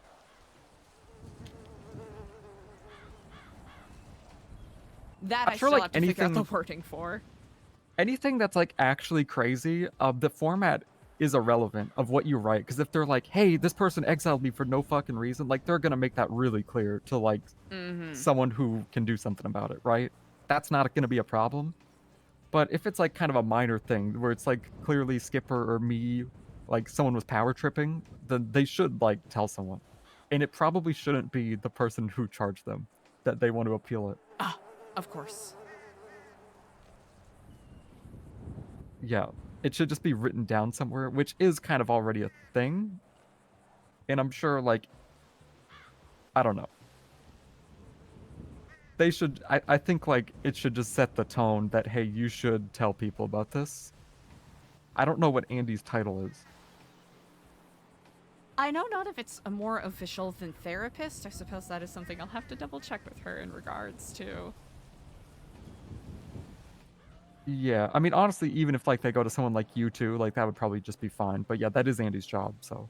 Well, one of her jobs. Indeed. Okay, I've lost the plot a little bit. I forgot what we were talking about just before this point. That is quite all right. It's, like you said, it's the whole conversation has essentially been one loaded question after another, and I appreciate you for being so candid and frank with your answers. I will, oh, okay. What I was gonna say. I think, like, trying to clarify, a good example of the Codex is, well, a good point is, the way Edgar wrote it is he wrote, like, quote-unquote, the tenant in the Codex, and then he wrote, like, little examples of what it is. Basically, everything in this, you can just put, like, an etc. at the end. But... Edgar, he kind of implied that it's really clear of what everything is, but then the description, if you want to call it that, is like, just like a listing of traits, which I think is okay.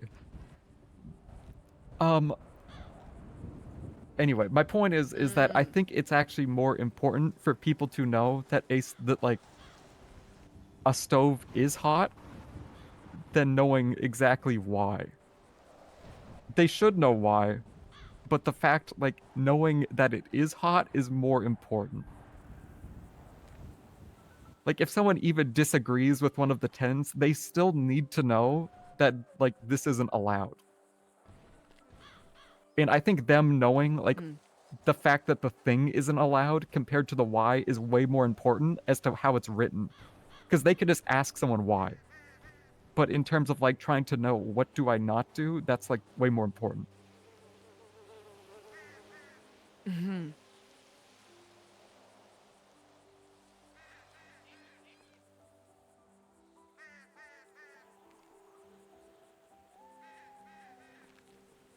So many things happen, though, where someone will do something, like, kind of vague, but clearly destructive, and it probably will be hard to, like, define why what they did was bad, other than, like, a coverall. For example, one time... Sorry, do you want me to stop for a second? I don't know if you're, like, writing something. Not at all. No, please continue. One time a fire broke out here, and Skipper ran up to the fire. Other people were like, get buckets of water. Skipper ran up to the fire, and he was trying to blow the fire out. And then... And then, this led to, like... The reason why I even learned about this is because... This is a weird situation, where Skipper actually came to me, because Luciano was, like, being...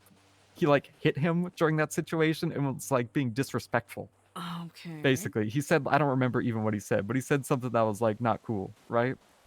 So Skipper was like, hey, can you, like, do something about this, essentially? So then I looked through it. I actually fucked up a little bit, but then I corrected it, and then Luciano did get, a Codex violation for, like... I don't even remember what it was, but it was because he said something, like, kind of very disrespectful to Skipper. But then Luciano brought up good points, and the reason why he actually hit Skipper, whatever, was because Skipper was... like, literally making the fire worse, even though Skipper was blowing on it thinking it would go out. It was a situation where people were, like, Skipper didn't think it was that serious. It wasn't really interpreted as that serious, but then I thought about it, and I was like, he was literally making a fire worse. So I give him a Codex violation too, because that's like, if you're literally making a fire worse here, you should get a Codex violation. Like, I don't care if someone's laughing or not. If there's like actually a fire and you're making it worse, then that's, you know, that's not good. Anyway, that was a situation where agree with that. in the moment he didn't really get it. He accepted it and he moved on. Maybe someone, if like with a bit more of an ego, would have reacted differently, but I don't think he entirely understood like why I still went back to him after he brought up the situation to me initially and also gave him a Codex violation. He might get it like now. This was like actually months ago at this point. This was like very early. That's wild. Months. But there will be stuff like that where like someone will literally do something which you're like, okay. It's like if someone just like started damaging a building, but they're goofing around or whatever. Like they literally damaged a building, so it's kind of that clear. Yeah, it's the tricky ground of how much weight is it given in the moment. I mean, sometimes it doesn't matter to be like, if it's just like a 5 Babylari fine or whatever the penance is, and it's just like, hey, you fucked up, and here's like something where you will feel it a little bit, I think it's fine. Even if they may think I'm like slightly wrong or whatever, because at the end of the day, they are not that set back by it. Hold on, I need to think for a second over here. Let me sit down. No worries.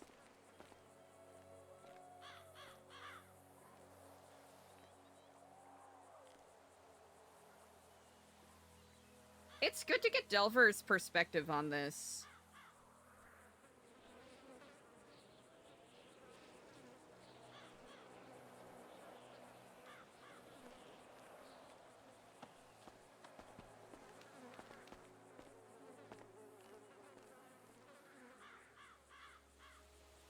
One of the the first trial that happened in New Babylon was about cannibalism. I don't think you were here for that, were you? I was not. I have heard about it to some degree. Not a lot of details, though.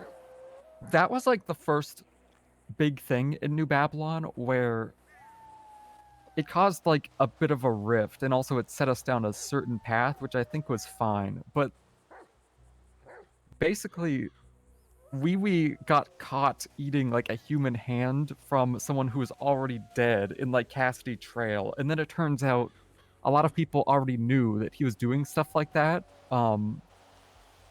etc. And then he eventually went on trial, and then everyone came up who allegedly knew about it or had seen him do something like that, and then they also got like had some consequences for like enabling something like that. But then it reflected on something that I still think could be true to this day a little bit, but people are taking it upon themselves to actually think, is this like good or bad, more so now. But the thing about cannibalism, at least the wee thing, is I think it makes sense why we should not have that in New Babylon if we get into a discussion about it. There's like numerous reasons, but it's not entirely clear if you want to think about the Codex on its own. Now, you could get into like arguments and points. Well, okay, to be clear, I'm not arguing for cannibalism. I'm just like having a conversation. I understand the gist of the thought exercise you are engaging in right now. The reality is, though, like Lang and others, like some people were like, hey, it's so fucking clear. Obviously, we shouldn't do cannibalism. Obviously, because that's what our Codex says. But then you read the Codex and you're like, well, you get into a conversation which starts with technically, is how this actually leads, which I think is not good if you're trying to prove that something is very clear. Because technically, it falls under thou shalt not commit any harm towards any Babylonian institution or New Babylon itself, because if people find out about cannibalism, that's not good. And also, having a cannibal here probably not good either. Probably. Technically, it's outside food. But we also eat deer and stuff that are out there. So I don't know. But did he harm someone in New Babylon? Well, he actually harvested meat off of a hiker that got attacked by a mountain lion. So, I mean, he didn't really kill someone. Technically, he broke a law in the outside world. And at the time, especially, we were taking stuff like that more seriously. Like, you shouldn't try and stir up stuff with the police, which is a point I want to get into after this, actually. Mm-hmm. This being said, I think if you actually think about it, it makes sense why, you know, it's probably not a good idea to be a cannibal here, because the reality is we're just trying to start, like, a healthy town, and cannibalism usually isn't, like, a good trait to throw into the mix for that, but it is not clear. It's clear if you actually, like, use your brain a little bit, but the vibe was, and I use the word vibe, a lot of people thought it was, like, fine, and they thought at the time there were a bunch of elders, and that's how New Babylon worked. At the time, I think even some elders knew about it and were like, yeah, well, that's just wee-wee. Like, he's quirky. He goes out on the trail, and sometimes he eats human meat.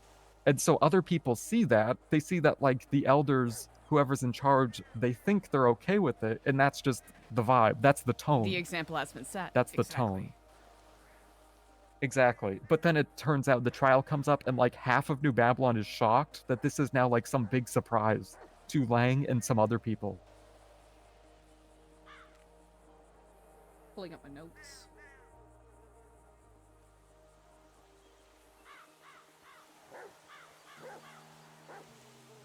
I think the reality is, though, for stuff like that is, I think a lot of people's lessons from that was,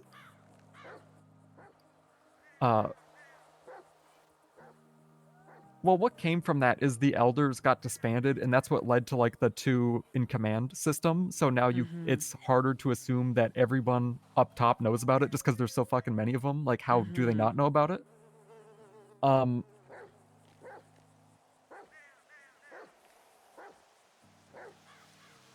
I've lost my train of thought for a second. I suppose a little bit of that crowd effect, you know, there was several elders and others two, I guess. Concentrated leadership at the top, for lack of a better phrase. Or perhaps not concentrated enough, but at In the what time. way? There were like 5 elders or 6 elders. Ah, at the time, gotcha. Right.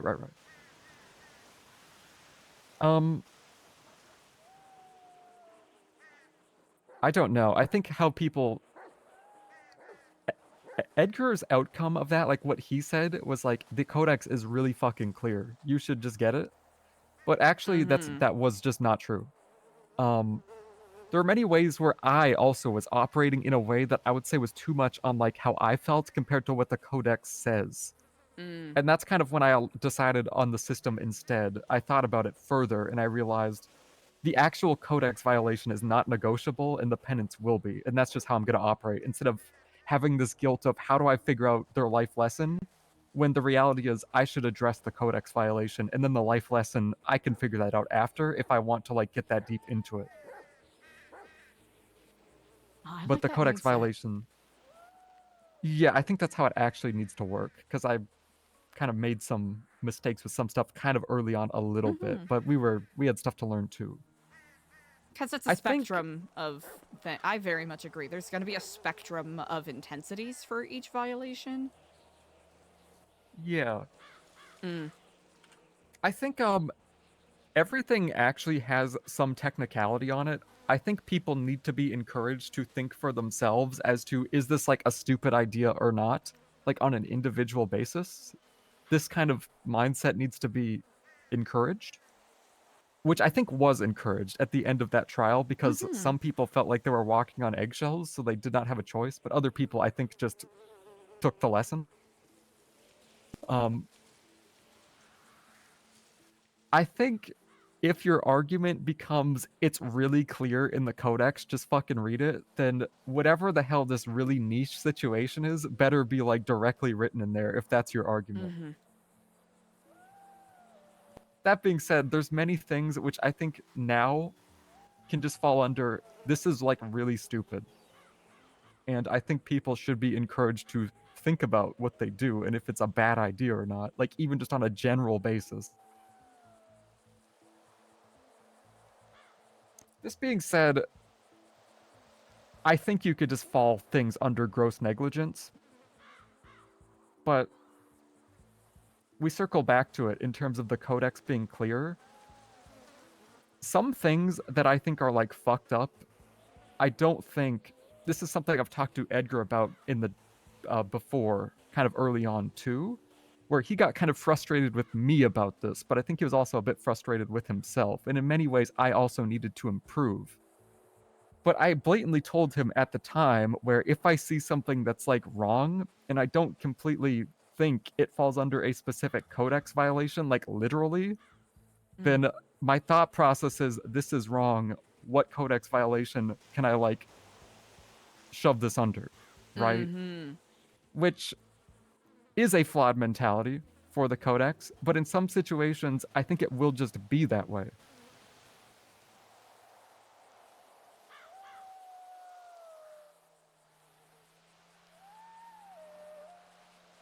Now, I don't really operate that way now in the same way. Like, it's a bit more clear, but the reality is you can just lump anything under gross negligence for, like, going against New Babylon. And perhaps I'm just more comfortable doing that now, because I think that honestly is kind of the correct way to do it with how the Codex is right now. But the reality is I am still, in many effects, operating off of my own, like, vibes before the Codex. But that's because the Codex is, like, inherently a bit vague. Mm-hmm.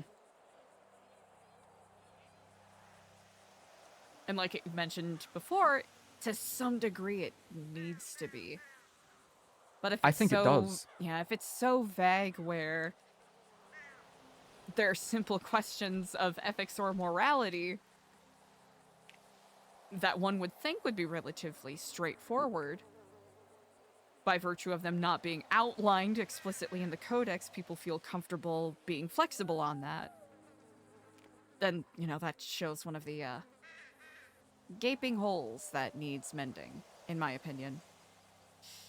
I'll be honest, beforehand I thought if people need basic morality and, you know, sanctity of human life to be outlined for them explicitly in a rule set, then... And I've changed my thinking since then, but I figured, well, then the society is a failure from its onset. If you have to explicitly lay out, this is how to be a good person.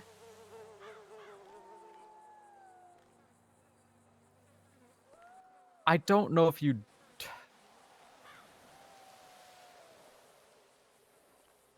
I think there's two different things that the Codex needs, where before it was not clarified, because when Edgar was writing the Codex, we were also like, maybe we should make a separate book of like listed charges and stuff. And then we just decided not to, and I just went on the Codex itself. I think there needs to be two categories. Well, no, let me rephrase that. I do not think there needs to be two categories, but this is an idea. You could maybe split it into two things. One of them is things to set the tone, and one of them are like actual tenets. And obviously tenets are still like a guide, but the tone is maybe an important like thing to throw in there. I am very, very glad you brought that up, because I was thinking about doing the, I suppose, what is it, Lucidian? No, not Lucidian. Junician sort of aspect, where they had outlined a certain amount of, you know, individual responsibility tenets and also social tenets that applies to one's responsibility, either to oneself, how you comport yourself, and also how you comport yourself to your fellow community members or as a member of society. Now, that might be a little a little too inside baseball, maybe getting a little too deep in the weeds for what our aims are here, Yeah. but I am glad you brought that up. Simply just having simply laid out guidelines, goals for our community members to follow. Bits of, cultural inspiration, as it were. And then, more strict set of rules, laying it out plainly. This is what we do, this is what we do not do. Because things like being productive, exercising graciousness in moments of conflict, things like that are, aspirational to some degree. We can't exactly legislate or fine someone into embracing those cultural elements, I suppose. Exactly. I will also say, like, some of that stuff, I don't think you necessarily need to well, because of your position, you should feel responsible, but I don't think you necessarily need to feel like you need to be the person to do some of this. Like, for example, we probably need, like, a new, like, pastor type person, or, like, maybe more people like that who maybe down the line could, like, just take the reins. You know what I mean? For, like, some of that stuff. Exactly. I am in agreement in regards to that. I was gonna say something else, but I forgot. Where were we? Talking about, having Okay, general morality. guidelines and then having laws. There's always going to be, like, a bit of a...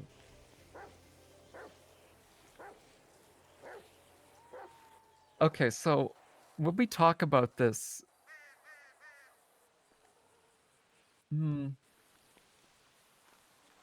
I think the reality is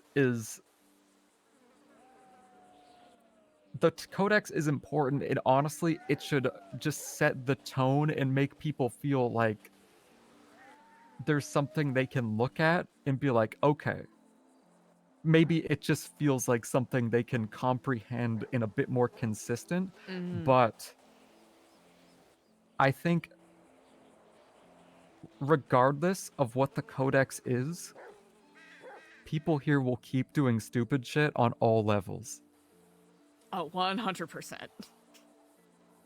Including the argument of this is morally wrong. Obviously, we shouldn't do it, but at the same time, people are like going out and killing cops because Lang said do it. Yeah, that's So if you're arguing, well, also everyone's like an ex-gang member, so that's out the window. Like in assumed morality, it's just out the window. You should not assume it. But also it's still like people are actively doing stuff that I think if you think more morally, that is wrong. I was thinking about adding something along the lines of, you shall comport yourself as a Babylonian, comport yourself with dignity and pride. Do not do anything that will, show New Babylon in a poor light, but that's messy and it could be interpreted in different ways.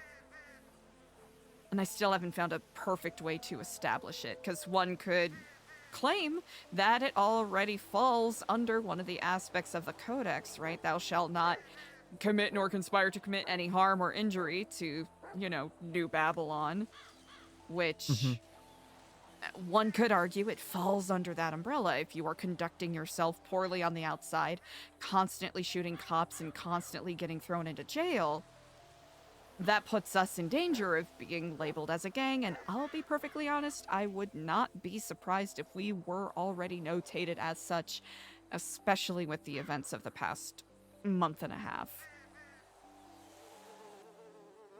Andy and I took a moment to lay out every incident that we have had with the law. We came up with an incomplete list of 17 incidents, at least since I moved here that I recalled, where 8 out of that 17 involved the harm or death of either an emergency worker or police officer. Not great. I was talking to Sab about this yesterday. We're in like a weird point where initially, when New Babylon started, the police were like sketched out and clearly heavily inclined to investigate and try and figure out like there's something up with these guys. Now, we actually are doing way more. Some people here are like getting caught for way more crimes, blatantly doing way more crimes, and everyone here is actually more okay with that now, including the police. I agree. That is. If that like silo someone fell off happened like a month and a half ago, they would be here. They would have never have not be here. Like they would still be here questioning people. The police would probably just be here. But now they're not. There's like no sense of urgency on like Pred questioning people. It seems to me. Yeah, I think he only spoke to Luciano the other day, and he spoke to myself today. If this happened like a month and a half ago, they would have been here literally all day. For like 3 days in a row. It's just completely different now, which I think just needs to be acknowledged. Like honestly, we probably don't need to walk on as many eggshells in some ways, which I think is a good thing, but yeah, it is a slippery slope of us essentially just becoming a gang, and I don't think we should. No, it's not why some of us are here.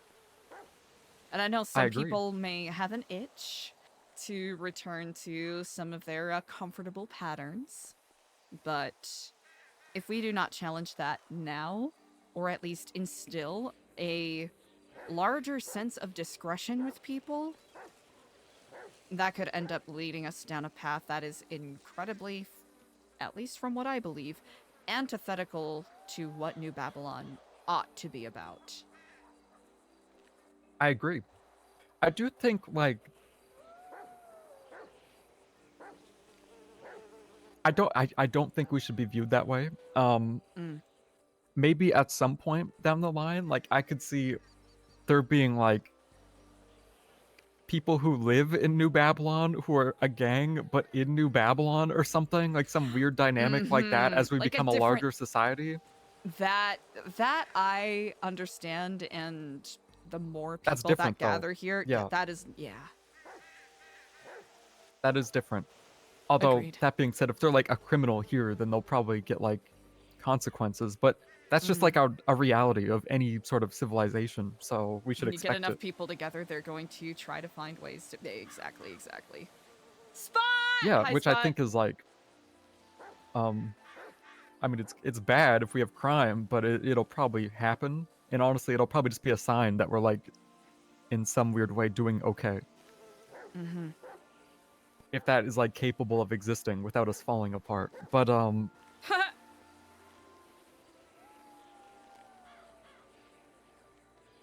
I don't know how to actually argue. I think it does need to be addressed. I don't know if it necessarily needs to be addressed in the Codex. No, I think Maybe it's it more of should a PR thing, maybe. If it becomes a... If it's an... It's really tricky. Because I think it kind of falls under that common sense umbrella again.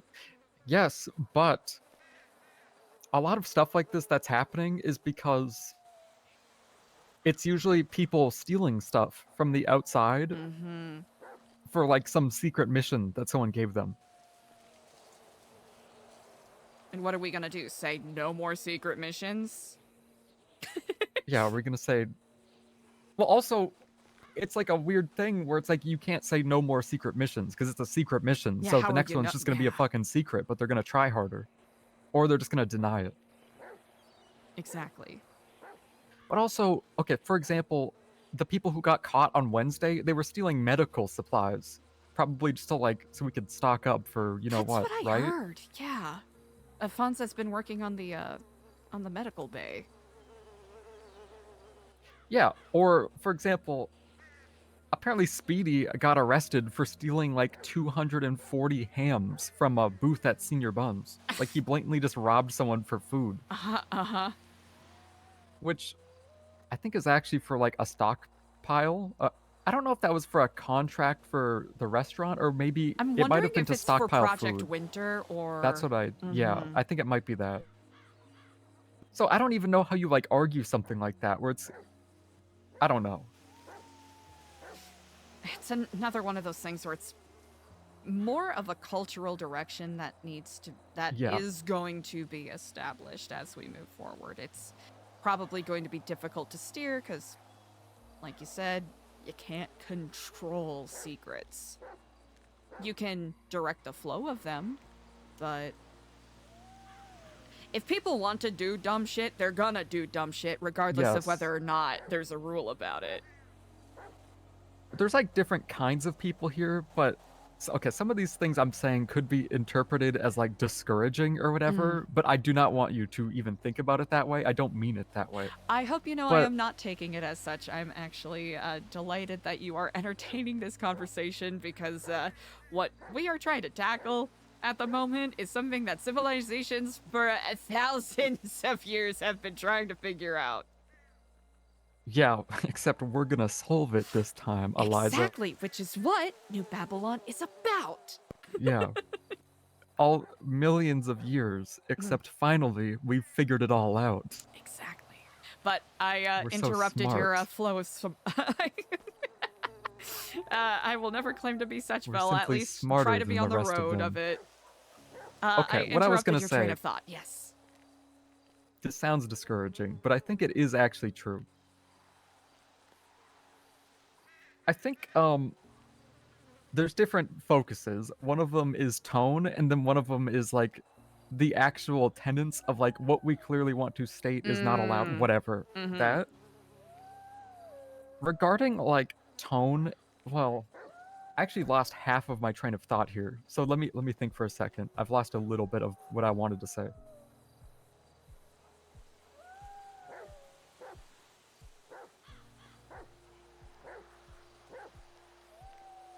We'll let him get it back. Chat, are you enjoying this philosophical can, like- discussion?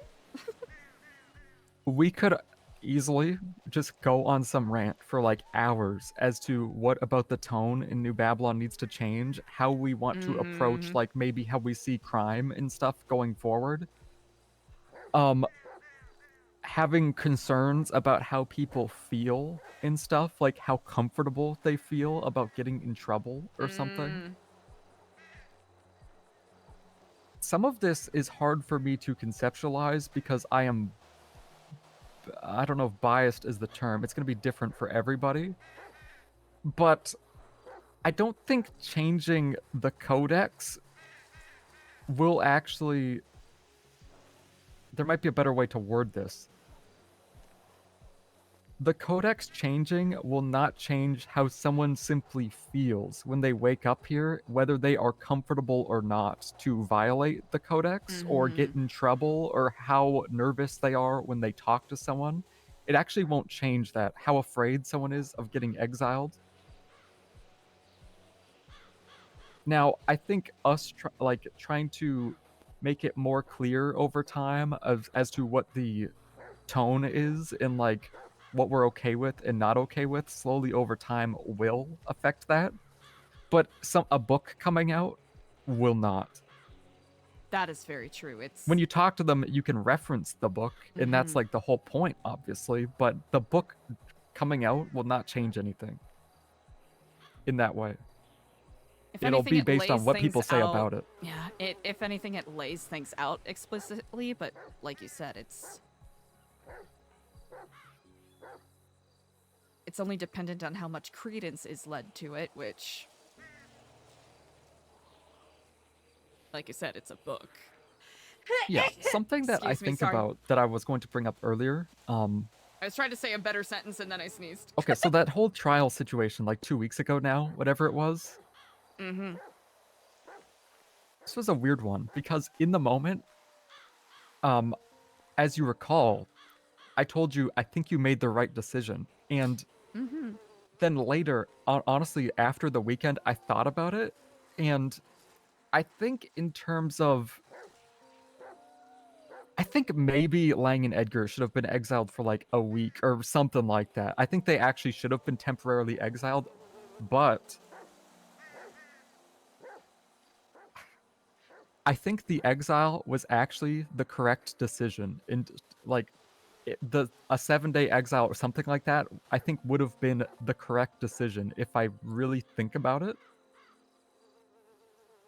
Just based on what we've all agreed to, what I felt like the tone was, especially like as stated by Lang and Edgar at the meetings, etc. They probably should have gotten exiled. But I think New Babylon would have been worse if that happened. Which is kind of a weird thing to think about. It's exactly. Which I think, which made Friday so chaotic. Well, first of all, Luciano was not comfortable taking the reins immediately, which was bad. You and Queenie were a bit like exhausted, which is very understandable. The open panel of questions was like not good in terms of it being orderly. Yeah, People were like freaking out. I honestly should have stepped away a lot sooner from that mic. I'm not gonna lie, I went into a kind of new Epsilon mode where I was like, okay, I have to answer these questions or things will go bad, when I simply should have walked away because it wasn't my place to answer those questions. Yeah, Luciano probably should have, but anyway, it doesn't matter now. Circling back to my point, part of the problem there is because what is and isn't allowed became, I think it will always be a little bit wishy-washy, like always. I don't think we should act like it will never be. But especially in that moment, what is and isn't allowed became really unclear, because it's like, are they allowed to demote the Marduk? But Marduk, they broke a bunch of rules and stuff. So does the Codex matter after Marduk has been saying this whole time that the Codex is like really important? Same with Edgar, but they both like broke it basically. Does any of this matter? Like, these are all questions, right?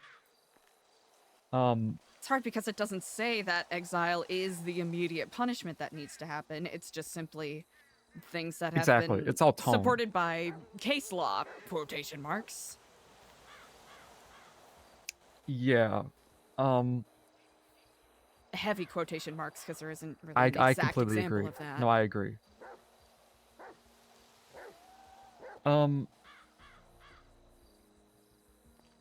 I think a problem we will see going forward that I think is something we need to think about in terms of a decision. I think some of the reasons why Lang and Edgar were like comfortable making some mistakes like that is because, which I think is a valid argument, is what are you going to do about it? Like everyone else here in New Babylon, which is a really good point. Right? But I think the reality is it would have been worse if they got exiled for a week, but I felt like thinking about it retrospectively, I think that would have been the more consistent choice, but it would have been worse, especially at the time, because things were like, I don't fucking know. This being said, I think we need to kind of... I don't know. This is something I am like caught up on, where I feel like, especially at this point, especially after that, now that we're like kind of out of it. Let's say you go crazy, Lang goes crazy. Say, I don't know, Speedy and Luciano do something ridiculous too, and we need a trial. There brings up a good point that I think we need to think about. I think the judge is going to have two decisions. One of them is, should I give them the actual consequences of what like we've essentially agreed how it should be, and this may have a high likelihood of being the end of New Babylon, or should I give a penance that's like a bit wishy-washy and maybe way too easy, but maybe New Babylon itself has a higher chance to survive.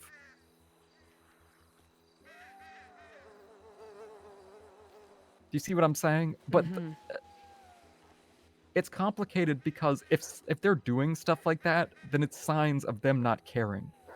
Yeah. And I feel like if someone wants to act like that and not care, maybe we fucking deserve to fail.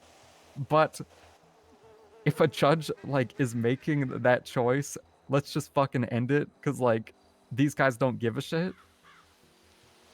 That like mentality itself is kind of like a bit against what we're about. But if that's not like the actual, I think there needs to be like, if someone wants to go so far out of their way to screw things up in like a massive way,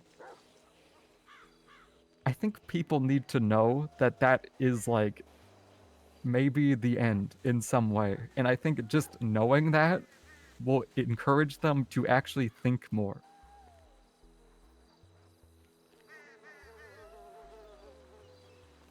I agree. With as often people are beholden to their impulses here.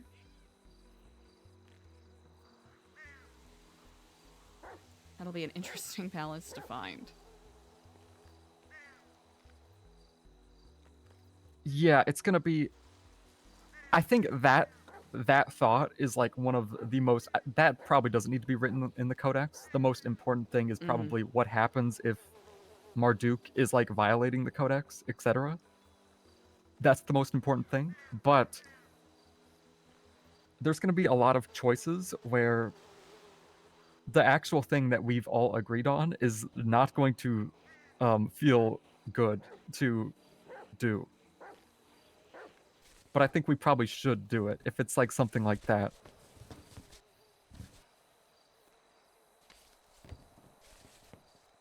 Agreed.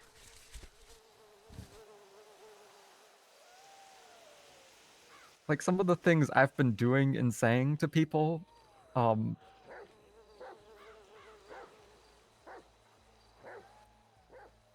don't know. I think it's ridiculous if hold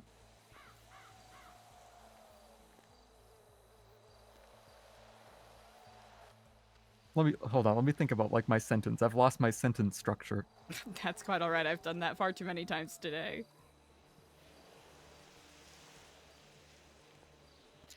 Okay. Obviously, if we get raided by the police or something, that's honestly not really a big deal because we'll just like they're just gonna take like some fucking guns or something and then we'll just keep building stuff. Or even if like a building explodes or something, we get bombed, if everyone's okay, we'll just rebuild stuff. Like that's the whole point of us being here. But if someone who is in like this big position of authority, or even many people are like, fuck New Babylon, let's stir the pot, then I think it needs to be addressed. Like if people who are like clearly core pillars of New Babylon have all decided let's destroy New Babylon, they need to be removed even though they're core pillars. Which is going to like really hurt and might just be the end. And like you said, if that's how it's going to end, that's how it's going to end. If there aren't people who are willing or able to step in and fill those niches to continue Babylon, then it's essentially destined to fail from that point forward. Not that I want to be defeatist about it, but I agree with you. A lot of people talk here like, yes, we want New Babylon to stand for 10,000 years or whatever, but if the people preaching that randomly wake up one day and they decide, fuck it, like it should fail. It just should. Agreed. So, I don't know. I don't know if something needs... I need to actually think about it more because we've had a lengthy conversation a little bit. This isn't an end. I'm just like... No, I understand. Been, like, a little it's hazy a here. lot to talk about. and Yeah. I appreciate you entertaining it this far, at least. Like, I think something to discourage people acting in this way is simply the knowledge on all levels that, like, they are in some way actually capable of ruining New Babylon, like, directly. And it will be ruined if they try hard enough. Now, this is something that maybe isn't a good idea to drill into someone who's like some random person who just got here. It's maybe not a good idea to be like, hey, you could ruin New Babylon yourself if you wanted to, by the way.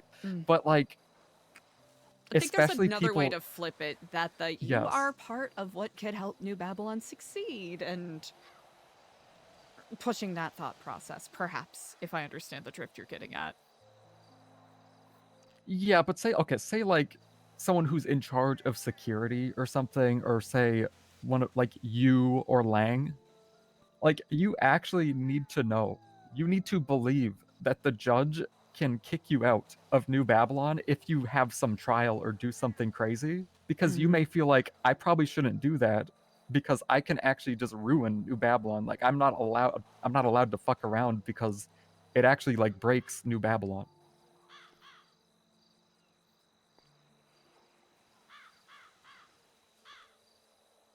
I understand, yes. Something that I thought about, which I don't think should be in the Codex, but I think it is, like, it kind of describes what I mean. I guess this could just be like it's like a thought experiment, but I think an interesting thing which kind of reflects on what I just said is you might as well just like, if you're rewriting the Codex, honestly, you might as well just fucking write anything Lang does, you are also allowed to do. And I think that would be like the only sentence you could put in there that actually changes how things are approached in like a big way. Oh boy. I think that's like the only like singular line that you could actually put in that would change it. Floodgates that. Yeah. I get your gist, Well, though. I do He doesn't agree. want to ruin New Babylon, though, is the thing. He doesn't want to.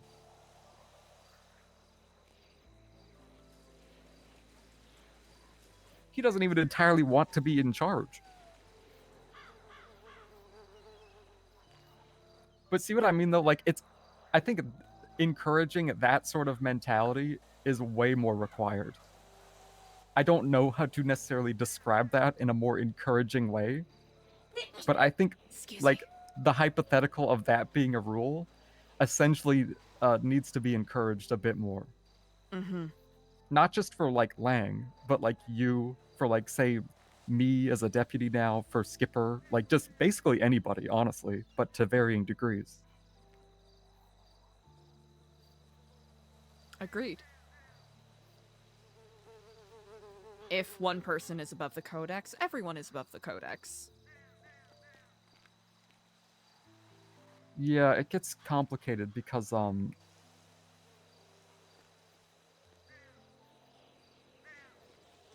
don't know. It gets hypothetical.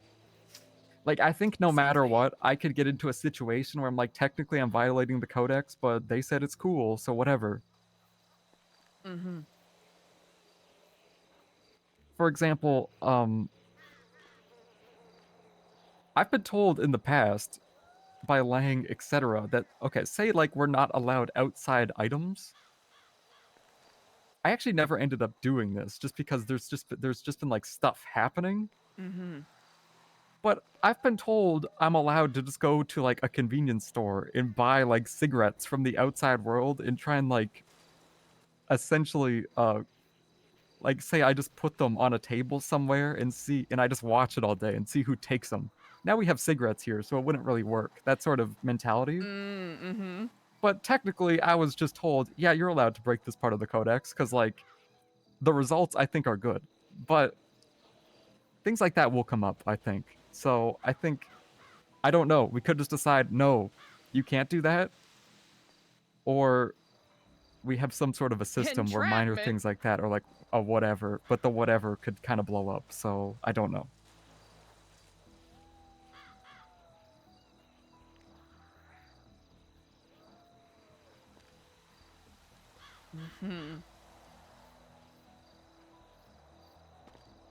Trying disease, aren't you?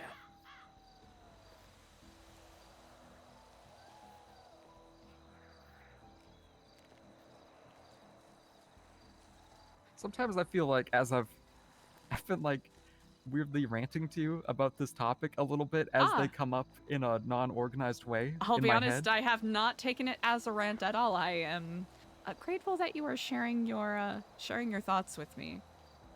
Yeah, I'm concerned that some of the things I said have maybe turned some of like your arguments and stuff, or even just like future ideas, or some of the ideas I've introduced.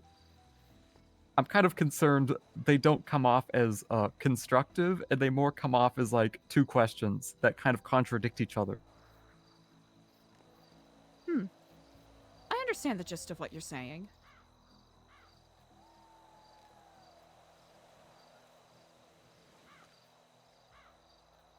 It's good to look at things from different perspectives.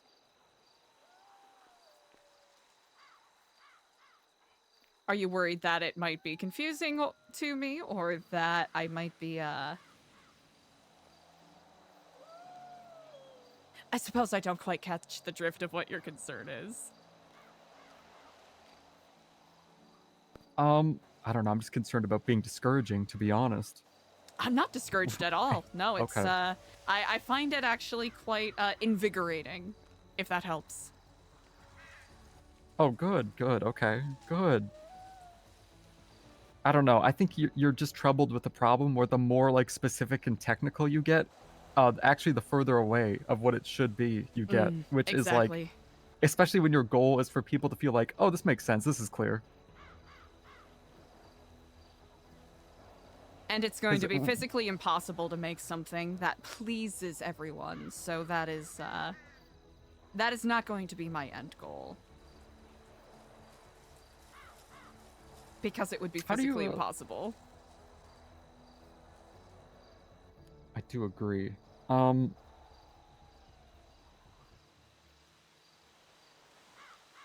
What exactly do you want like the format to be exactly? That is an excellent question. That is something I'm still trying to figure out, I'll be honest. It's one of those things where I have a couple of ideas floating in my mind. And to be perfectly frank, I am not trying to pump out a new Epsilon Guidelines 2.0, if you catch my drift. Yeah, I catch your drift. Because this is not New Epsilon, this is New Babylon. It's like, they're both new though, it's kind of interesting. Well, I guess that New Epsilon is the Greek new. Whereas this is the Mesopotamian new. That is true. A loose set of introductory guidelines followed by... You know what? Maybe, okay, so in terms of like the flavor in the beginning, I guess that's like kind of like a mission statement as to like anybody who's coming here, like that should essentially just be like what we want the vibe to be. Like we do not want to rely on the outside world. Like kind of like what we want, what our goal is as a society, essentially. Exactly. That's kind of more important than writing them like a rule, because then if they understand what the goal is, they'll be like, I get it. They'll be able to follow that more closely. It's yeah, like you said, a mission statement. It's encouragement as opposed to punitive inherently. It's hard to celebrate something that is inherently punitive in its wording and intentions. Yeah. It ought to be, you should do this, as opposed to, don't do this! Even though there will, you know, obviously have some don't do thises in there. Simply by virtue of necessity based off of experience. Did you know the word hierarchy is spelled wrong in the Codex? Is that such? Yeah, it is.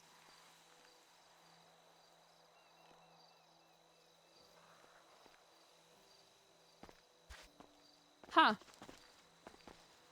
been like before that you since the accept beginning. after C, huh? Yeah.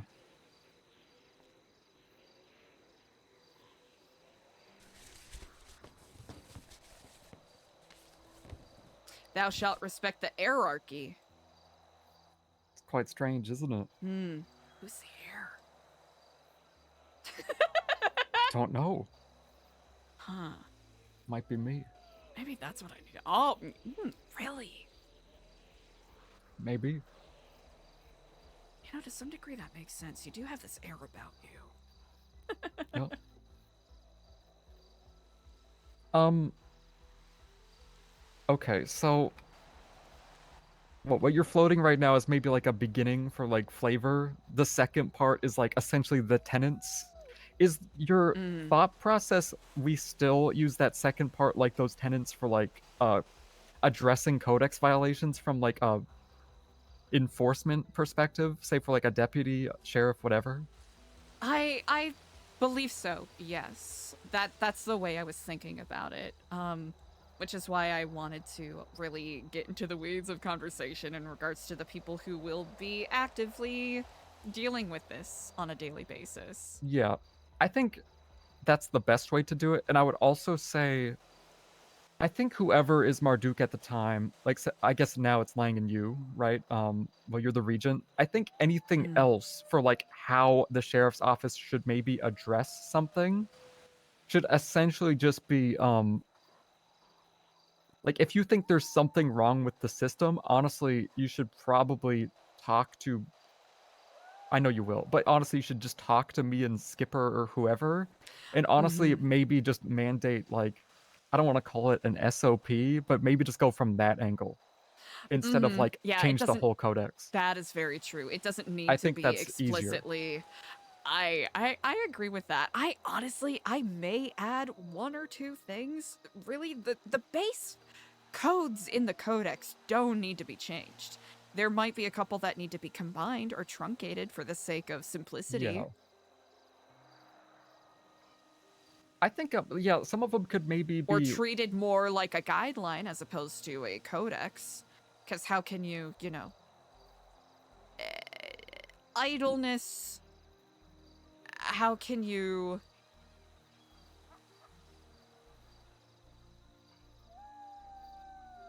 amend that, I suppose. If anything, it's more that someone was hanging out. Yeah. Like, how would you that's why, punish honestly, that? well, I think it needs to be written that it's like, don't just stand around all day. I think that's actually really important. Because that is like the flavor of what we're going for. Like, it's honestly something that I was talking to Sab about yesterday that I am personally concerned about. I've essentially just been approaching random people, especially on slow days. And I've just been like telling them to go do specific stuff. And I'm just going to be doing that more now. But I think that sort of mentality, I don't know if that needs to be a rule. But it does need to be, you know... It needs to be like... It's a guideline. It's the flavor of it. Yeah. It's like, it's the flavor of it, exactly.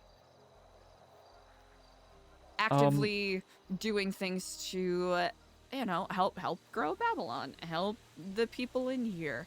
Don't only rely on a reward system of Babylari to inspire one to do work. Yeah, they should be here to like get shit done. Yeah, I do think you could combine proactive, not be idle, and productive. That could maybe. That should probably also just be like something I could charge someone as a codex violation, because I'm sure in some situations, like if, for example, if I go to, I don't know if it's ever come up, falls under the umbrella of integrity if we really want to get into the, you know. That one, you could argue so many, like you could argue lying follows under integrity too, though, but it's closer to like the other one, lying, in my opinion. Yeah, truthful and without deceit. I think integrity literally only just applies to like deals. Or maybe if like, I don't know, honestly, that one, I won't tamper with it any further because I was about to get really legalese about it and go, well, one could argue simply by being a New Babylonian, you have made the unspoken contract to do XYZ, which is honestly just getting obnoxious at that point. That's hyper Yeah. pedantic. Honestly, maybe the integrity thing could just Maybe like this, it could be described a bit. It kind of does stand, but a little clearer, perhaps, or not yeah, clearer, maybe but it's just rephrased. Like follow through with your word or something, and that's kind of that. I don't know. Be impeccable with your word. My only example of that was like the Polly thing, where he's like, "Yeah, I take full responsibility," and then he comes back and he's like, "Here's proof that I'm not responsible." Yeah. That's just That's being like literally a dick. it, though. That's the only example that I've experienced. In a way where I'm like, it's clearly this. I do think proactive, don't be idle, be productive should probably. Okay, well, first of all, the first two are. Let me circle back because this is more important. The first two are literally the same thing. They're literally. I don't really know. Like, I know they're like minorly different, but they're basically the same thing. One is only rely on New Babylon, and then the other is don't rely on things outside of New Babylon. Like, and I think it's one of those things where going from a, not operant conditioning, what's the right word? From a psychological perspective, people are more inclined to engage with rule sets that are do this as opposed to don't do this, because a lot of the times, depending on how one's brain is wired, sometimes people see do not do and immediately go, but what if I tried to test that boundary? Yeah. Which I'm trying to remember the specific psychological term that wraps around that. I understand what I you digress. mean. I don't recall the term either. I understand why he did it, why he wrote it that way, because like one of the core values of New Babylon is do not go to the restaurant in the outside world. But there are like niche situations where like you probably should. For I don't know, not for like restaurants, but like there's been like situations where say Edgar's brought CJ to the hospital and then we just kind of moved past it, and it's like, yeah, that makes sense because we didn't want her to die, kind of thing. Like little situations like that. That is something I've discussed with Gigi, and it was something that a couple of people were very strict about if I am not getting treated in New Babylon, I want to die, which I'll be honest, does not sit well with me, at least until we are fully capable of, furnishing and healing people here. I think it is foolish and ridicule-worthy to simply allow someone to die by preventable means for the sake of standing by ideals that we're currently not able to support. I feel like if someone has that opinion for themselves, I feel like it's like okay in a way, but like if someone else sees them like dying on a mountain somewhere in the middle of nowhere and there's only like one hospital near them and it's not New Babylon, I feel like you cannot like get mad at the person who made that choice. And if I recall correctly, at least the first couple of times that medical issues like that happened, the problem wasn't, at least the first couple of times being at the hospital, the problem was people holding up a doctor with a gun. Doctors, which has happened multiple times. It has. Yeah, I've never seen a doctor be like, I'm not going to treat you, so I don't, you know what I mean? Anyway, sorry, we don't need to, that doesn't... Of course. Where were we? Talking about simplifying to some degree and maybe slightly rephrasing or rewording what's in the Codex. I know some people are like, the Codex is dog shit, gotta reword it. I don't agree with that. No, they're idiots if they think that, because honestly, you rewriting the Codex will not... If they think their mentality... If they think, like, it's not... If their mentality changes simply because you just released a new book, I think they're actually idiots. Because the problem was not the Codex, it's their mentality. And maybe who allowed that mentality to exist for so long. But that is mostly on them. Mm-hmm. Anyway, yeah, first two, that's like really clear, and that's honestly one of the most core values of here, but it's like slightly malleable. Yeah, it's what we're here, and also, you know, it's when people go on secret missions, one could argue that they are depending and relying on outside institutions, but it is acceptable because it is for the betterment and furthering of our goals and aims here. That's the argument that can be made. And I don't think anyone will take very kindly if I start getting very strict and draconian, put my foot down and say, oh, okay, if you're going to go out on a contract, you can't borrow things from fruit stands. You can't go and see if there's any loose things in the hospital, right? That's not going to be productive or beneficial. No. Yeah, what I'm saying is I think that should be left a little bit malleable, but Agreed. the sheriff or whoever should also be able to, if they feel the need to essentially use that as like a charge. I wholeheartedly agree, and that's the big thing. I want to make sure, because I heard a couple of times that there's been hesitancy on doing things from the you know, sheriff deputy side, warden side, because there hasn't been a newly established codex. So really this should enable you all to fully do your job. I do agree. I think part of the concern, well, Skipper has blatantly just said he wants to wait until the new codex, and so whatever. Well, we're still looking into some stuff that's like, it really doesn't matter what the codex is. Like, for example, figuring out if like Bazin actually killed him on purpose or something. Like, that's, you know, that's important, right?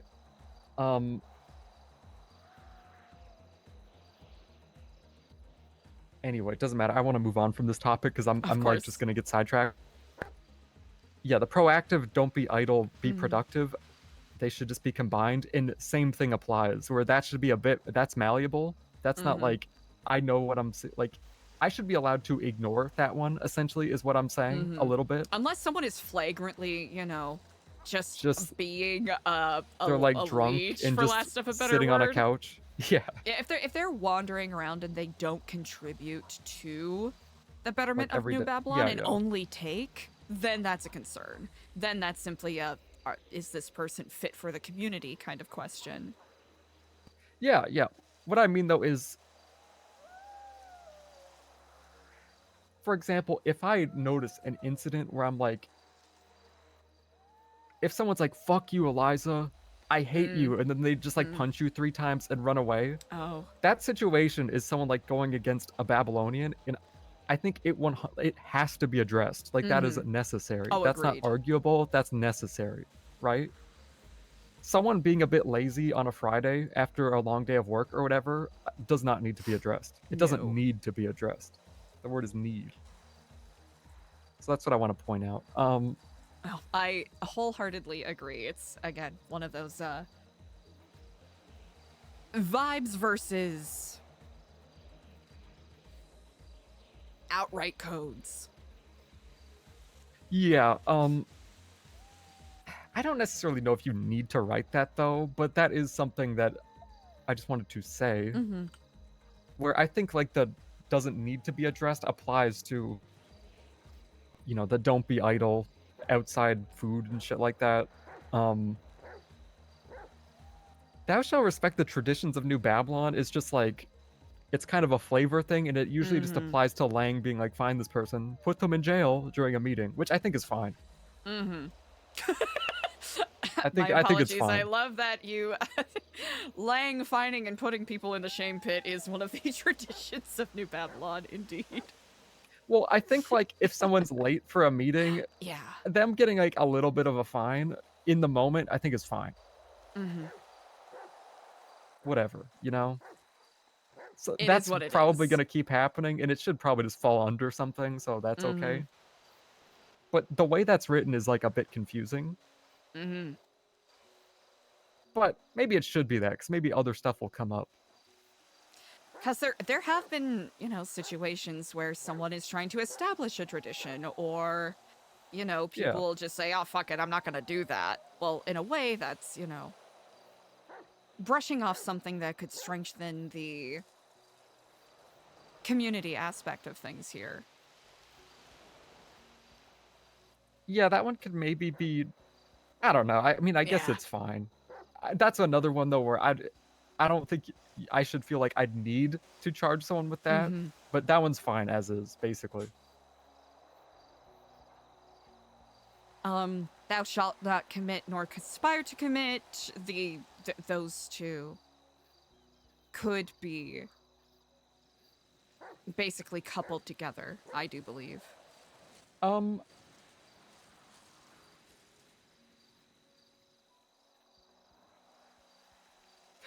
Unless you prefer I to actually keep kind them of disagree. separate. Oh, I okay. disagree. Because the thing is, the way they're like approached and the way I've experienced them happening is not the same. For example, someone like committing what we may define as terrorism against New Babylon is going to be, if you combine them, is going to be the same thing as someone just lying. That is, you know what? That is a very good point. Because they So will for be ex- approached yeah. differently in regards to punitive action. Yeah, I mean, there is still a vast spectrum on like someone doing something against a New Babylonian that could go from like crazy violence to even a murder to like just an insult. But I think the core focus is you did something against an individual here. So the spectrum is like, it's kind of clear in a way.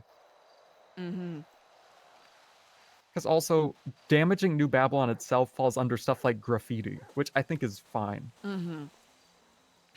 I actually would keep them separate, to be honest. I think those two are good as they are. I mean, you could maybe write them a little differently, but I think like the coverall of this damages either New Babylon or its image, and then the other one damages people. Agreed. Like on an individual basis.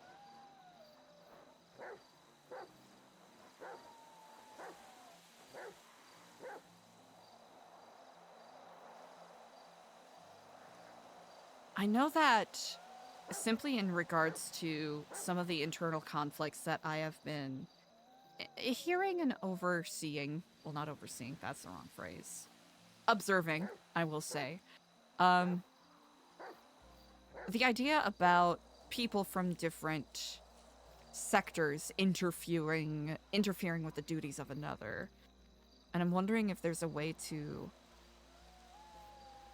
rephrase this where it doesn't cause so much conflict, or simply accept that there will be conflict regardless of how this is worded. What concerns you about, what do you mean, is what I'm asking. In instances where, I'm trying to think of a specific example for you here. Oh gosh, it really is slipping from my mind in the moment. You can just do like a hypothetical or something. Yeah, trying to think of an example. Like if a security member comes up and tries to stop a medic from conducting their work, or if a member of or if a medic goes and tries to stop a member of security from conducting their work or questioning their actions and causing a stop to that. How? I am not phrasing this correctly. You know what? I'm going to sit on that because I don't know how to phrase the question. Thank you for going on this journey with me. Oh, I'll think put about a it pin more in because it. I need to run to the restaurant and get food anyway. So of course. I guess just think about it. I'll be right back.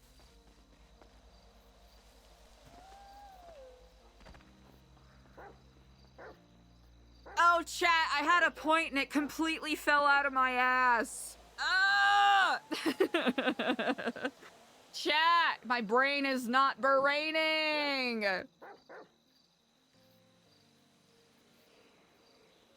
I really thought I had a point and it just completely went. It's gone. Just flittered away. Gone, kaput.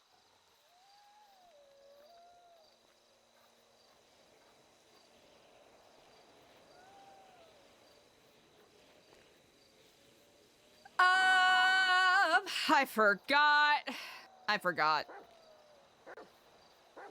It just fell straight out of chat. It's gone. I don't know where it went. It's gone. I'm cooked.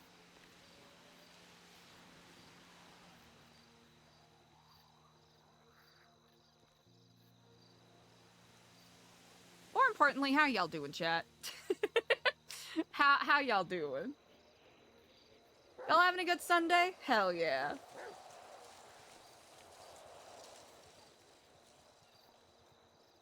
I'm gonna try to get this thought back, but I don't know if it's gonna come back, chat. It's gone. Maybe I need to be more of a believer.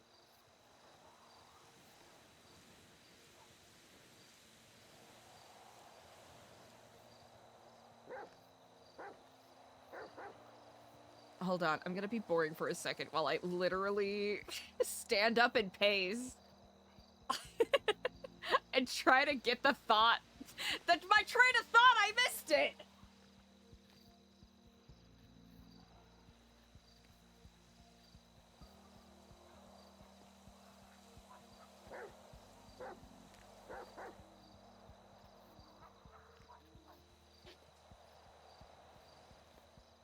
That extra garb, yeah. Like, is it because the rule is bad, or is it because it's a frequent problem? I think it's because it's more of a frequent problem, maybe?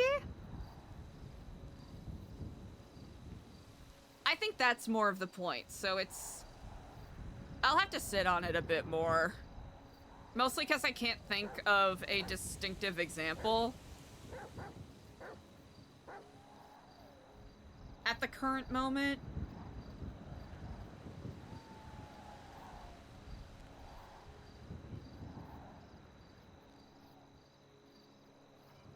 Trying to think.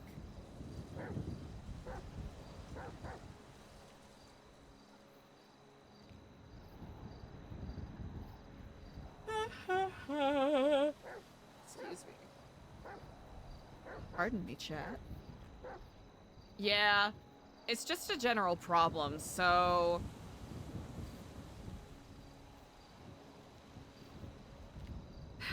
His rank is to be respected, and his directives given due consideration. Thou shalt respect the hierarchy and order of New Babylon.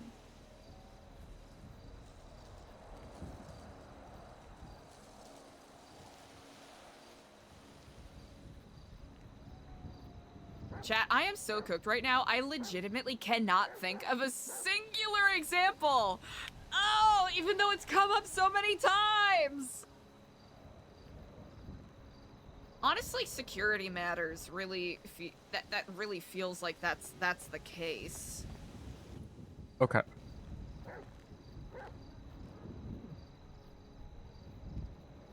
To be perfectly plain, a train of thought completely escaped me. But I was... You were asking about, like, conflict. Mm-hmm. Thou shalt respect the hierarchy and order of New Babylon. And I was debating whether or not it either needed to be reworded or reasserted, because it feels as though that has been coming up quite a lot as of late. Ooh. When has it come up? I think it's mostly, at least from what I have observed and heard from people who have made complaints in this regard, sometimes I think whenever security levels are shifted, the exact, I suppose, chain of directives might not be clear to everyone. Whereas someone who might work at security might make a call to either raise the security level or make a call to either, you know, go into positions or to evacuate. That, I think, there have been instances where people have tried to debate those decisions being made for a spectrum of valid and invalid reasons. And I think making that Ah. more clear to people would be helpful. Because I know some people don't want to be hyper-reactive. But also the people who are being, quotation marks, hyper-reactive are doing it out of good faith and wanting to be proactive for the sake of other people's safety. Like, I do we see what need you to mean. run around like, you know, chickens with our heads cut off every single time a wonderful, beautiful drone flies overhead? No, not necessarily. Yeah, I was there. Okay, I was there that day. I know what you're Yeah, talking about. So, oh yeah, you know exactly what I'm talking about. So, Okay, so that was a weird one because there was no security around that day, if I recall. It was like, so oh that yeah, I was guess like, Benny wasn't a member of security, so that's yeah, and then Benny was like kind of acting out a little bit too. Because he was like, Hey, Cadillac oh Jack, no, thanks for the we follow. totally should ignore the drone and maybe get attacked. And I'm like, dude, I don't know. Honestly, I Yeah. probably could have, like, that was kind of a Codex file. That's like sowing discord what he did, but I just decided to move on that day, to be Yeah, honest. it's But it's one of those things where you just gotta again vibe check it. yeah, okay, so let's say a drone flew overhead. If like And no if one of security the is around. if one of the war elders was around and they were like security levels risen or let's evacuate, I think no one would argue, okay, we're doing what they say because they're the war elder. They're in charge of security or whatever, right? I think, but you know what? You address a good point though, because my opinion is I think, and I honestly think it depends on how confident the individual security person is when they do this. Edgar! Thank you for the prime. If there's I one appreciate person it. and only they are security awake, and they're like, we are evacuating, and they're the only security person, and there's no. I don't. It gets confusing, honestly. Like, even let's say you're around and a security person is around. Honestly, I think everybody is going to go with what you say in terms of an evacuation. Which I don't know if that's necessarily bad, because it's like you should probably be like trained in security just based on your job too, to be honest. I think that's not really a big deal, but I'm glad you bring that up because there have been other opinions given where the idea that someone who is in security, it's a conversation I've had with Polly and Hassan in the past, Polly slightly more recently, where yeah, if Charlie it is showed up. Oh gosh, was it when Charlie showed up? He brought up a situation like that where Charlie showed up, talked to Andy. Andy was like, "Don't tell anyone."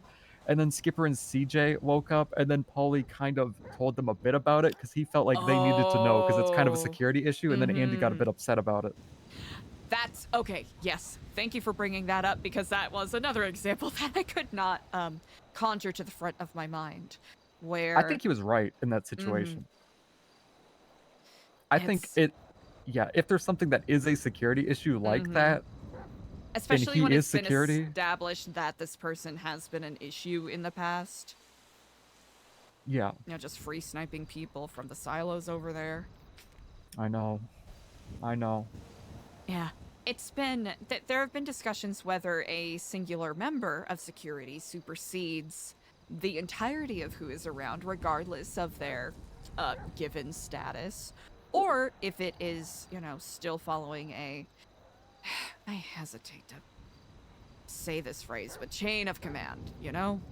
No, we have a chain of command. Yeah. I don't think you should hesitate on that, especially when you are like one of the leaders. Yeah. You should not be vague about that. I feel like there's a better term I could use that isn't gang terminology adjacent. No, that's like a PD terminology. And in this context, it is like, this is like a PD kind of thing for us, basically. Well, then I shall not be hesitant with it.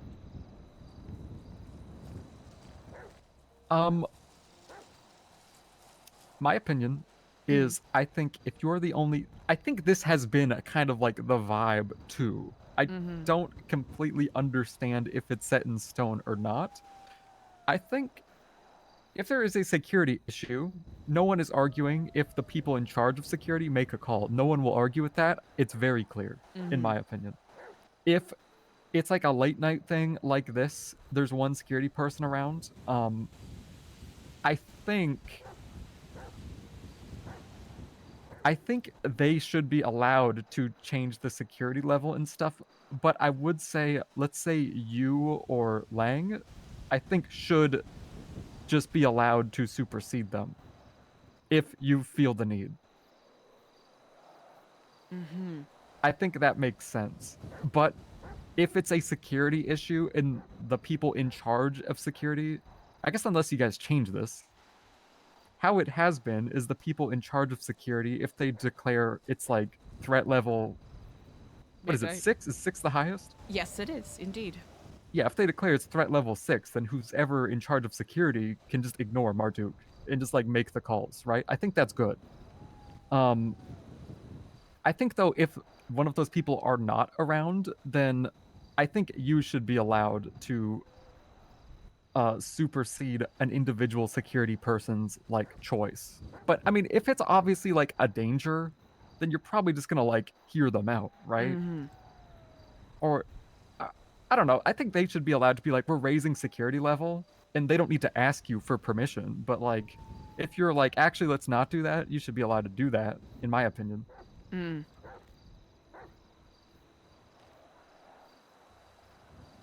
That makes sense.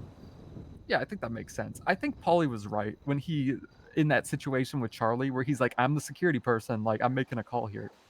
I looked into that further, though, and it just sounds like him and Andy did not communicate correctly, because he kind of implied to her that I am not going to tell anybody about this, and she just felt personally slighted when he did. It wasn't necessarily about New Babylon itself. She just felt personally slighted.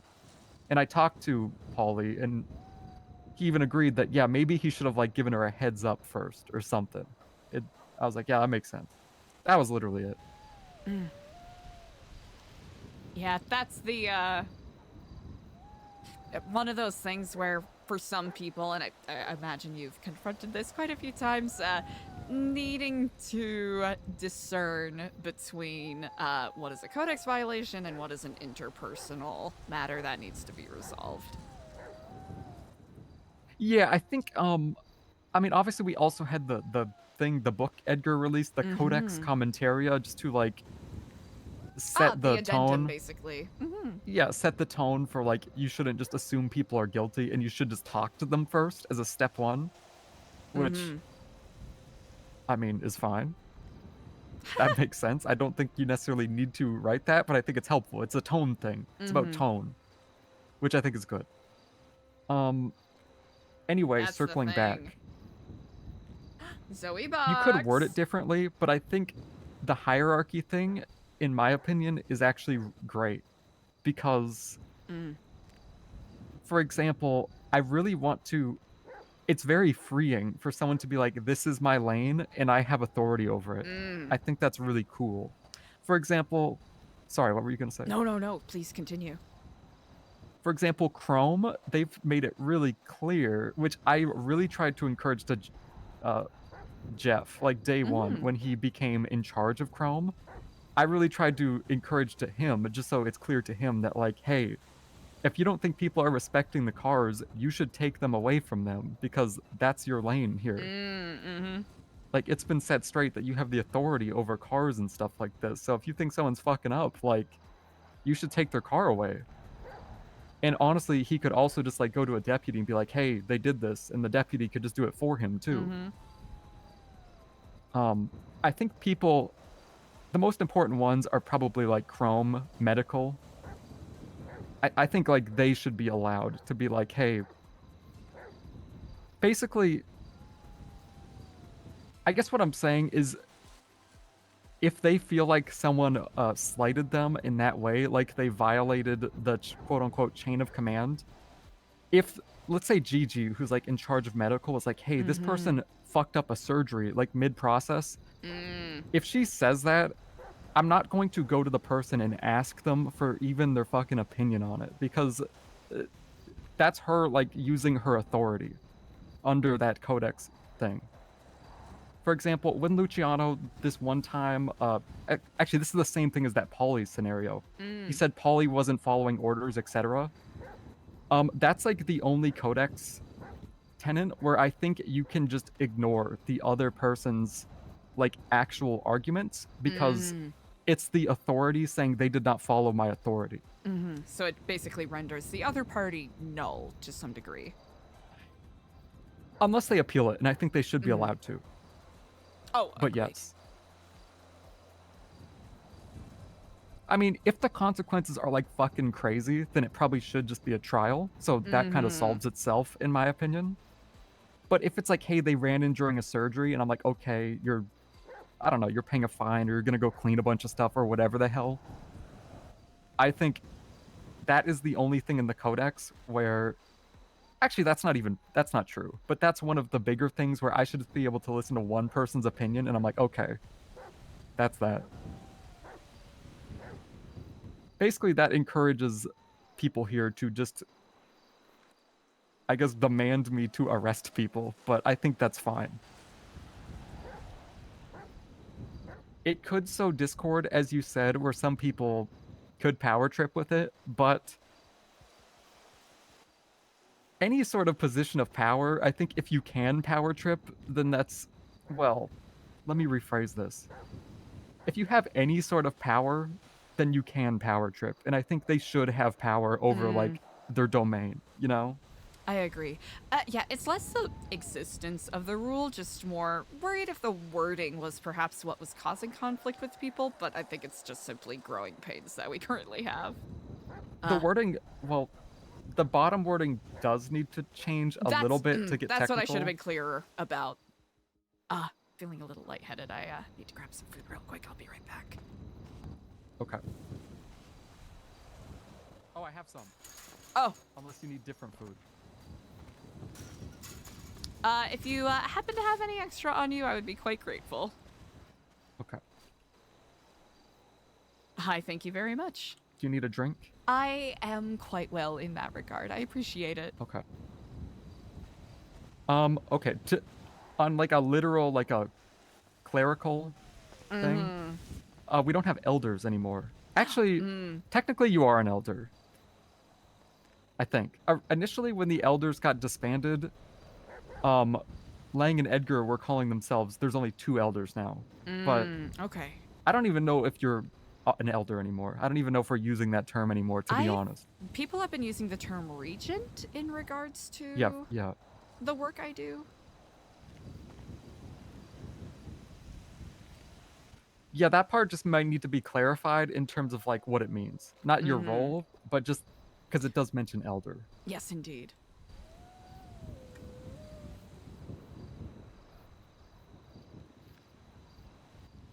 That's a good point.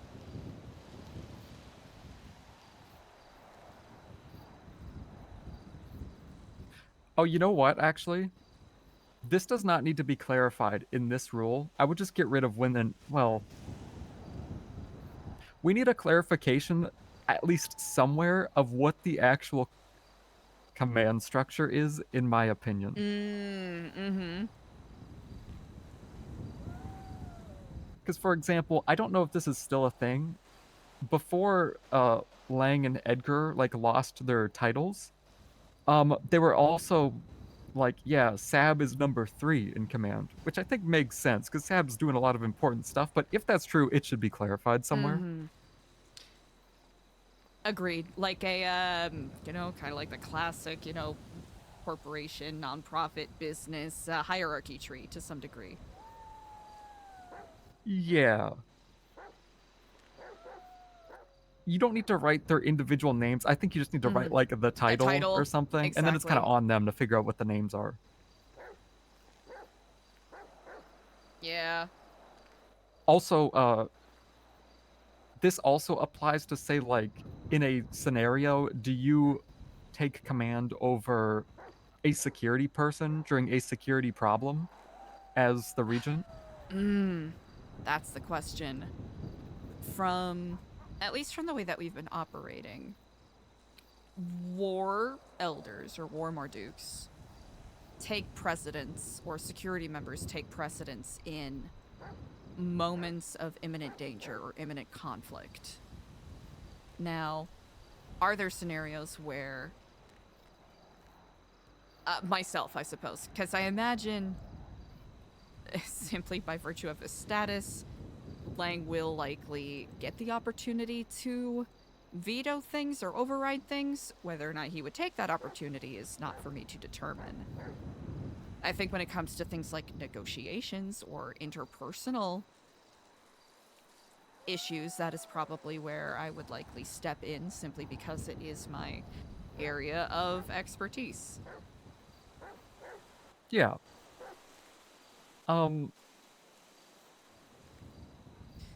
But then again, would that muddy the waters too much? I don't think it does. I just think, in terms of us having some sort of a document for what the chain of command is, I think that would be helpful. Mm-hmm. I'm sure there may still be a bit of muddy area, but in terms of like us being in a war or something, and you're like, "Hey, let me negotiate," I think like no one's gonna be like, "But the chain of command, Eliza," like that's not ever gonna come up. You know what I mean? Exactly. So that's like, I think that's You know, whatever. and there but- might be specific instances, like, you know, if the medical personnel might have instances where they have to override what is going on, like what has happened with a couple of evacuations where they've had to set up camp a little earlier by virtue of stabilizing people. I mean, you could just intentionally leave it a bit vague too, because for example, like say Gigi, let's say someone's getting operated on, and then you run in, technically in charge, and you're like, "Hey, stop the surgery right now." Gigi's is probably going to be like, "Fuck off!" Like she'd probably say that to Lang, and I think that's actually fine. No, I agree. That's a good thing, and she should do that. Yeah, I think at least for stuff like that, it should probably just be, you know, operate at your own risk if you're like sheriff or in charge of medical or whatever the hell for stuff like that. But I think for simple things that people actually need to think about, like, what do I do if one security person tells me to do this? What do I do? That's probably needs to be clarified. Agreed.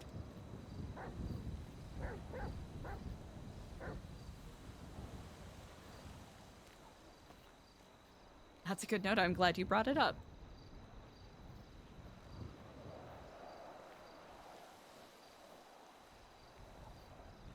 See anything concerning?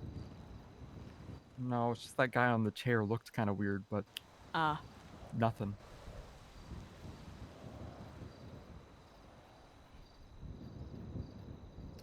Yeah, the Lost these days, not quite who they used to be. It's true. Eliza doesn't know any members of the Lost. I think they got lost. Nominal determinism. Okay, to circle back to what you were saying, maybe you should write what an expected punishment is. I was debating, but it also felt like that would be... Like, on one hand, it's good to give people set expectations. On the other, I don't want to do your job for you. That doesn't feel right. And I'm mostly mentioning it because it is a pattern I have seen in other ancient texts, where the punishment is clearly outlined as a part of the rule. So, for flavor, quotation marks, I could do that, but for practicality, I don't want to pigeonhole you all into feeling like you have to explicitly do XYZ. I do want to point something out. In like a large... Okay, so...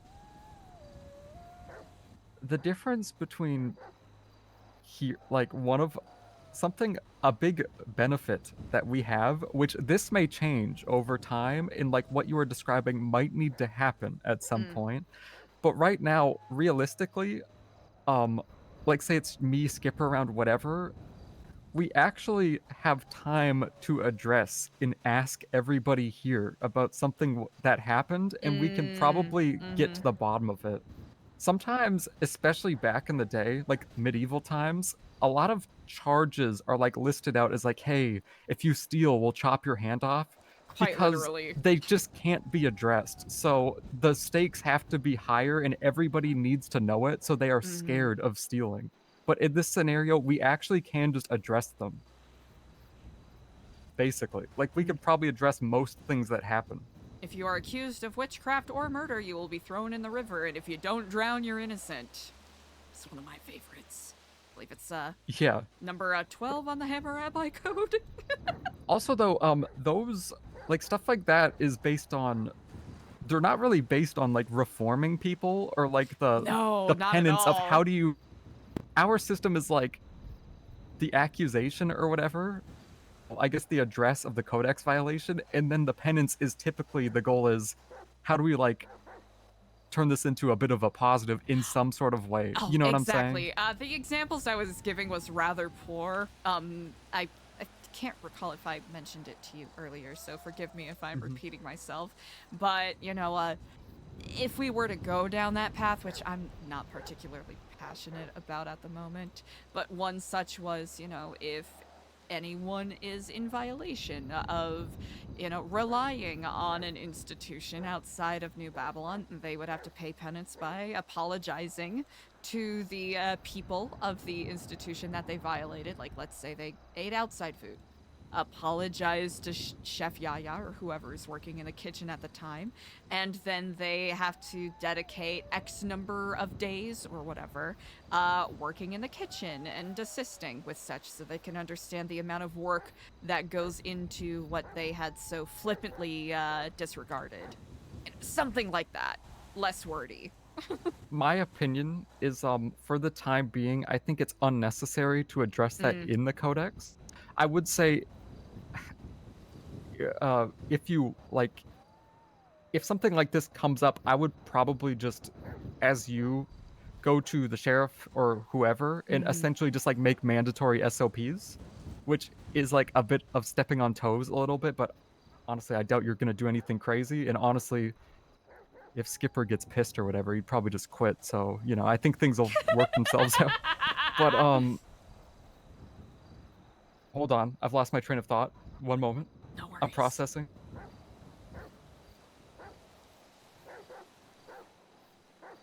Oh, okay. Another gain of what you describe is people are going to be like, oh, this applies to everybody. Okay, I'm okay with this being the consequences. But, just based on the scale that we're doing right now, this is where my dark and twisted side comes out, okay? But I think it is necessary. The fact is, I think they should be questioning in their... What you say slightly prevents people from questioning, was this fair? Why me? Basically. I think they should constantly be asking that. So when someone's like, why did Delver make me go thank 6 people? I don't think they shouldn't care if other people had the same thing. In a weird way. Things should be, like, fair here, kind of. But if their mentality is, did anyone else get this? Then they're already screwed and they need to be challenged. So I think it's, like, that sort of concern, I think, is, like, does not need to be addressed. That is... Thank Especially you. at I'm glad this you brought scale. that up. That actually, I wholeheartedly agree with that. Yeah. At this scale, anyway. Honestly, maybe at some point it'll change. In the near time, I doubt it. I think our scale is not going to get, like, crazy massive. We'll probably get bigger than this, but I don't think it needs to happen, to be honest. I would say, if you think, like, you want to add flavor to it, I would say just go, like, talk to Skipper, whoever is sheriff at the time, and just be like, hey, I think we should do it this way. Honestly, they'll probably listen to you, but you could just do it mandatory. I'll probably go about making recommendations, but also leaving you all to your devices in that regard. No, honestly, I think just, like, spitballing ideas like that is good. I don't think you should be afraid to occasionally just talk about stuff. because it is kind of like sensitive. Like there's in the same way where yeah. security can ruin people's experiences at New Babylon day one. The people who are enforcing rules and stuff could also potentially ruin someone's experience in New Babylon. So just for that reason alone, you should feel comfortable talking about it.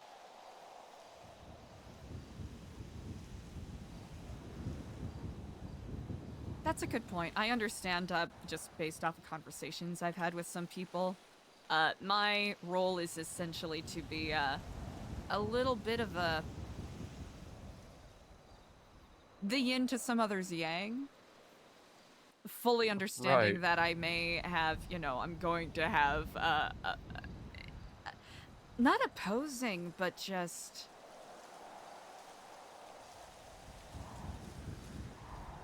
different mindsets on how things ought to go, and that's a good thing. Yeah, I agree. No, I would only say I would not clarify it in the Codex, but I think you individually, like regardless of this whole Codex thing, I think every now and then, I think you should touch base with, like, say, me, Skipper, Harry B. I think you just should.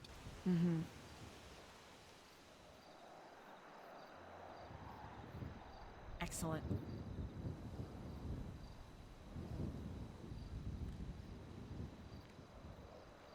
And that's on purpose. Extra garb, exactly. This was, I really appreciate you taking the time to discuss this. I did not anticipate this conversation going this long, and that's not a complaint either. Oh, yeah, no problem, no problem. I wouldn't be afraid, though, if, like, if you think you want to go with something and people are disagreeing with you, but you think, fuck it, I want to do this, then you should. It's always worth trying, and then if it ends up not working out, then everyone has a wonderful opportunity to say, I told you so. Yeah, they'll tell you it's wonderful, and then 3 weeks later, when something doesn't go their way, then they'll say, I knew it was wrong since the start. Revive! Thank you so much for the sub. I really appreciate it. I don't know if the alert played. I'm occasionally like a doomer and a bit of a hater sometimes.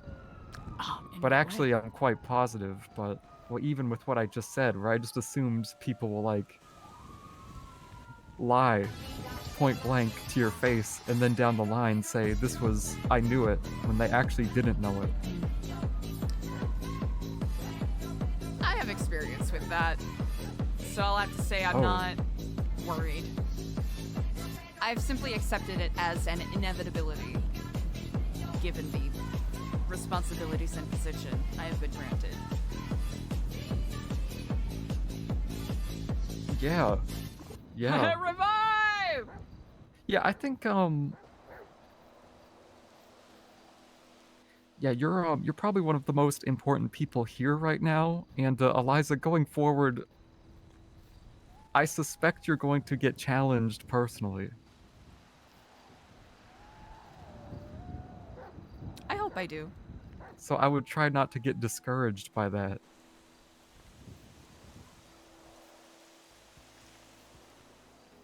I appreciate that. I know I've had my mettle tested quite a bit while I've been here, as you are well aware. I think people are starting to like respect you as an individual more, just because before I don't think they really knew you. So I think that was the only reason why maybe they didn't as much, just because of that fact.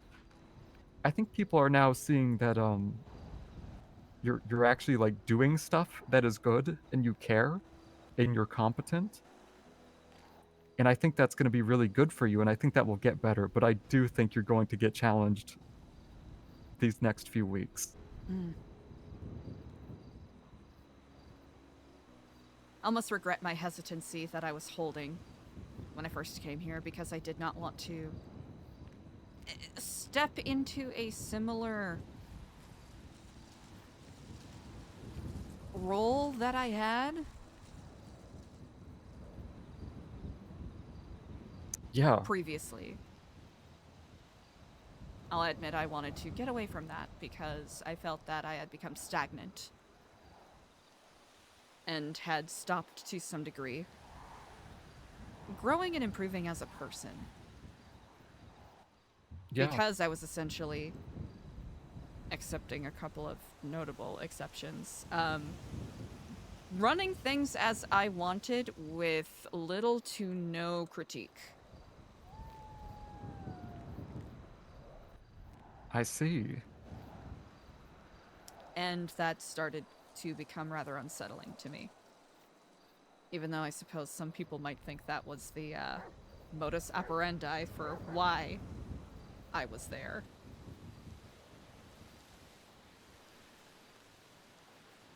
You know, people were trying to say that, like, because Edgar did some stupid stuff, that his entire codex is, like, fucked up or whatever, but, like, this may happen to you down the line, too, when you inevitably do something stupid yourself, which I think you should have the freedom to do. This being said,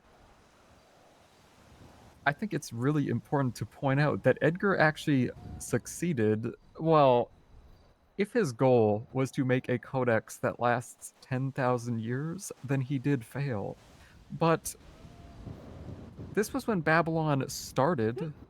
Well, New Babylon started. It was very early, and his task was make something from nothing, basically.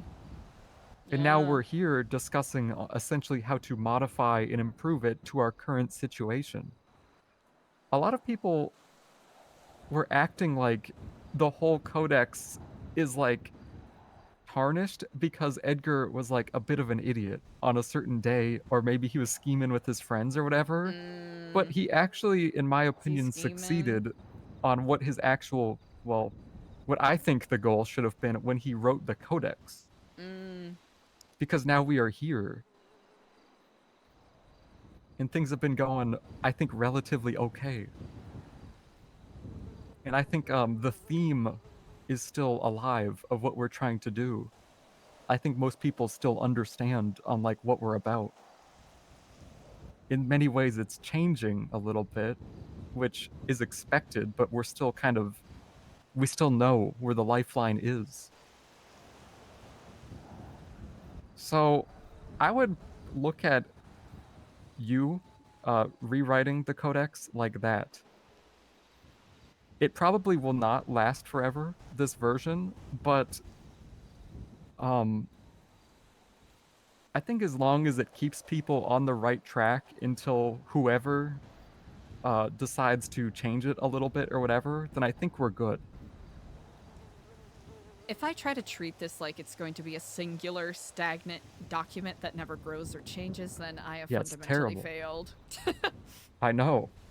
Well, some people were under the impression of that's how it should be, which I think is ridiculous. I think, like, if New Babylon lasts, like, 5 years, I don't think right now we may not recognize it in the same way. Do you know what I mean? I mean, if but we I don't know if that's bad. achieve our goals, it shouldn't be recognizable.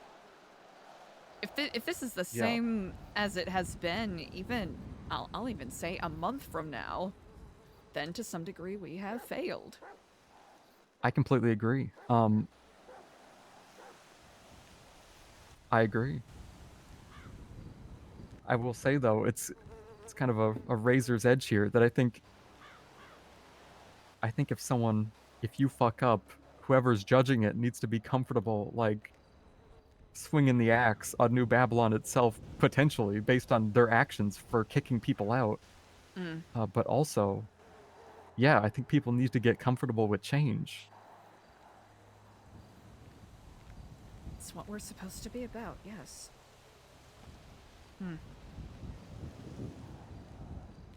I guess we'll see.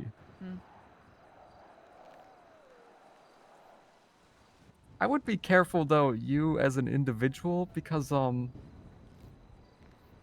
there's a lot of people here who, like, know each other quite well and are close to each other, formerly in the same gang, etc.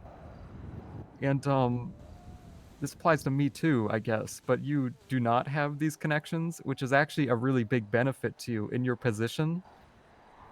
because they're not doing what you say because you're like their fucking boy or whatever. Do you know what I mean? They're doing what you say because they actually need to like respect the position, but also get to know you and not like already know you and have some formed opinion, which is a big benefit. But this might, this could be a challenge going forward.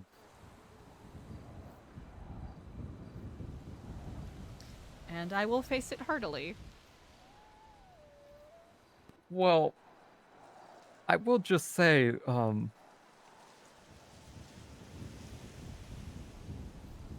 if you fear it to be happening, I'd like to know about it. I am fundamentally certain that there are people who may have doubts in regards to my intentions by virtue of the fact that I've acted the barnyard cat with leaving and returning. Also by virtue of my dedications before I came here. Nor do I blame them for feeling such.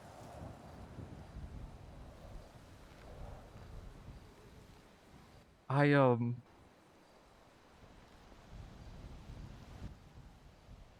think the next couple weeks are gonna get potentially quite chaotic. Especially if everybody's doing that trial or whatever. My understanding is that it is mandatory for all. Yes. I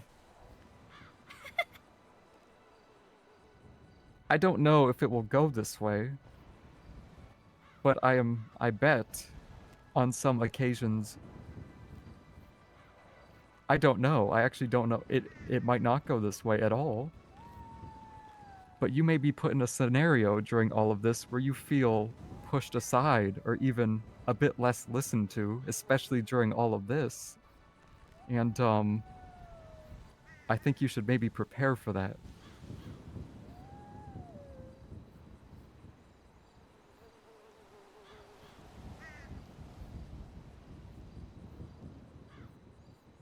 I don't think you will be thrown away or anything like this. This is not what I'm saying, but I think you should maybe prepare to feel like that.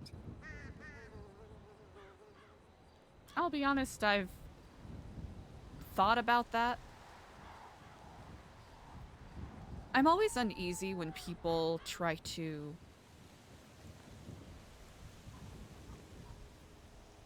speak to me as if I have value for something. Which this is not in relation to anything you've said. People who say things, who compliment me a lot for the sake of trying to keep me around. There may be some areas I am naive. This is not one of them. I know I'm a means to, maybe not an end, but a direction. And I have a specific skill set that people want to use. Whether or not they want to honor any bonds that may have been forged during that process, I suppose doesn't really matter. Because outside of whatever usefulness I may have, there are no bonds to really, other than maybe honor. For anyone to truly, I don't know how else to phrase this, but treat me as anything other than disposable, if you catch my drift. And that's not to say that I look upon anyone here as ill, but I would be downright foolish if I was not, at least. Considering of how certain people's previous patterns have laid out. Do I want to believe that people can change for the better? Yes. Do I also know that human beings are inherently creatures of habit? Also, yes. Even, habits that I had previously forswear that I would never return to, I've sunken into all too readily here.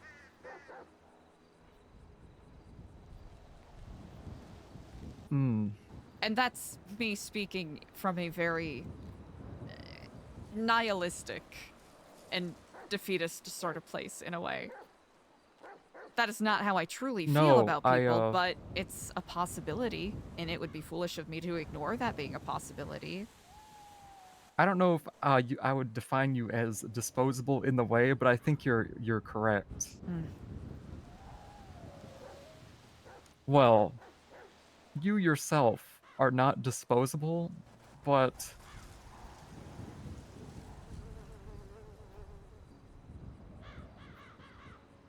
I don't really. I think things will keep changing.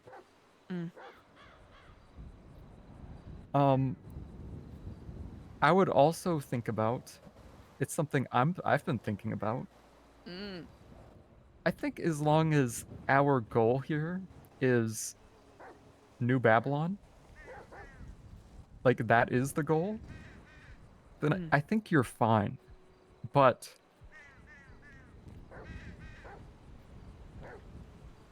at this current moment, I don't know. Well, I think you're like in your current capacity, you're probably too useful to not be in your current position, but I don't think your current position will last forever. Oh, I wholeheartedly agree there. I don't think that's a bad thing, though. I mean, depending on what path we end up walking down, there will be a point where what I am hoping to accomplish will perhaps not run in tandem with what everyone else wants to do. Well, the good news is, actually, let's walk towards the fire with the food because, as you know, I'm very sick, so I need to eat more food to improve my metabolism. Oh, I'm sorry to hear that. Well, here, let us amend that then.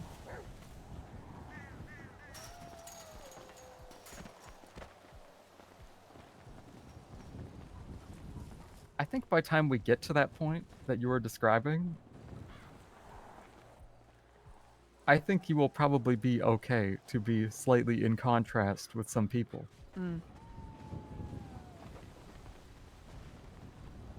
Personally, there may be a point in New Babylon where I don't know, maybe I will just ignore everybody and spend all of my time in a Zen garden for like a month.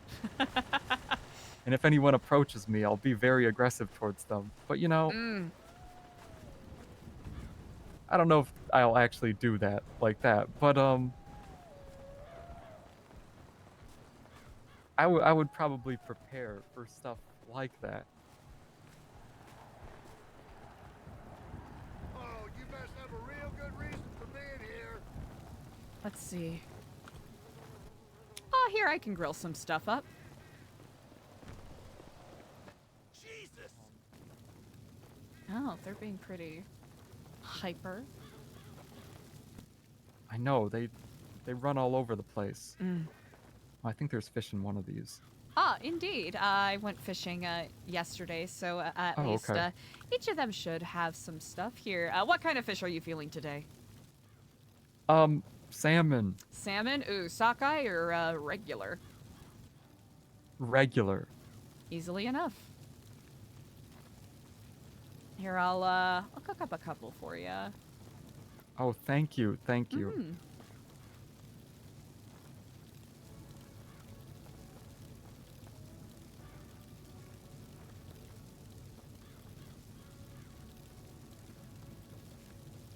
Now, I am, when I was granted this title, I was, not under any impression or delusion that it would be long-lasting by any means. Okay. That's good. I'm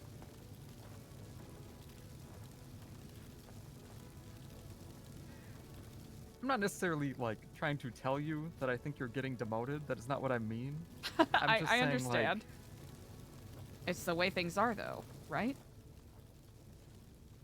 I think if you're in your position for perhaps the right reasons, I think this applies to probably anybody in New Babylon. You should probably expect and or look forward to maybe the next day you're just like, I don't know, gardening or something. I mean, there will be, and this is going to sound quite callous, but there will be a moment where I will reach the limits of my ability to conceive and, how do I phrase this? There's some Thank you. skewers. To be innovative in the role that I am in. Anyone who is in this position as the regent should be someone that is constantly on their toes, and the second that not I that agree. developing a routine is bad, but if I am stagnant and if I'm no longer looking for opportunities to grow or help other people grow, then I have lost my efficacy and usefulness. No, I mean, not just that, but I mean, also it goes back to like what I was telling you when you were just like trying to get new people here. Mm-hmm. I think this applies to you in your current position too. I think everyone else, honestly, this applies to everyone in their position. Everyone else should be a bit on their toes based on, you know, what you might do with your position. Mm-hmm. I think if they're not on their toes and they think this is what's going to happen, then I don't know. Maybe the person isn't innovative enough. Mm. It's kind of harsh to describe it that way, but I think you know what I mean. I catch your drift, indeed. And it could not even be by virtue of, you know, someone's skill level or usefulness or amiability or anything. It could be something as simple as when one is able to be awake, or if they simply have a pivot in intentions as to what direction we are going. Yeah.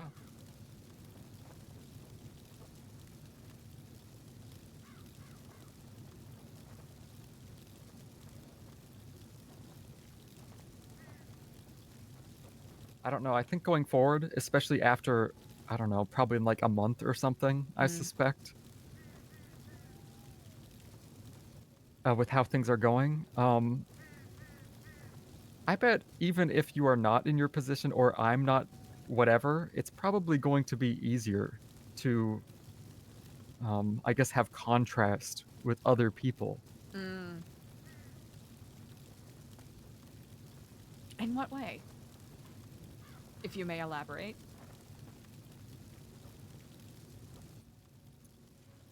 Oh, we are becoming, I think this is not bad. We're becoming a bit less homogenized over time. Yes, I And I think agree. that's That is a good. good thing.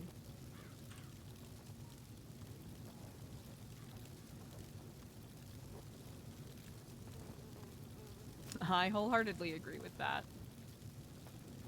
Yes, I look forward to it.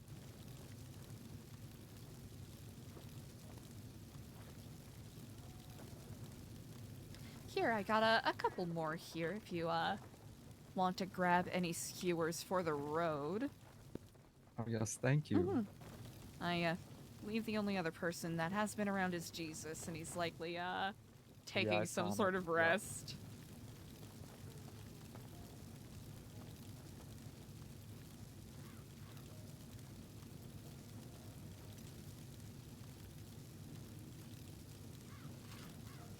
Now, these are all very good points you bring up.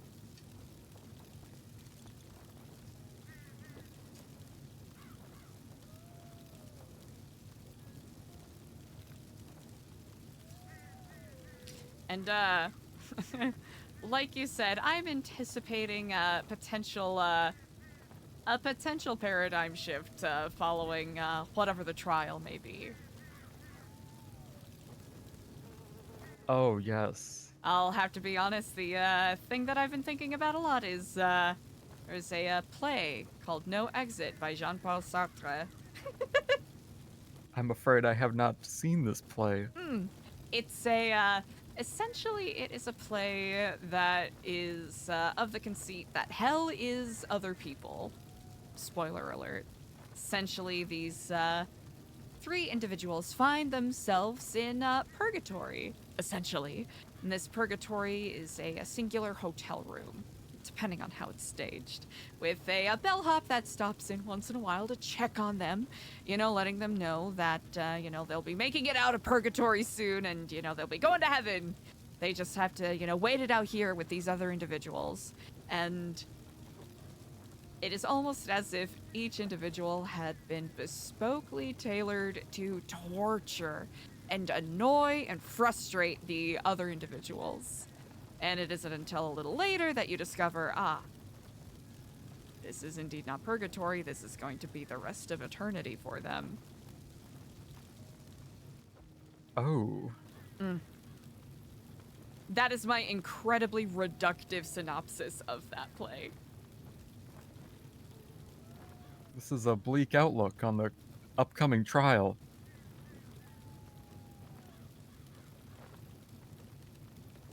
It's only a potential outcome. I doubt it'll get that bad. I'm someone who dooms in advance so I can think of potential solutions.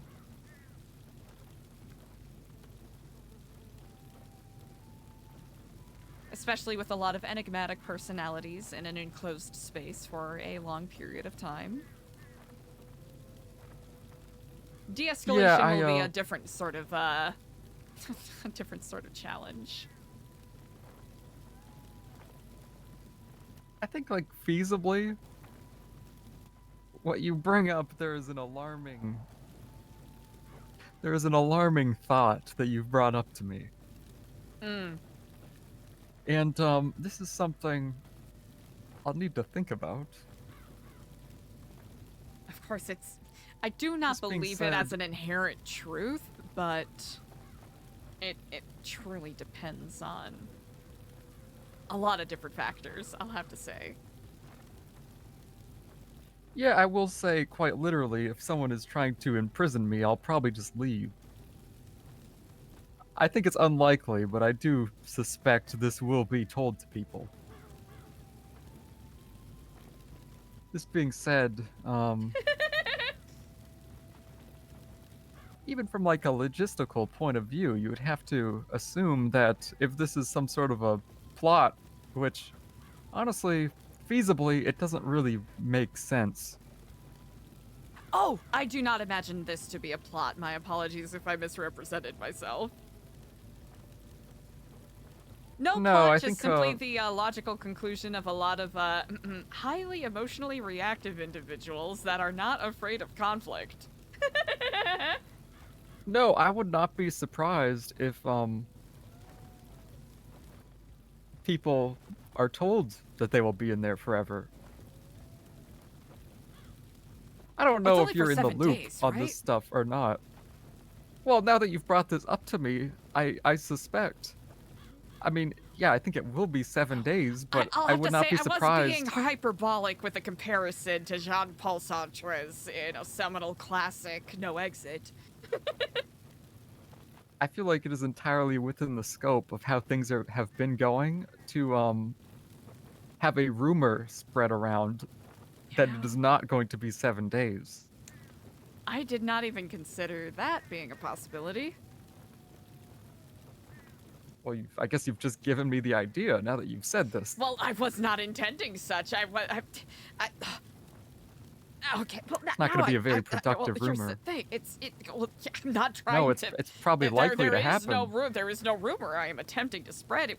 I was just thinking about another similar, you know, experience of people being trapped in a space and they can't leave, even though I suppose we feasibly could leave. But if we're trying to hide away from nuclear winter, it's not like we can leave. I mean, physically we can, but probably shouldn't.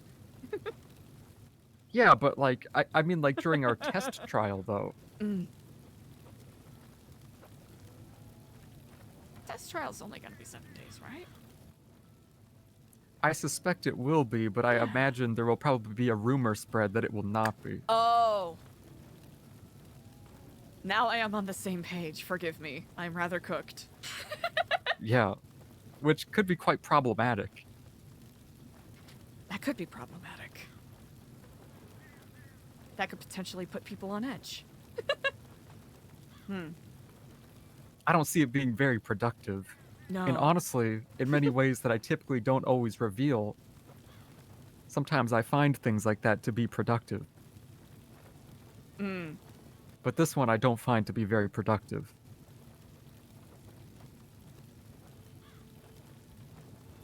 Of course, I will be more mindful about the literary comparisons I make. Do you feel like if like a doomsday happened, do you feel like this is like your only fallback? Oh, no. Oh, okay. This is gonna sound fucked up, but I've considered my options. No, that's not fucked up. I was, okay. Why do you ask? Honestly, I was just curious. Hmm. I was curious if, the reason why I ask is just because it's nothing, necessarily malicious or intrusive. It's just, it just came to mind in the moment, and I thought you may be a person who has actually thought about this. Would you like the honest answer? If you're interested in telling me. I've been thinking about this since December. Yeah, I've heard.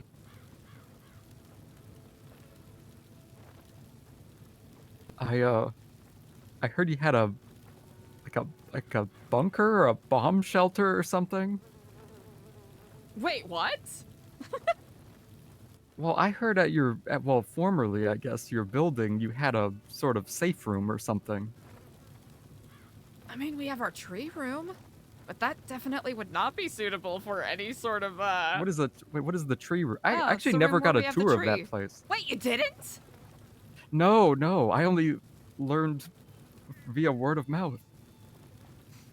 Word of mouth, right? Word of mouth. Mm-hmm. I never put a camera in your building. Oh, no. No, not in the building. No, not at all. Oh. That is actually quite surprising. Now that I recall, no. What? No, that you haven't had a tour. I know Yeah, that every members day, of the like, guild have even- stopped by several Yeah, times. every day that they had one, I think I just wasn't around. Ah, understandable. Well, hopefully when EJ returns, if you are at your leisure, she could give you a proper tour. Show you the tree room. It's a, relic of the old Epsilon program that, mostly kept out of, I'll just say it, obnoxious opulence. It is a gold, painted metallic, room with a... Oh, it's rain. yeah. It just Come got down really real dark. hard. I was confused. I've never like heard the rain in here before. And it has a tree in there.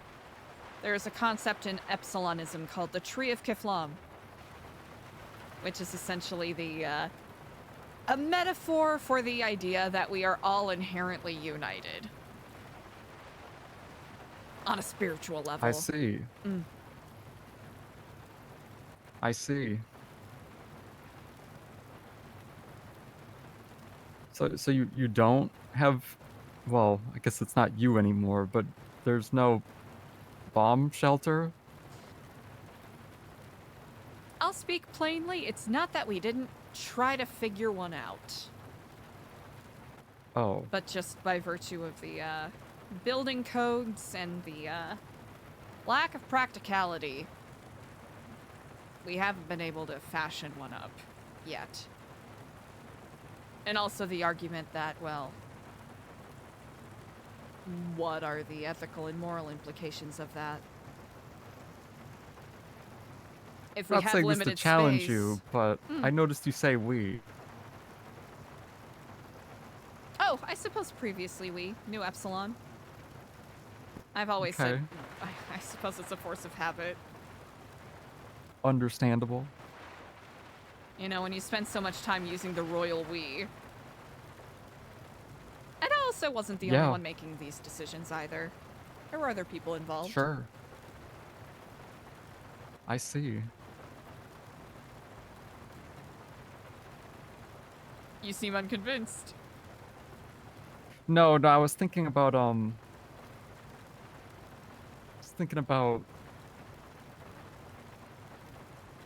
Rumors when that you we got our accused building me. from the Faceless?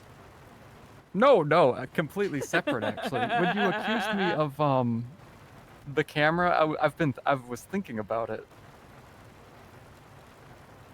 I wouldn't accuse you. No, I actually put one. I did not put one in the building, but when you initially brought it up, I was thinking that because I was really confused. But early on, I think I might have.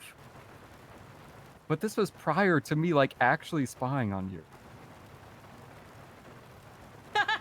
He said it!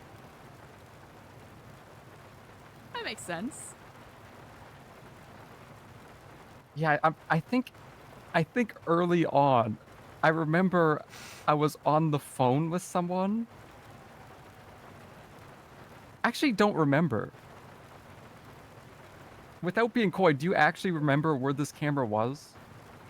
I'll be perfectly honest, there were I think I did put one. several. Let's see.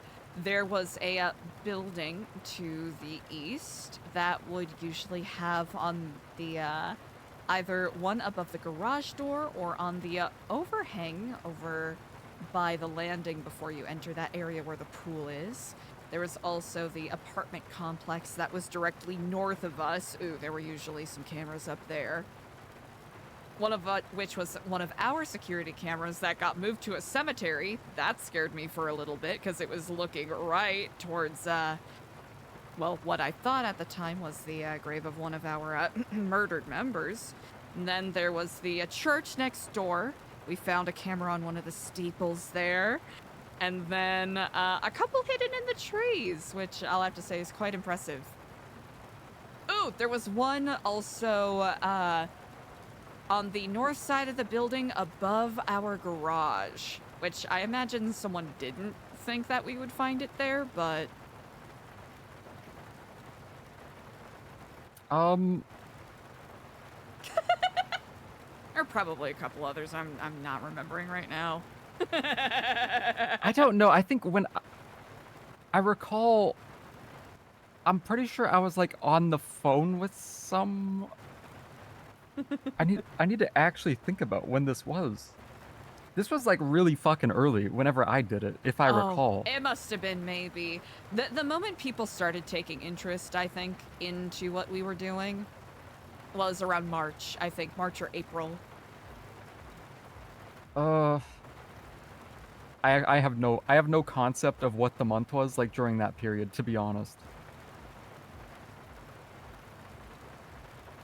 Let me think.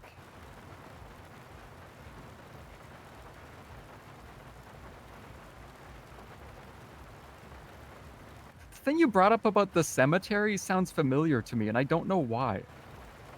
Oh my god, he admitted. But you say that's your camera.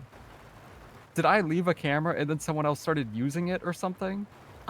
We usually would have a security camera facing a certain spot. And someone ended up moving it. Well, it's happened to a couple of the cameras that we put up for security, hoping people would confuse it with someone else's spy camera.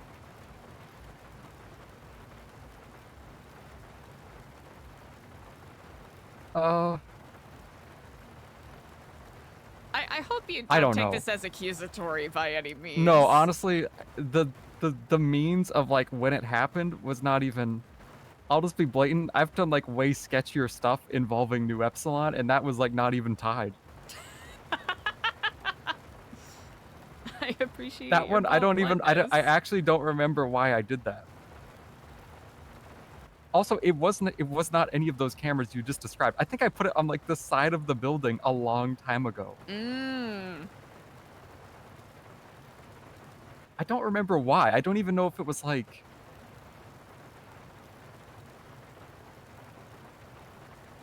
I actually don't know.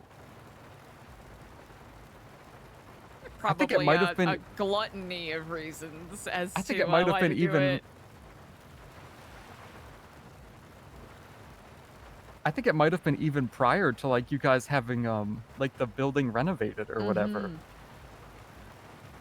I believe it. I I don't believe know. that there were some people, even though I was quotation marks operating out of there, there were still people that would use it for observation for reconnaissance missions or whatever they were doing for certain heists, maybe or maybe not. Oh.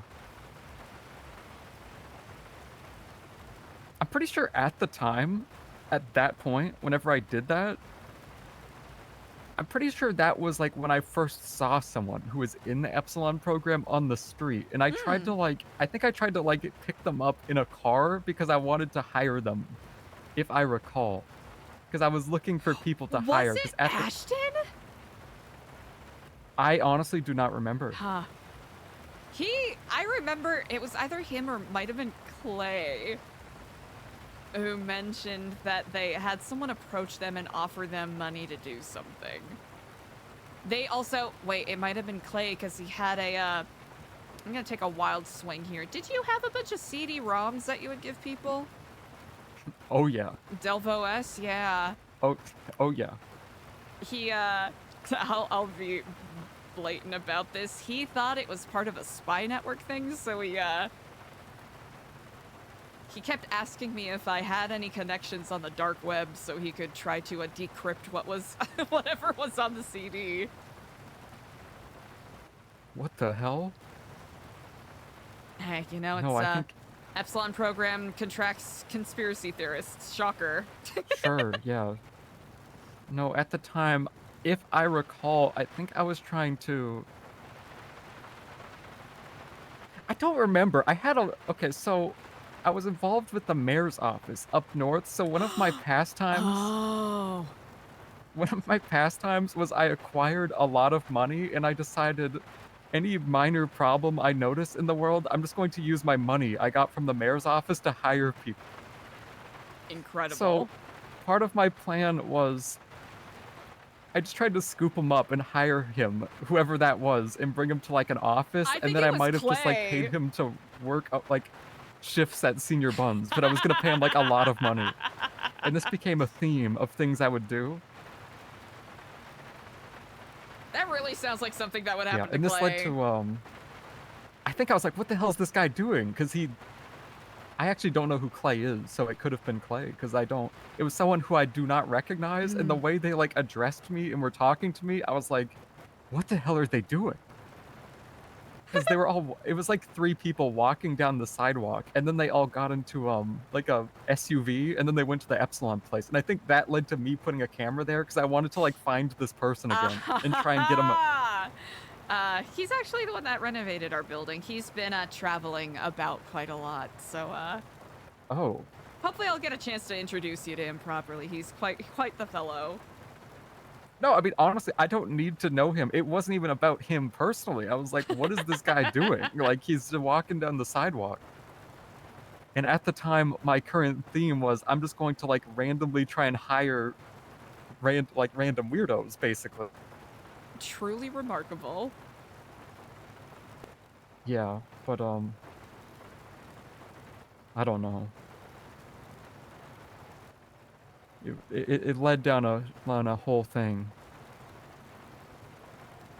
And I did actually spy on you at some points, but honestly... Well, some things came of it, but it wasn't really, like, that crazy. I take no umbrage with that, to be perfectly No, honest. I love talking about it now. If I was in your didn't really position, I do would have anything. done the same. I'll be honest. Okay, who in the Neon Tigers did you think I was working with? Wilco. 'Cause you've brought it up before. How much did he tell you?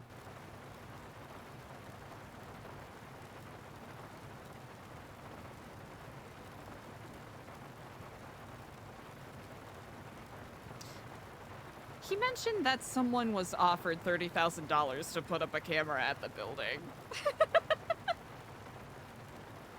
I don't even know if I offered him. I offered him to take pictures. I don't know if I offered him to put a camera up. I think I told him not to do that because it's too sketchy, because I noticed more people were doing it. Eliza's gonna be Also, a little... the camera I put up myself. And this was before I even knew Wilco. Honestly, he didn't even mention you all explicitly. It was, truly just a guest based off of who was in the physical proximity of the Neon Tigers at the time. And you happened to be their landlord, so... Oh, this is really wild unusual. swinging of the guess. This started before any of that, and that wasn't even related to him. I don't even know if he was in the Really? Neon Tigers when it started. Yeah. Really? Yeah. So it's one of those things I got like 0.2% of it right purely from just pulling stuff out of my ass then. When I like essentially let the Neon Tiger people use that building, and then I paid for it to get renovated, well, decorated and all that, so they could like run their animal sanctuary thing. I didn't even realize that they were like, I mean, I knew what the Neon Tigers were, but I didn't even realize that it was going to be like a Neon Tiger thing. And I didn't know Wilco was even involved with them. Oh. I don't even know if this was before or after me like paying Wilco to do stuff though. I don't know. One of the things I was doing was I was trying to collect all your memorabilia. Oh! Ah, that would explain why he was asking, asking to read books so that he could learn more. Yeah, I had like a trophy room, and I was trying to get like all your memorabilia on my bookshelf. Well, I It was find like that one of my quite things flattering. at the time. Yeah. Honestly, I don't know if it would have got. I guess if you guys were doing something fucking insane that I was like, this is not good, I probably would have interfered. But I was hoping that he would become a full member, and then I was probably just gonna buy him a car, like he graduated college or something. That was my plan. You want to know something? What? I've offered him full member several times. What? And he declined. You want to know why? Why? Because he's dating one of our board members. I didn't know until a little later that he was trying to, respect boundaries. I stopped talking to him. We kind of stopped talking less. We got out of contact whenever... Apparently, did you guys actually suspend him one time or something? Oh yeah, we did. Yeah, after that, I think he was dooming a little bit, that he thought he wasn't welcome back or something, and then we just kind of stopped talking. He never updated me that he's like back. That's ridiculous. I would have... That's fucked up. Maybe he didn't want to actually join. Maybe he was over it. That could have been the case too. I was gonna buy him like a $2 million car so he could pull up to the Epsilon building in his nice car, and then you guys would be like, how can you afford this? And then he would have to like explain and lie. I had like a sick thrill off of the idea that I was like secretly paying this guy to tell me everything that was happening there, and then I was just buying him cars.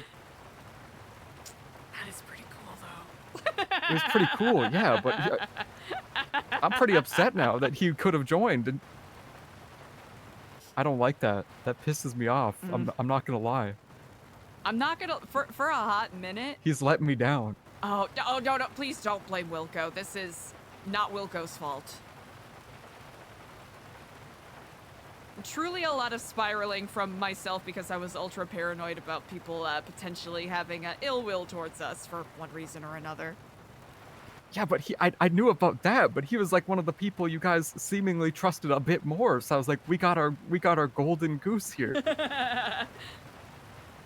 Now it's like yourself, the guild, Gigi. Ridiculous. Wait, you didn't trust me, the guild, and Gigi? Not that I didn't trust, more that I was suspicious. Wait, what did Gigi do? Wait, what did the guild do? Oh, I was the under weird the meeting? impression that everything was involved. That she was a shadow member. Oh, of the guild? Yes. Wait, Wilco told me about this. Oh my god, you want to know something funny that happened? Yes, please. I don't know why he told you about this, though. Maybe he asked you. So I was like, I would essentially just like pay him I was paying him like 30K a week or something, right? That's where the number came from. And I would just ask him to like, I would just have him tell me about like the ongoings and stuff. Part of it was just like, Delver part of it was was for a denying practical this sense in case beforehand, by anything the crazy way. happens. I was just kind of keeping an eye on you guys, you know? But part of it was just like, for my own enjoyment, I will not lie. It was like a weird therapy session with Wilco where I was paying him. But anyway.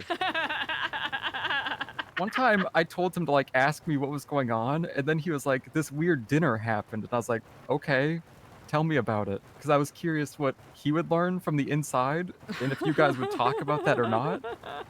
And I guess he didn't know who the guild was, so he spent like his whole week trying to figure out who the guild was, and I was like, and then he's like, and I figured out like that was you, man. And I was like, oh. So I think he kind of gave himself away because he didn't realize that like that involved me. And I asked him to look into it because I just wanted to see what he would learn internally about like our weird dinner, like what the rumor was or whatever, you know? I had fun. They were good dinners. It was Yeah, a no good one else in dinner. the guild really knew about those meetings. Actually, they were there at one of them with Wilco, but that was kind of it because it wasn't good. He mentioned someone wearing a bloody apron. Was that Gigi? Well, their code name was the Butcher at the time, if I recall.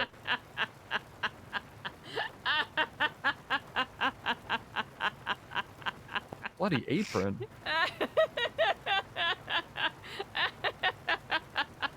I'm actually quite curious. Why do you share this with me now? Well, I never really did anything against you that was like crazy. I don't know if I actually did anything against you that was not like at you would all. even view at the time as bad. Not at Actually, all. there was one thing that I did do against you. Huh?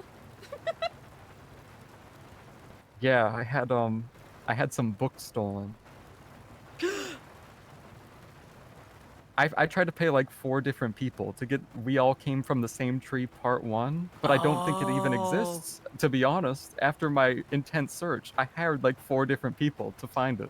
It's a reprinting of a Chris Formage book. Unfortunately, it's a really old book and the bindings fell apart, but I can still maybe find a way to get you a copy if you still want it. Maybe at some point. Well, Maybe at some point. whether it is, whether if I found out then or, you know, now it's truly all BB, it's simply find it humorous. Yeah, this is why I tell you. I You guess I seemed a knew little, about some of your... avoidance of it before, so that's why I'm rather surprised that you were sharing it now.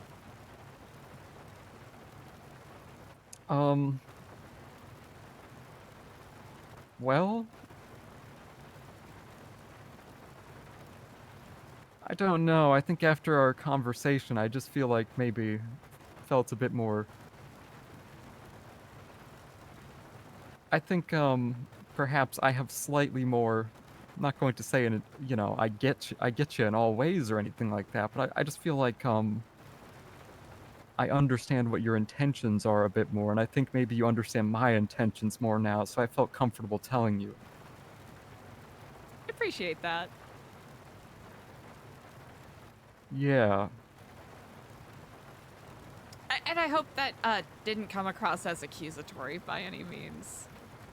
No, honestly, I wouldn't, I've just presented you evidence that sometimes I do stuff like this and have the inclination to continue doing it. So, I think if that may lead to a natural thought of, this is now like a factor I need to think about a little bit, I guess that makes sense, but it's a little disappointing. Disappointing that I know, or disappointing that Wilco wasn't as discreet? Oh, typically I don't, like to admit to people that I'm a schemer. Well, Even then I if I'm suppose not you and I even are on the scheming same leg, anything then. against them. Yeah. Yeah, I was gonna buy Wilco a really cool car. Oh, also, were you guys actively trying to get rid of the old Chris Formage books? Yeah, to some degree. I had like a big plot that I didn't follow through with because I think there was a reason. I don't remember what it is. I was trying to like secretly flood the market with old copies or something. Yeah. Oh, that's... Damn, that's good. It would have been cool. Yeah, I will did have kind to of say, a, that I did would something have- kind of fucked up. That maybe would have driven me nuts. Positive Yeah, well, parentheses. I did something that was kind of fucked up that I felt a little bad about, but with this scheme, I think it would have been fine. These unlocks I are stole your crazy. master copy of We All Came from the Same Tree too. So I could have just made more, because I had the master copy. It was just lying around in your library. So I had it taken.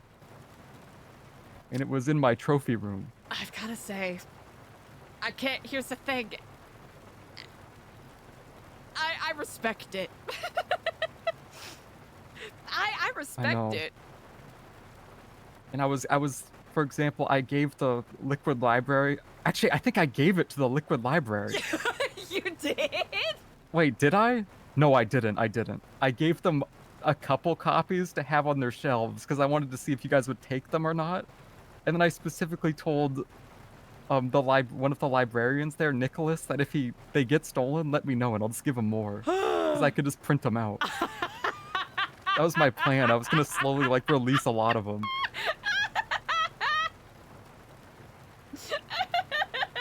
I thought it was fucked up that you guys were trying to cover up knowledge. You know what? That is very fair. That is very fair. It was fucked up. Honestly, this isn't justified because, of course, media censorship ain't that great. But, I was desperately trying to distance, the reputation of the program and also myself away from Chris Fromage and his, many indiscreet dalliances. Yeah, no, that makes sense to me. I just, I actually don't even remember what my entire plan was because it was a long time ago at this point. It is a good plan, though. It was a good plan. But I really needed Wilco to join the new Epsilon program, like, officially, so I can't believe he was offered membership and didn't join. It was a little bit after, oh gosh, it was slightly before I came here, so... Oh, okay, that was, okay. Yeah, I was, like, done with that it stuff by was then. not before his, suspension, I suppose. It was, after his suspension, gosh, maybe like a month or so? Oh, okay, we yeah. were still talking at the time, I'm pretty sure. I'm trying to That's recall ridiculous. the timeline. It's impossible to recall. I mean, everything before Babylon, it's like a haze to me now.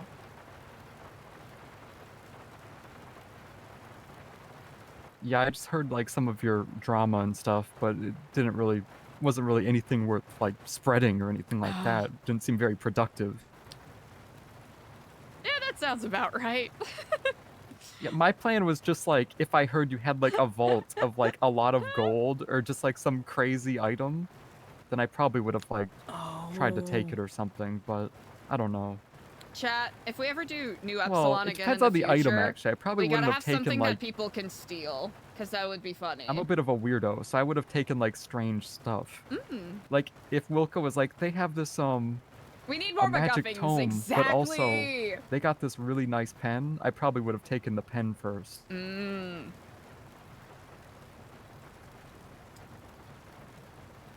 Honestly, the frangipani that we have in the Great Hall is probably would have been a good get. Why didn't he tell me about that? The tree? Fuck, I could have taken I could have stole a branch from a tree. Honestly, you could have. The tree that we all came from. Yeah, you probably could have. Why didn't he tell me about this? The metaphorical representation of the tree that we are all bound by. Yeah. I didn't know there was like a literal tree in there. Yeah, we have two I should have literal went on the trees. tour. One Why in the the fuck Great didn't he Hall tell and me one in the that? tree room. One is barren and only has flowers. The other bears fruit. Why didn't he tell me? I would have put that in my trophy room. You know what? That's a good A branch question. from the tree from the book that I have the master copy of. That we all It came would have from? completed my set. That pisses me off, actually. Oh, I'm sorry. I don't want to upset you. I mean, technically, you could still do it. No. Why? Well, Because the people who are there now don't know about your plans. Nor would I do any harm nor injury to a fellow Babylonian by sharing these inside secrets. I mean, I don't know. I mean, it may be a nice branch from the tree would look good in my Zen garden, but I don't know. I'll put a post-it note on that idea. It is an interesting idea. You know, you could probably get a medium branch. Fuck, that'd be From tasteful, that like a nice tree. branch. Mm-hmm. You know, just a nice outcropping. You know, you could set it up and maybe even get your own cutting and grow your own. I would like that. And it wouldn't look too bad. Wouldn't look too shabby. It's just... There's just like a small chance that you're trying to like take domain over my Zen garden right now. You're trying to trick me to take from the tree. I would never. Here's the thing. I myself, if there's anything about me, Delver, I love a Zen garden. I understand the importance of a Zen garden. In New Epsilon, we have three different They have 3 different Zen gardens. 3. Fuck.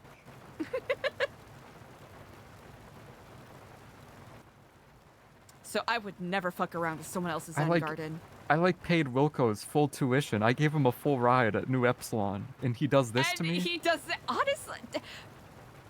Delbert, that's messed up. I cannot believe I don't know how much money I gave him, but I gave him a lot of money. You said 30,000 a week? How many weeks? Per week. I don't know, but sometimes there'd be a week where he would just be out, so I would not pay him for those weeks. The goal was we'd have a weekly meeting, and I'd just pay him at the meeting. So if he missed the meeting, he didn't get paid. Gotcha, so he didn't get paid. Gotcha, that makes sense. Honestly, that's kind of messed up.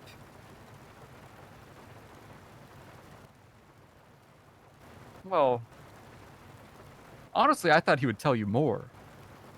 Because, I mean, he was spending way more time with you guys than he was with me, so I kind of suspected it. If it helps, he didn't ever say use explicitly. The fuck? What? He was just like, someone told me to put a camera in here? Let's just say he got grilled quite ruthlessly. Not interrogated, just more, needled by a couple of our members. Like, hey man, what the fuck are you doing, man? Hey man. That kind of stuff. You know, early on when he joined, it was like, what was, from your recollection, how did he join New Epsilon? He would, come and visit and, do volunteer events. Actually, oh, wait, I remember running into Wilco at the apartments once. And we had a very, very, almost non-existent connection from when he was a member of the DOC. Oh. So, when we ran into each other at the apartments, he asked about New Epsilon stuff. We chatted about DOC stuff and talked about potentially getting him to assist with our Lifer outreach program. So that's basically how we got in, as it were. I actually don't remember the early stages of him joining. It's a really long process. But he would, approach us every week. And he would explain the problems and what happened and what he's, trying to do. And then... I was doing like a deep analysis on every approach that he was making, and I was telling him like your next event's coming up, and I was like, you have to go to those, Wilco. And he was, I don't know, there were various scenarios where he's like, I don't know what I'm gonna tell this guy. Who should I talk to? And I was like giving him tips on which people I think he should approach with which problems and stuff. It was very elaborate. I think I specifically told him early on to like, he was like, Eliza seems busy. I think I told him to like try and get really close with Diego, actually. Really? I think so. That makes sense. If I recall, yeah. Wait, who's he dating in New Epsilon? EJ. Whoa. Yeah, they live together. Whoa. Yeah. I see. Jeez.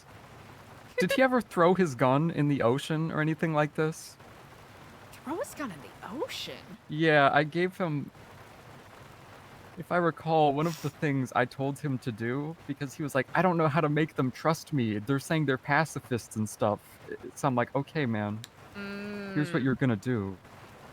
I told him to have like this long speech. Maybe if it was with Diego, and he was gonna be like, hey, Diego, I want to show you something. This is how serious I am about being a pacifist now. And I told him to talk to Diego like this at the pier and then throw like an AK in the ocean.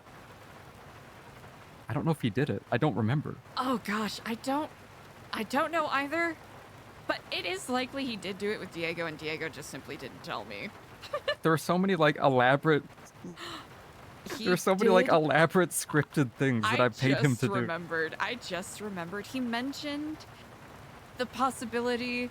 Oh gosh, I might be mixing this up with something else. He mentioned that he, at one point, needed to become a member so that he could sneak ideas in for us to implement as a proxy. What? What does that even mean? I'm probably misphrasing it a little bit.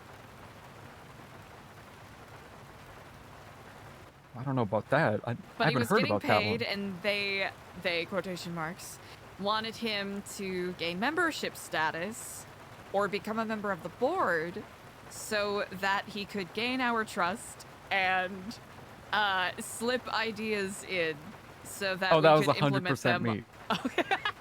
It's a good one. That was 100% me, yeah. I just really liked the idea of being like this shadow proxy and then just like trying to slip in my narrative to New Epsilon every now and then. But also just like having Wilco be there as a member, but he's actually there because he's like a paid employee that you guys don't know about. Such a shame, such a shame. Quite literally would have worked if there weren't two other groups spying on us at the same time. That's the only tricky part. Ah. Well, no, I think it sounds like it would have worked, but he refused to join. You know what? That is true. That is true. Yeah, he told me about like the other group stuff, but it didn't really... Honestly, it didn't really sound like it was the same as what I was doing, so I wasn't really that worried about it. Oh, yeah, not the same at all. Because Wilco was like actively hanging out with you guys, seemingly more than I expected him to, so I was like, he's fine. I was honestly surprised he kept like doing stuff. Well, for me anyway.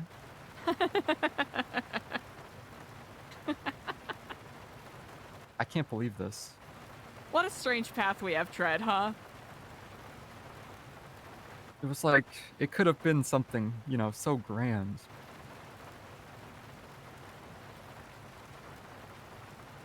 Still could be, you never know. No. Oh, I feel No, I bad think about it's his over. At least that plan. one. I think it's over. Well, I haven't talked to him in quite some time, and honestly, I don't really... It's kind of against our way now if I'm paying him money. Oh, that is true, Yeah. Delver's So, a it's schemer. disappointing. It's disappointing now that I've heard the other end of it.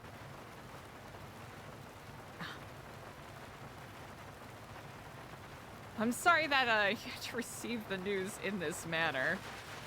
My script for New Babylon that I was paying Wilco to follow through with, it turns out it was tampered with, and my paid actor was not following his instructions. Cannot believe this. It disappoints me, Eliza. I'm kind of glad I can talk to you about it now after all this time, but, you know, it's... No, you have every reason to. You had a pupil, a protege that you put trust in to execute a plan. And then a cultist brainwashed him. I don't know.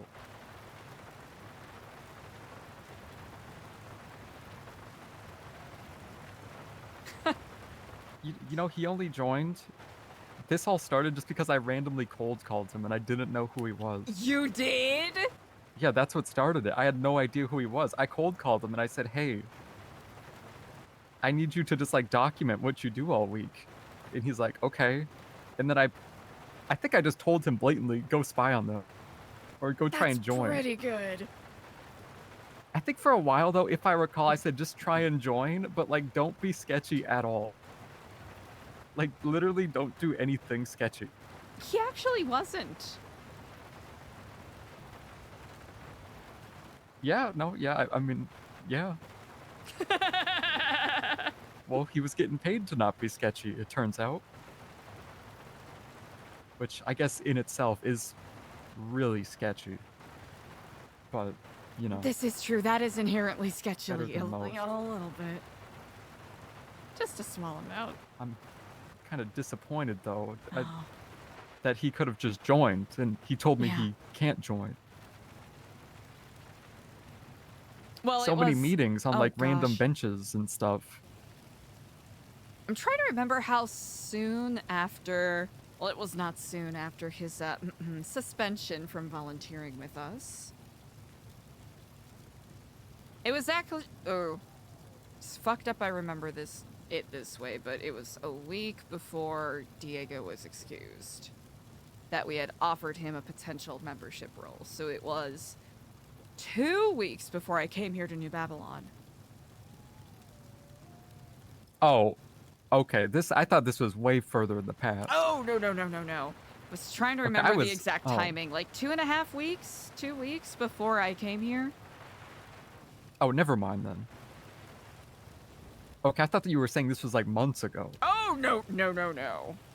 Oh. No. Okay, that's fine then. I'm more satisfied with that because that we already like weren't really talking at that point, so it's like whatever. Mm-hmm. Well, also I was in New Babylon at that time. True, so what use would the information have been to you at that point? Oh, well. I don't even have access to the trophy room anymore. Yeah, but some of the trophies went bad. It was kind of discouraging. It was very upsetting. Very sad stuff. Ephemeral, this okay. journey of life. Yeah. Yeah. Yeah. So I haven't thought about this in a little bit. So it's kind of a weird experience to talk about it with you. It is quite strange indeed, I must admit. And I appreciate your candidness, all things considered. Oh. I appreciate this chat, Delver. Yeah, it was a good chat. It turned into a weird It went down some rabbit holes. nostalgic session of us both experiencing New Epsilon in very different ways. Yeah. This much is true. It's actually really hard to find people to do that, by the way, with what Wilco did. Mm-hmm. It's really hard. My plan was maybe I was going to hire someone else, but I was going to have them join, but only spy on what Wilco's doing. And otherwise just have them be a normal member. And I wanted to see that's how many good. people I could essentially just pay to join New Epsilon. Gosh, that's so good. It was basically just Wilco, though. I tried with some other people, but it didn't work out. It was just Wilco. I know. Oh. I know. I know. It didn't even. Honestly, maybe at some point I would have did something that could be argued as like slightly evil, but it never really got to that point, to be honest. Okay. Never really got to that point. But I don't think I would have done anything too crazy, to be honest. You guys seem to be like doing stuff I kind of agreed with. Well, I appreciate that. Well, mostly, I think. There's like no one here. Yeah, I'm pretty sure it's just us to some degree. Oh, well, now you know, it was me. To it, I'll be taking my leave for the evening. I really appreciate you sharing your thoughts with me. I do not know how to express how incredibly valuable I find your insight. Oh, yeah, no problem, no problem. I wish you luck. Indeed. I shall see you on the morrow, perhaps? Yeah, I should be here. Should be all Incredible. good. Well, Alright, well, may your thanks. skies rain clear and the rain will not dampen your vision far too much. Oh, thank you. You too. Indeed.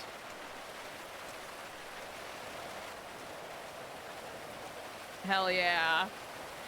Whoo-wee! Chat! That was a fun scene. I felt bad that I was kind of low energy and cooked as fuck, but...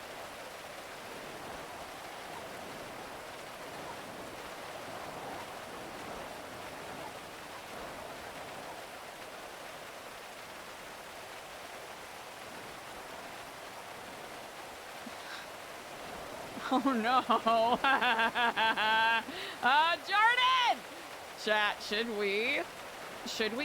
Chat. Here's the thing.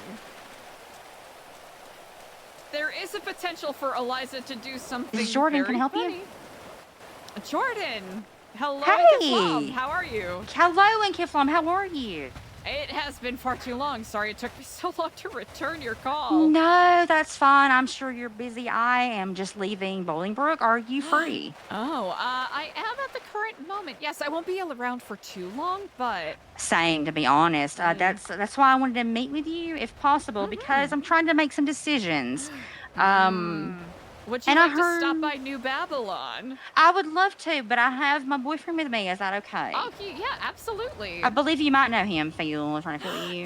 Yes, indeed. I believe that Phil also gave me a call. I haven't had the chance to give a proper response as of yet. Oh, well, I was telling him that I was trying to get in touch with you, but I was also stopping to I'm trying to field some other issues as well. All right, so we're going to head to New Babylon. Could you possibly ping me to 416? I would really appreciate it. Yes, because indeed. he's driving and I'm directionally challenged. Do you need anything? I say that. I don't have any food to give you. I apologize. Oh, no, that's quite all right. A lot of things have changed that I'll have to update you on. Yeah. Okay, he's driving that way right now, and I believe that you have his number as well. So we'll be there shortly, and I'll give you a call when we're outside the gate. I've been there before. Perfect. Yeah, I have an application actually. Wait, really? Yeah, Edgar gave me one about 2 months ago. Yeah. Guess who's in charge of that? If it's you, I'm not gonna be surprised. You give me HR vibes. You know, I was told by an Officer King to apply for an HR position at the PD, and I got made a fool of when I went over there for that. So there was that as well. Anyway, well, let me know. We're almost there. We'll talk when you're here. Yeah, we're almost there. Perfect. I'm not going to change clothes, though. I don't know what the security situation is there. Do I have any reason to be afraid? Should I change clothes? It's me. You're fine. No, I mean, like, you know what I mean. Quite literally, it's no, you should be fine. Okay, I mean with this voice though, people will know it's all right. We'll be there shortly. We'll be there very shortly, actually. Perfect. Okay. Just tell Phil to mind the strips that are at the front gate. Yeah. As long as he just I had a drives problem through with that. them, he'll be okay. Okay, so drive forward, not backwards, because that was my issue when I was there. Yeah. I've made that mistake too many times. Yeah, I made that mistake, and Luciana was like, "Jordan, what's wrong with you?" Oh. Chat! Oh my gosh, if we could get Jordan here, that would be the poach of the century. Ah!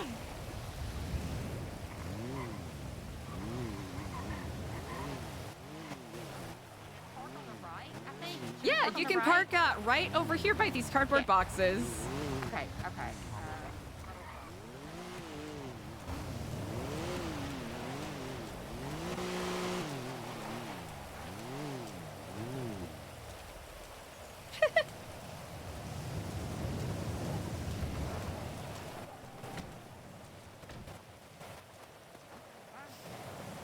Hello and welcome, long time no see. Kiflom, sister, Hey, sister. hey, Kiflom, sister. How we doing, everybody? All right, where would you like to talk? Oh, goodness. I don't want you to be stuck too much in the rain. There's a place over here with a nice awning that'll keep you pretty decently dry. And I'll try to keep this as brief as possible because I know that Phil doesn't Truly? have much time as well. Oh, gotcha. But anyways, I'm outside yeah, of his I time made a zone. little bit of a lifestyle change. Yeah, I mean, I'm gonna admit I never saw you for the Fallout Dweller fit, Eliza. But also, congratulations on your nuptials. I have tried to get a gift made for you, Oh. but nobody calls me back. Oh, please don't even worry about it. We haven't even had a proper, I suppose, ceremony as of yet. We eloped with the intention of having a proper ceremony, and due to a lot of life circumstances, we haven't quite gotten the opportunity to do it as of yet.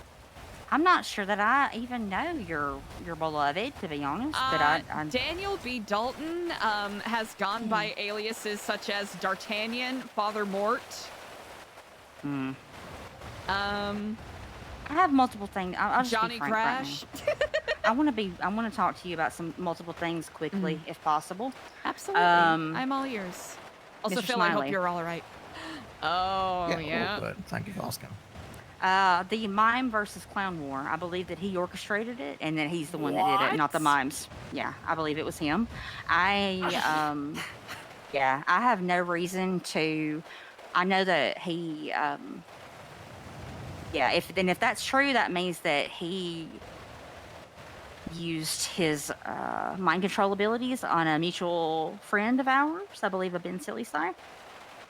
That is now a clown. Yeah, that's sounding about right. And also, this individual uses mind control techniques that are not verbal. They are dots and slashes. They are literally calling, and you hear Morse code. So I want you to be aware of any. Wait, Eliza, have you always had that? Wait, have you always had that scorpion tattoo on the side of your face? By the way? Since I moved here, actually, since before I moved here, Why yes. have I not? Wait, I think it's because your hair. The difference in your Used hair. to be, yeah. I used to wear it in Yeah, front of I'm my sorry, yeah. face. Yeah. Right. Okay. Right. okay. Okay. Anyway, I'm sorry. I'm just trying to pay It's attention a to lot. things. We haven't talked in a while, and there's a lot. Yeah. I know if it's not Mr. Smiley, it's Lucian Lullaby. So I do. Yes, I know that he is also involved with mind control techniques as well.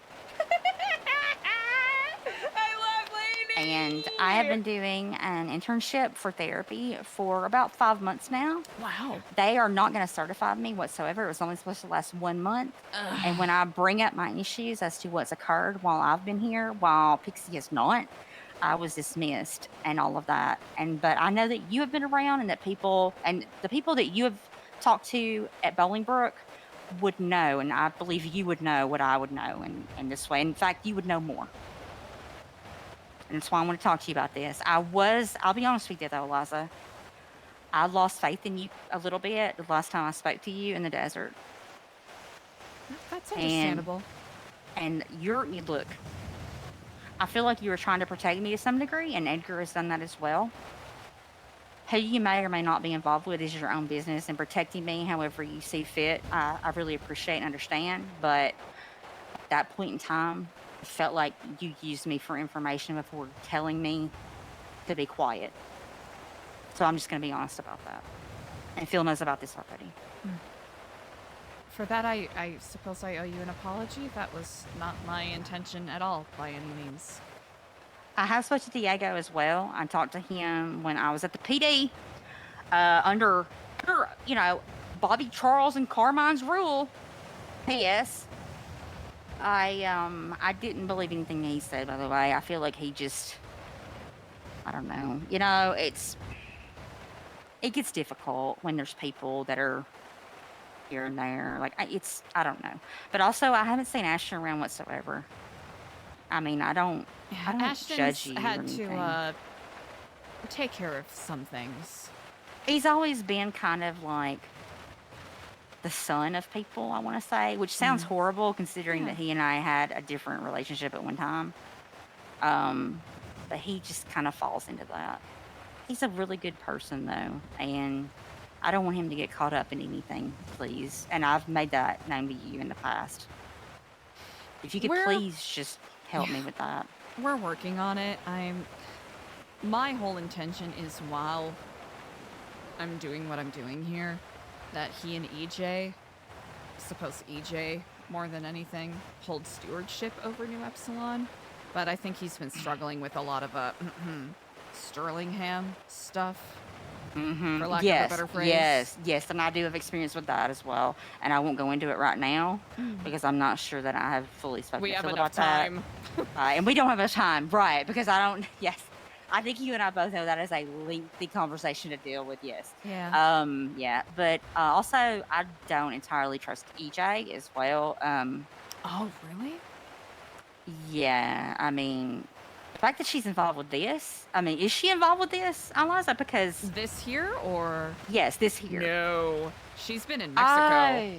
Okay, because Edgar finally admitted to me that was all a ruse, which we all knew to begin with. Oh, the marriage, yeah. Yes, yeah, and I was just surprised that he did. So. With EJ, she thought she was legitimately doing someone a favor, which, as naive as it is, Who hasn't been there, honestly? A mood. And also, you do it for self-perseverance as well. You don't know what you're trying to save your soul a lot of times. I mean, what have I not done to try to save myself in this city? That's why I'm in a bad state. Also, I know that this property is within Blaine County jurisdiction. If I were to work with Junior, would I have the support of New Babylon? Because, I've been working with Junior. Well, I wanted to talk to you about this. Indeed. Because, I have had experience with the people over Blaine County in the past, and I live there, and it's a passion of mine. I don't trust the city, but considering that this is part of Blaine County, what can I do to gain the trust of this area and work with y'all as if I were to go for deputy mayor? Because I was asked to be treasurer under Princess, and I declined it pretty much. And I'm glad I did, because I would have been the scapegoat for all of that. Gotcha. So... I feel like this is my last-ditch effort to do any good whatsoever, because I just don't see another way. I'm over it. I've tried everything at this point. So I understand what you're hoping to accomplish. Would you do it as a community member here at New Babylon, or would you simply do it? I would like that, yes. Okay. I would like to be the conduit between New Babylon and the county, if possible, because I already have, like, Edgar, someone that that I have a connection with. I think that it would be in the best interest of the county and New Babylon to have someone such as myself that's going to be transparent, if only scared to death enough to not lie. I mean, I don't mean that, but I also do. I'm going to be honest, Eliza. I mean, I have to be. If you can't, seriously, if I can't be open and honest, what's the point? Exactly, Everyone and I appreciate screwed you me doing over. such. If you are worried about your personal safety here, I hope you can eschew that thought from your mind.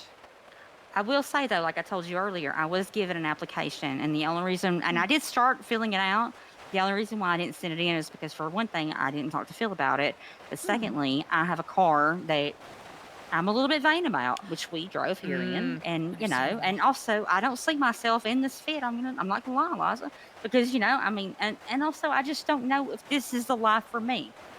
That's okay. I'm nervous about it. It's a lot to ask someone to give up, and if someone doesn't, if it's not your vibe, I don't think that makes you less of a person or someone that I would judge by any means, because it's not going to be for everyone, because it kind of sucks sometimes. I mean, I was honestly shocked there was a tower built after I literally had a conversation with Edgar saying, New Babylon, like, if you have a Tower of Babel, I swear to God, Edgar. And he was like, Chica, why are you saying this? And then I drive by a week later and I see a pseudo tower. I couldn't believe it. I was like, Edgar, because I know that he knows about historical things, because he has these conversations with me. He's treating me like an idiot, and he knows I'm not. I mean, I kind of am, but still. You know what I'm saying? I feel like I'm better served outside of here, but also helping here. Because I agree that you guys should have your own life within these confines. Maybe it would be good if Jordan spends like a trial day or two with you guys just to see what it's like and get a taste of it, you know?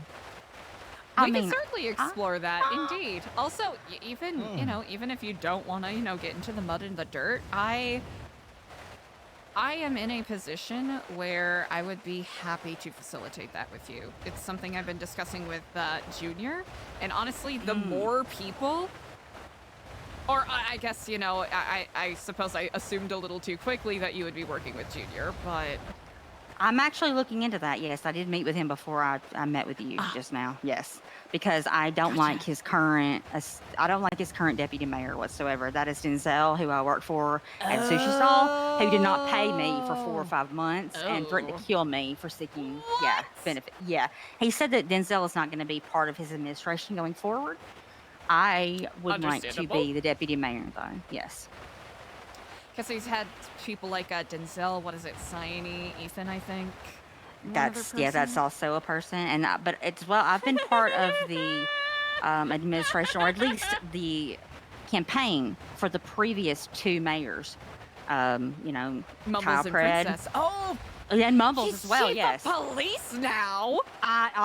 Liza, I wish we had the time, because I wish. In my mind, I'm Death Channing. I wish we had the time. But anyway. I wish we had the time. I wish we did. Hopefully, we will in the future. But He tried anyway. to poach me today. Anyways. Wait, are you serious? Because I had a meeting with them literally like yesterday. Really? He interrogated me about something that allegedly happened here last week. And then he said, Eliza, you don't have to live this lifestyle. I could give you a gun and a badge right now. Do you know what's going on in the back rooms of the fucking PD? I'm sorry, please excuse my... Okay, his office, the chief of police office, is a strip club, basically, a casino with slot machines and a stripper pole.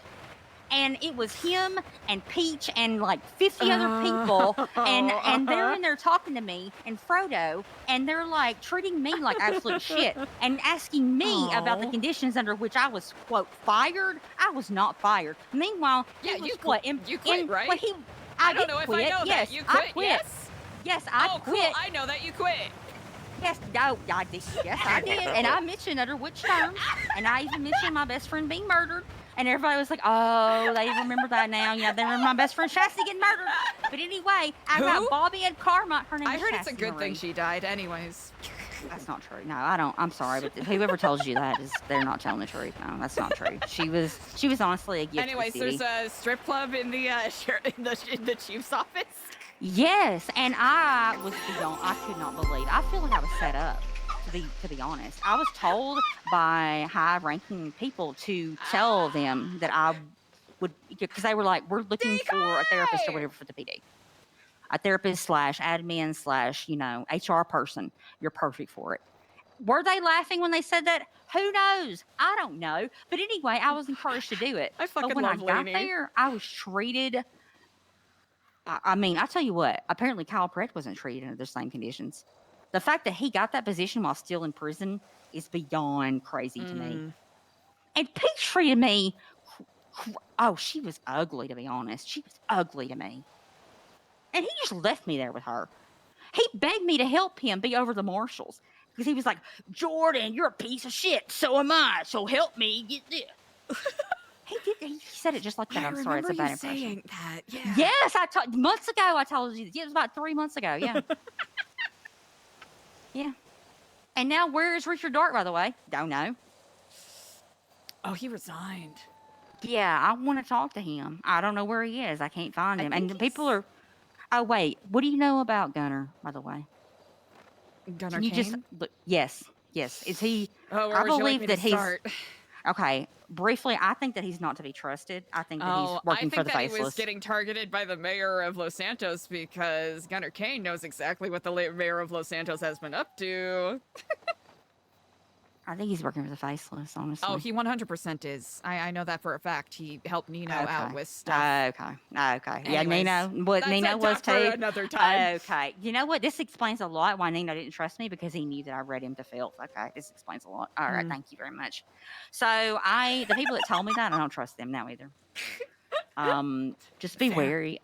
Be wary of the newspaper. That's all I'm gonna say about that. Oh, okay. Good to know. For fuck's sake, Eliza. Did they do something salty? No, I'm just. Is it the information they've been printing? It's okay if we don't have time to discuss this. I mean, yeah, because I just read it, and I feel like they trust Gunner Kane because they printed out that stuff about him. Mm. And, you know, I'm not going to say it may have been a member of that newspaper that encouraged me to talk to the marshals, but I'm not going to say it's not as well. Mm. And so, Is look, it helpful if I can say that I have information that corroborates some of the stuff that's been printed there? I don't doubt that because I also know that things that Edgar has said in passing to me has corroborated things that have been printed. And I've never told that to anybody other than Phil. And I believe I did tell you that about the plane that flew over and all that in the past. He still tried to protect me. But I know that he's involved as well with whatever. And that's fine. I don't know who is doing good or bad, but I also know that there's a nuclear bomb somewhere, and I was taken to that, Eliza. And I'm just going to be honest with you about that. Taken there? What? Yeah. Yeah.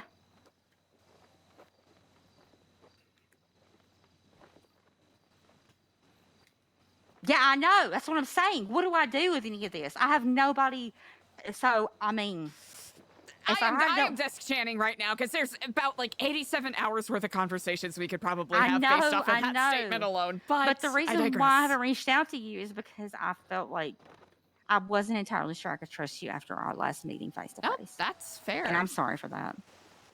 And no, you I wasn't probably... as discreet as I could have been because a lot of stuff I was doing was like, oh, maybe I should XYZ. Well, also the origins of how you came across the NoPixel building were questionable at that time. And I was told some things in the meantime, which it wasn't like I was looking for that information. And it's just, I'm just going to say, I feel like we have both done the best that we thought we were doing, but we're coming to the same ends in different means. Not that it's particularly helpful. The last time you did ask me, I legitimately did not know. And I think you know what I'm referencing. Yeah, no. I think other people had inklings about something that I wasn't even aware of at the time. That I now know. And I can't always trust what people tell me. Other people are putting on blast because they know that it will lead to myself or other certain individuals getting harmed. Yay. Yeah, and that's another thing. Like, you can't always trust what people tell you. Sometimes they're shitposting when they tell you things because they want to just test you to see if you say what you're telling them. Exactly. And so I hold on to things for months, and then I'm thinking about it, and then it's like, wait, I'm trying to put things together after the fact. You know what I'm saying. But anyway, I'm glad that you're here and you're safe. I am trying to get in touch with Edgar. I don't know if I have his current phone number. I have the number. He's in prison right now, so he likely doesn't have his phone. God. Yeah. I think he's in prison for another 5 days? Sorry, 5 years? Wow, okay. Okay, let me ask you one more thing. Do you know a Tony Tinkleman? Yes, I've spoken with him a couple times. I was actually thinking about referring him to New Babylon.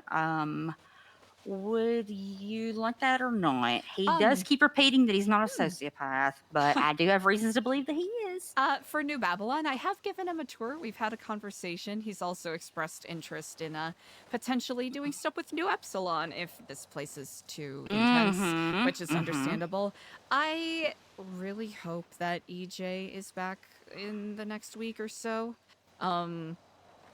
Just so I can have someone that I can trust to send him to.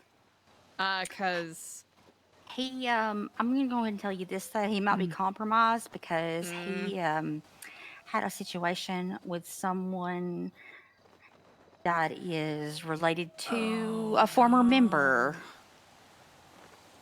Okay. And I don't know if you know that I'm talking about Catherine and Kenny, but it would be one of their children. And yeah, it's a whole thing. So look, if he could be contained, I would like that. But nobody's going to trust me when I talk to them about it. And I also don't want him to be arrested. He hasn't done anything wrong. But he did talk about you and all of this, and so that's why I bring him up. He seems like a good guy. He just, he needs guidance in some ways. And he's been taken advantage of by some people. That's unfortunate to hear. Last time I spoke to him, I know he mentioned wanting to be a member of the EMS. Yeah, he is currently working at the pizza place. And also, though, I don't know if you... So there is another therapist besides myself named Siren Gray. Oh, okay. I believe that she is going to... They had originally asked me to run Parsons with her, but I don't think that's going to happen. Okay. Yeah, I don't think it's going to happen because they're redoing it all. And I don't know that I would want to do it anyway, to be honest. So that's why I'm thinking more a political stance. So I want you to think about this for me. What you think would be best? Because you and I, regardless of us, whatever in the past, I think that at the end of the day, we both want good for the city, however we can do it, whatever that looks like. I know there's a lot of trust that needs to be rebuilt to some degree. And I do not blame you for that. Congratulations, though, seriously. If you're happy, I'm happy for you. It's a journey I am on. Yeah? I found that I needed to grow and learn and challenge myself a bit more. Some people may see that as abandoning something. I see it as taking a step away so that I can come back better. That's also acknowledging where you may have been wrong about what you needed. Indeed. And I really miss our talks. I do as well. I'll be honest. I've had times where I've been in my apartment, upset and really wish that I could have those moments with you. But anyway, Phil and I are going to head out. And if you could just let me know if you think that we could work together, New Babylon and myself, if I do talk to Junior about being a deputy mayor, then yeah, I would like to go forward with that. If not, if you don't feel like I could be trusted, then yeah, I just want to do what's best for everyone. I will say explicitly, I am essentially seen as one of the community leaders here to some degree, so I'd be happy to facilitate that with you. We'll talk about what that looks like in the future, if that is a path you wish to tread upon, of course. I'm trying to find a path, to be honest, because I just feel like I'm limited now on paths. Like, my paths are they're dwindling day by day, and I was, again, shocked by the state of the PD. And them having the audacity to try to make me dispatch and reception again blew my mind. Anyway, I won't even go into that right now. I mean, seriously. Like, they couldn't protect me when I worked there before. Like, and now it's even worse. I don't want to hear it. When quite literally when I was almost murdered about a month and a half ago, they literally saw the perpetrator standing over my body, kind of shrugged and walked off. Well, I mean, my 911 rights were revoked when I called them and was like, they heard me and they left the scene. They were revoked. I never saw that happen when I worked there, other than to Bobby Charles. I couldn't believe it. I was beside myself. I was livid. I was screeching like a banshee. Justifiably so. Anyway, I'm sorry to hear that. No, it's just I'm glad that I had that experience to see the state of things and to reassure me that I have no place in all of that anymore. Phil, do you think that I covered everything that I wanted to talk about? Because he knows me.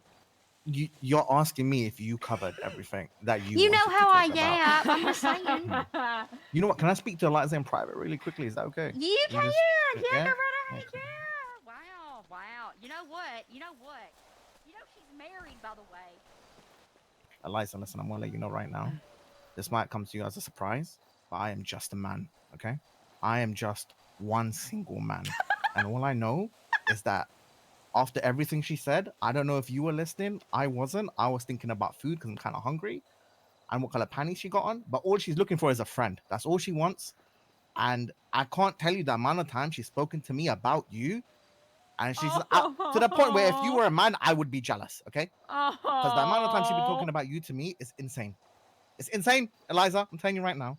And she just misses you, okay? That's what it is. She misses you and she wants to spend time with you and she wants to do things with you. She wants to do things with you she doesn't want to do with me, which you have to understand is crazy to say, all right? But that's basically what it's come down to. So please just make time for her. I beg you, please. Please just make time for her, all right? Thank you, Eliza. I appreciate you so much. Phil. Indeed. God damn it. Thank you so much, also, man. If you are looking to get any additional vehicles, I have some that I still need to offload to some degree. Oh, really? What kind of cars you got? You trying to offload in that? Oh, well, I guess something. offload's kind of the wrong phrase, but a couple of donation cars that I haven't had the ability to give away as of yet. Listen, They're very basic. They're very basic. It's like a Seminole. It's like a buggy. I just remember you winning one of the raffle cars that we got. I did. Was it you? Sure I did? Was it the New Year's raffle? Was it you? I didn't win a car. Oh, I'm genuine. You know what? I might be mixing a couple of different things up. I'm sure you'll find someone though. You know, I'm sure. I don't think it was me, but I'm sure whoever you're thinking of, I'm sure you'll find them. I'm sure they'll be about and they can help you with your giveaways and cars and stuff. I'm sure they'll be more than happy to do that. Whoever it is. Well, to that degree, you know how to exit here, yes? What, same way we came? No, you're going to want to exit through that tunnel, just because there's, tunnel. We have, spikes. Okay. Yeah, the tunnel right over there following that neon arrow. Tunnel, okay. Yeah. Oh, the arrow, that makes sense. Okay. Got you, understood. Yeah, well, thank you so much for your time. I really... exit this way, the terrorists will get up. Let's shred it up. The terrorists? Oh, your tires. Oh, the tires, sorry. I'm kind of cooked. I hope you can forgive me. Yeah, you ain't the only one. I've been yapping so much today. All right, we'll get going, Eliza. Thank you so much. It was wonderful to see you all. I hope you drive safe. We will indeed. Take care. I thought some terrorists were gonna blow us up. I stuttered and it sounded like terrorists instead of tires. So before I accidentally drove the wrong way when Luciana was at the gate and I blew my tire. So what's the best way for me to get out? So that neon sign right there, follow the arrow and go through that tunnel. Okay, thank you.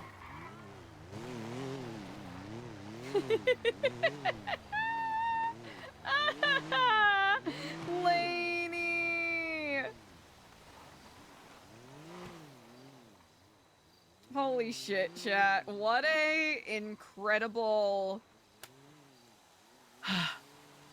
Oh gosh, I'm trying to remember Phil's role player's name. Oh gosh, why is it escaping me right now?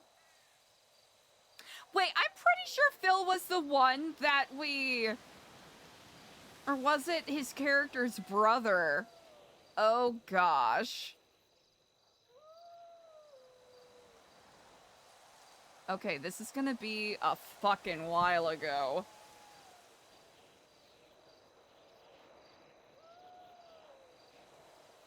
Who the fuck was I?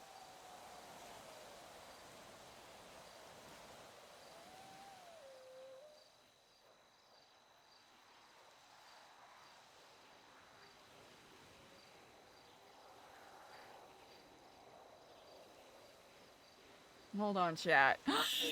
Chat! Ugh, can you imagine Chastanisberg Andersonis Bergensen in New Babylon? Holy shit, chat. I need to do my version of calling in shooters. Chat, that's a joke. Please know that's a joke. I hope y'all know that's a joke. Oh man, there's a bunch of people that I think would be incredible here, but I think they're taking a break from RP stuff. Unfortunate.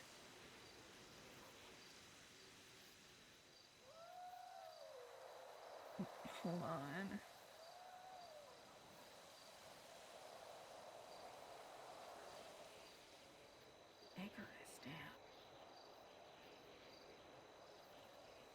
No! Not the Reddit post! / am I the asshole?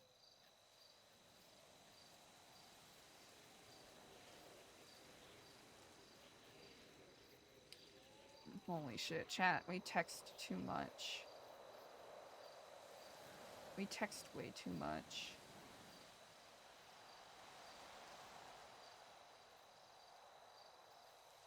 It was Phil!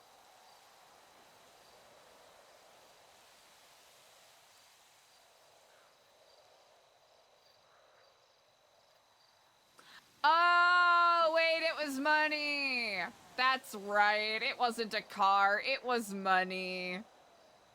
I forgot. I forgot.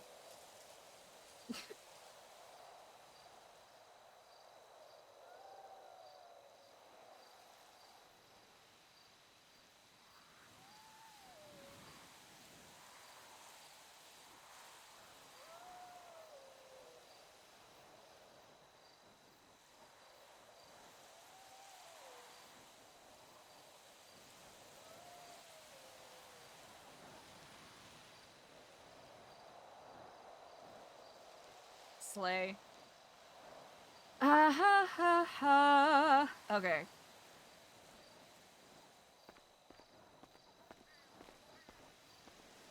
Well, hi, Eliza. Tad, hello and good evening. How are you? Well, I'm doing pretty good. How are you doing today? You know what? Good and tired simultaneously. A lot of philosophical talk.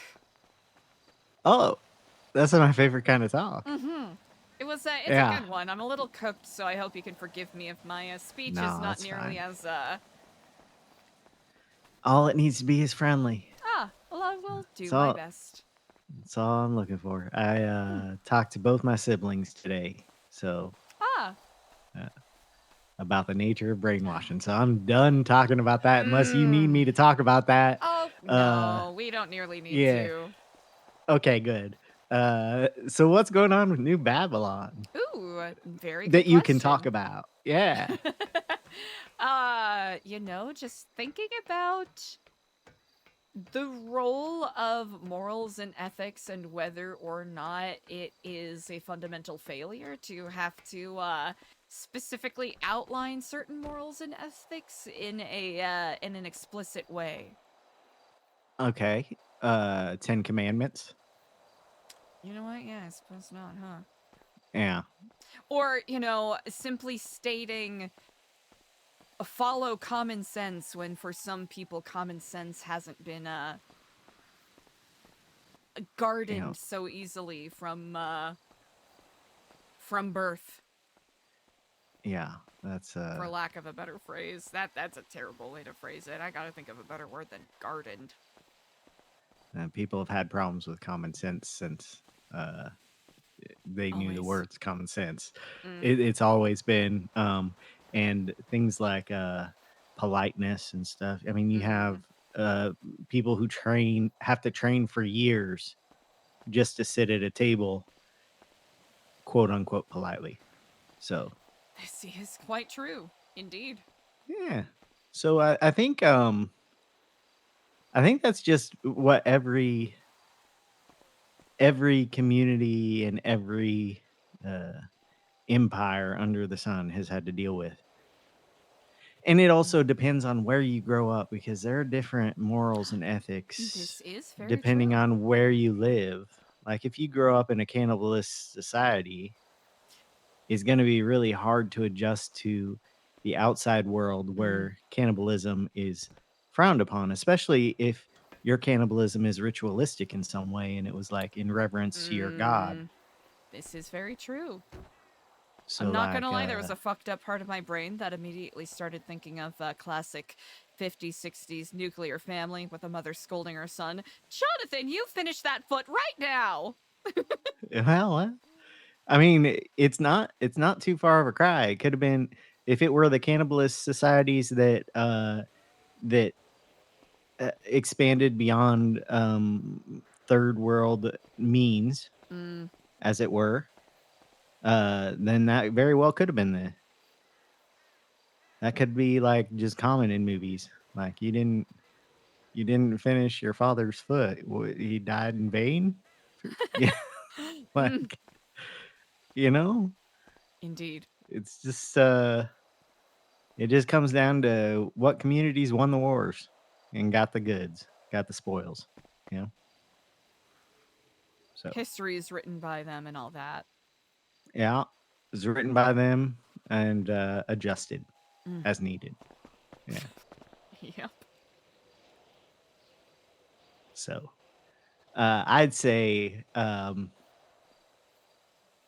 if you're just now getting to having to write down things that people should just already know about how to treat each other and the community itself, you're kind of behind.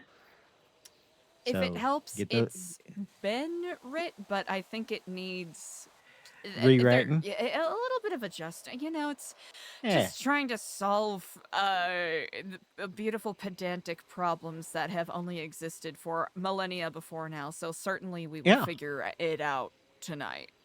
Sure, you will find absolutely the perfect wording, and nobody will find any loopholes, and nobody will be confused, And they will be in and it full will just be agreement. super clear, and they'll be in No full agreement. They'll be like, caveats. of course, all of these should go without being said, but we've said them now.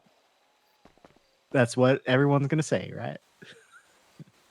I mean, that's what y'all said. If they're already written down, that's what y'all said. You looked at them and you're like, oh, these don't need to be rewritten. So, This is true. just expect it to be rewritten as things grow, as new people join, as new ideas are thrown around, as new challenges are made. And then if they change so much that you can no longer agree with them, then you will have to be the one that's asking for change or get the hell out of there. One or the other. This is true. You got it. I know you do. Hell, you left the community, and then within a week or so, you're like proxy leader. What's that about? What? No, let's say month and a half. Month and a half. How long have I been? Listen, okay. You left. I don't know how long I've been here. You left, and we ran into each other, and then you went back in, and I found out you were back in, and we talked once, I think, while you were back in, and then you told me, oh yeah, it was the once, because I was super upset because I got my pain back. Oh yeah, no, everyone was mad at me because on multiple angles, everyone was mad at me for the decision I made. Yeah, and then you didn't want to see me in person, so.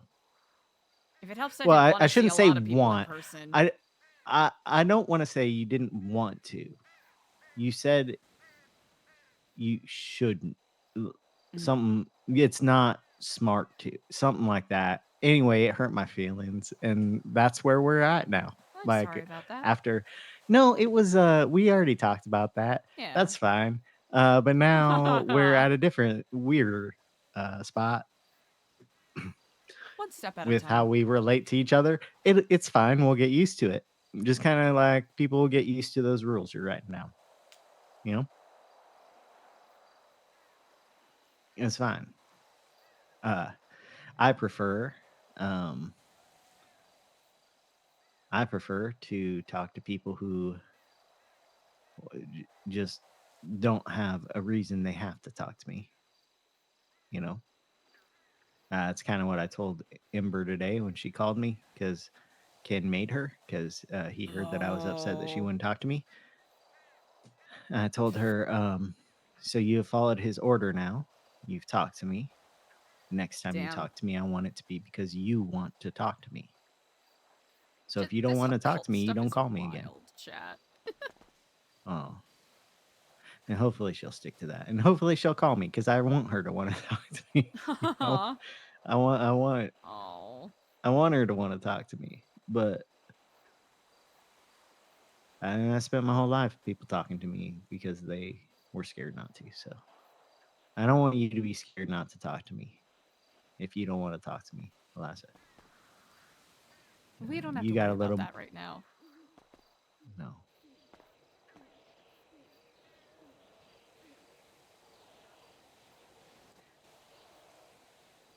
And if there is an issue, I will be direct with you in regards to that. He's not worrying in order. No. I will tell you explicitly if that is the case. Okay.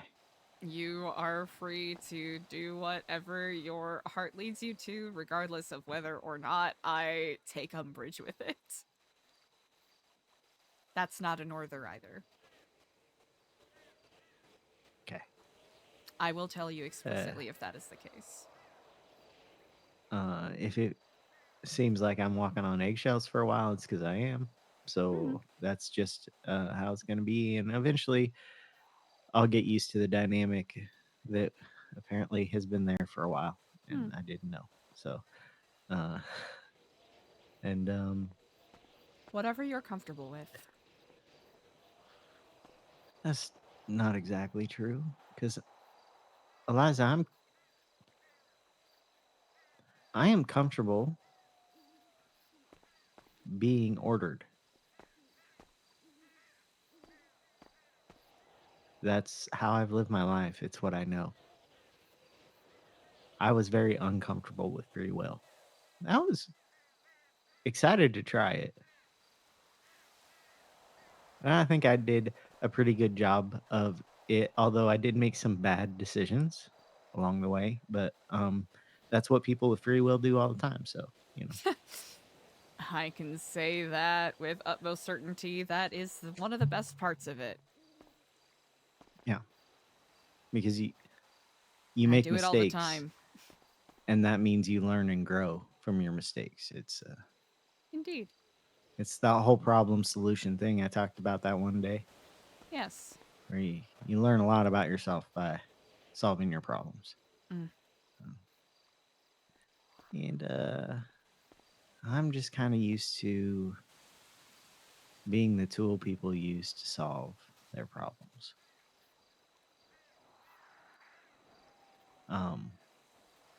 So my comfort with that, you shouldn't worry about my comfort with that because I can assure you that I am comfortable with it. I may not be comfortable with every order I'm given.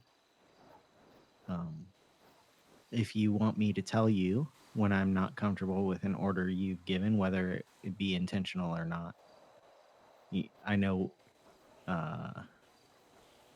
I am clarifying if I'm not sure if it's an order.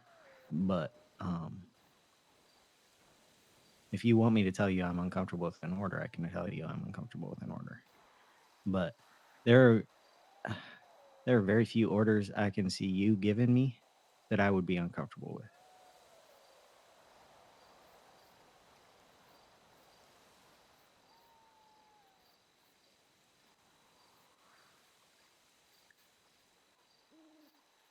I don't even think Ken will give me those orders. And that's me putting a lot of faith in him. but he hasn't yet, and he's had many opportunities. So.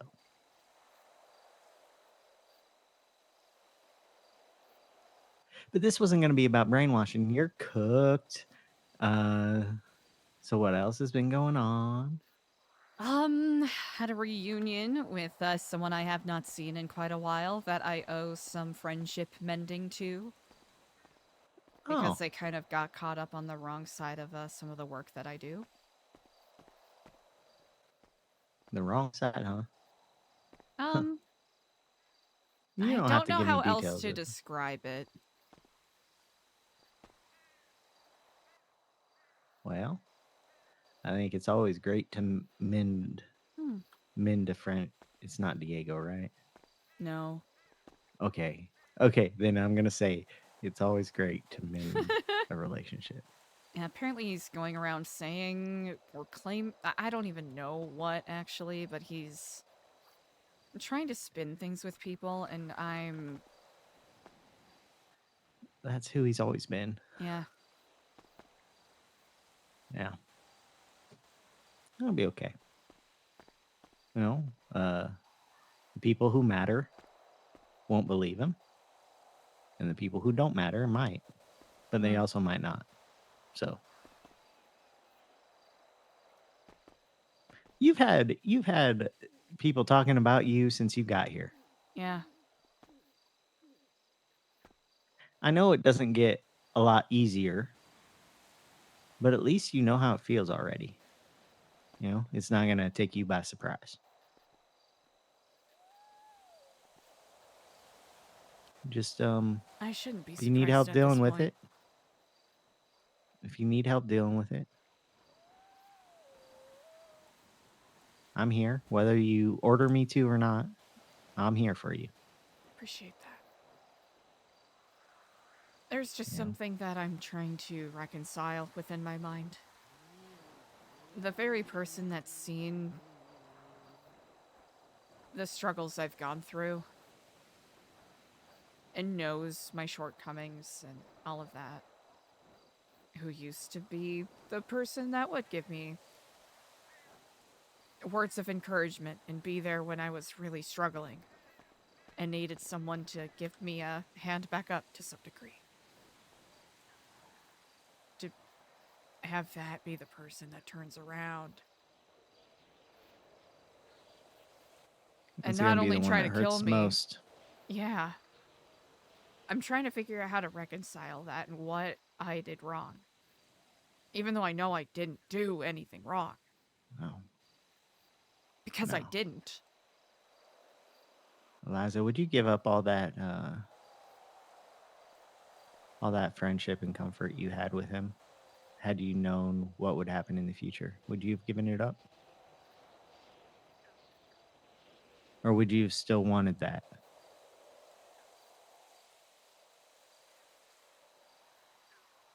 I wouldn't.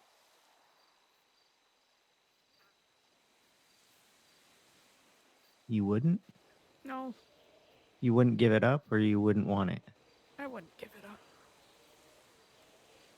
Then it was worth it. You were vulnerable with him. And it says more about him with what he's doing with it than it does about you. I think You there's just had something some wrong bad with me. judgment. Bad judgment. We all have it. But you know what? It probably wasn't bad judgment at the time. It wasn't bad judgment at the time. You know, Ken warned me about Bec- him. Yeah. Yeah, I Did probably Ken would have ever warned you about mention him that? too. If he did, I wasn't paying attention. He talks about himself a lot. So, I suppose as is mandatory for people in his vocation. In our vocation. yeah. I think you are generous with your kindness. You give it to people who other people say don't deserve it. And that means a lot. That might very well be why my brain assigned you as handler. That's not your fault though. It's not anything I would have wished on you.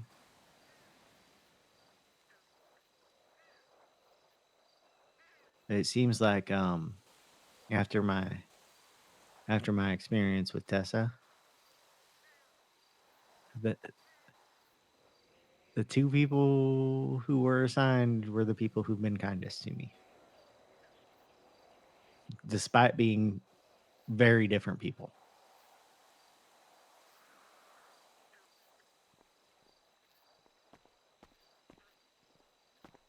Because she was not kind to me.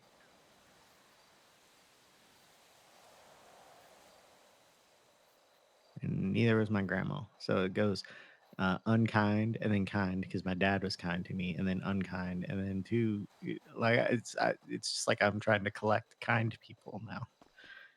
You know, It's not a bad collection to have. no, it's not. I mean,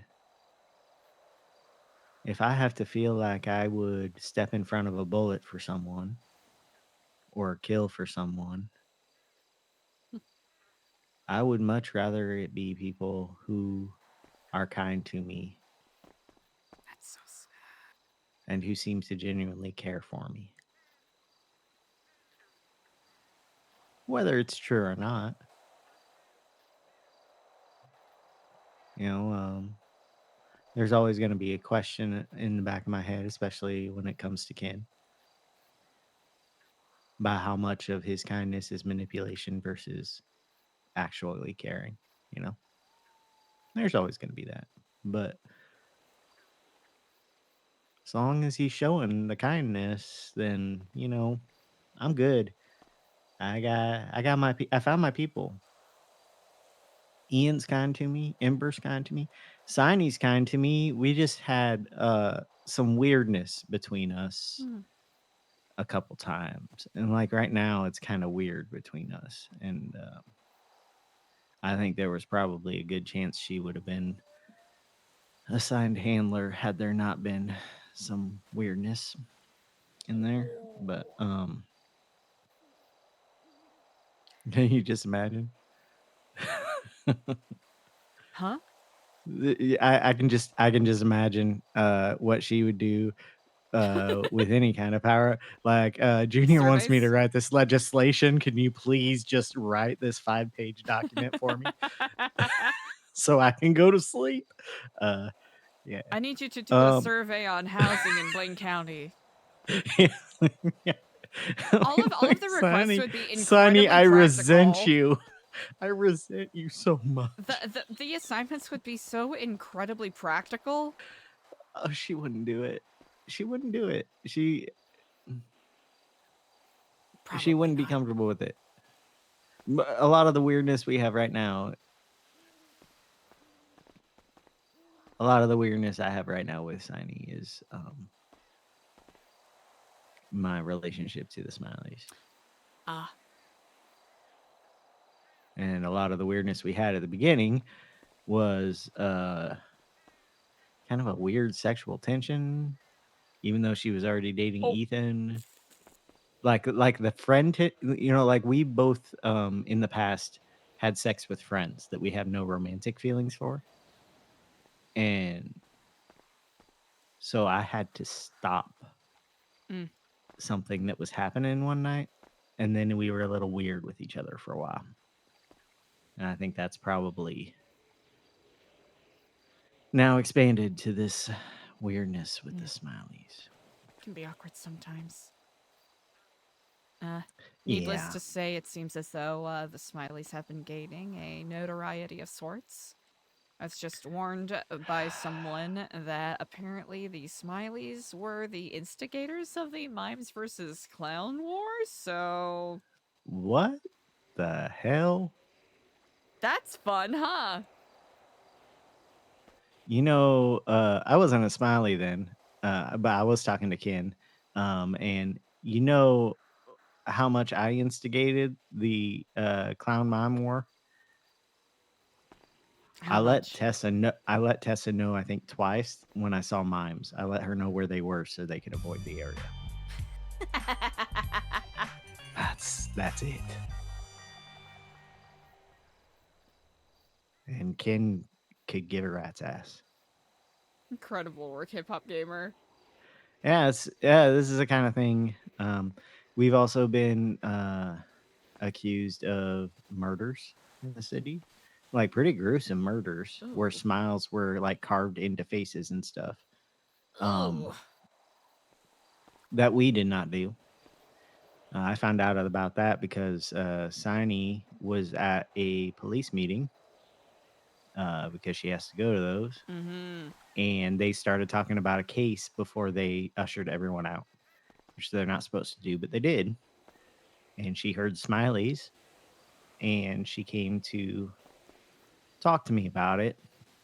I think more to confirm with me that we didn't have anything to do with it than to warn me. But then I went and told Ken. I'm like, Ken, has anyone been around that could be doing this? Because I knew it wasn't me. I knew it wasn't Ken. I knew it wasn't Ember. It maybe could have been Ian, but Ken was like, I don't think it was Ian. I know So it there's would have had to apparently a be. couple of alleged cannibals living on Cassidy Trail, so that's fun. Oh well, they're not Smileys either. Mm. As far as I know, none of us. As far as I know, none of us are cannibals. Well, I don't think they're against it. I just think They just don't do it. they're not interested. Yeah, That's maybe good. Ember. Oh, no, that's because some of the clowns. Because some of the clowns are cannibals, but I've never heard really? Ember. Yeah, I should be surprised. I've never heard that feels Ember like such talking a, about herself. It feels like such a modus operandi thing for a clown to be. At least a creepy clown. Yeah. Like, I'm not Yeah, surprised, actually. Now, I cannot tell you which ones because I don't know. So this could be in the range of, this is a rumor I heard. So don't go around thinking it's absolute truth. It's just what I've heard. Yeah. Nobody's Grain of actually salt. told me to my face, hey, I'm a cannibal. So, yeah, weird though. On Cassidy Trail. That's where Tessa's treehouse is. Really? Is Tessa a cannibal? I wouldn't be surprised if the clowns are cannibals. Seems as though she's rather permissive of the indiscretions of Oh, yeah. Yeah, they do it and it's fine. Everyone else does it and it's the worst thing that's ever happened. No, I don't know. I don't think she's a cannibal. I'm pretty sure she's vegetarian. Oh, that makes sense. So I don't think she's a cannibal, but I mean, maybe she makes an exception. Who knows? Some vegetarians are actually pescatarians, so Gotta get those omega-3s in. Who is it? I talked to someone on the phone who was looking for friends like a long time ago.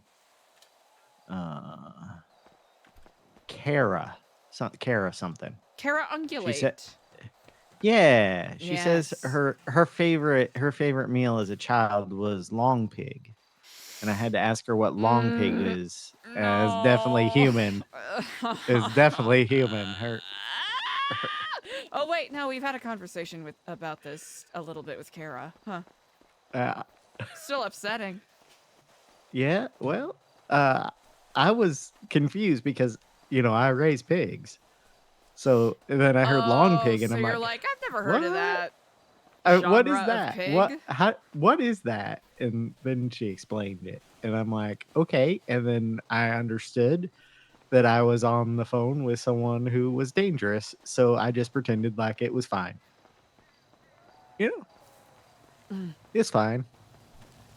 That's what you're supposed to do. Perfectly acceptable, perfectly chill.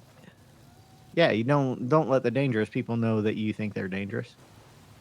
You know, the first time I met Ken, he put on his smiley mask and he took out a knife and he stood right behind me. And I just stood there. I let my impulse be freeze rather than fight or flee. It was freeze. And I just continued talking like he wasn't standing behind me with a knife in his smiley mask. Because when he talks like Mr. Smiley, it is creepy. I recently had to ask him to please put the Mr. Smiley mask away, and then we can talk. So I'm now starting to show my discomfort with Smiley, but Ooh. yeah, Spicy Chee. that's how my grandma taught me to deal with psychopaths and dangerous people. If you act like you're not in danger, if you act polite still, but unafraid, that just shows the dangerous people that you may also be dangerous. That's it. That's how I can. That's how I can deliver something where I'm told to be silent and successfully remain calm and silent despite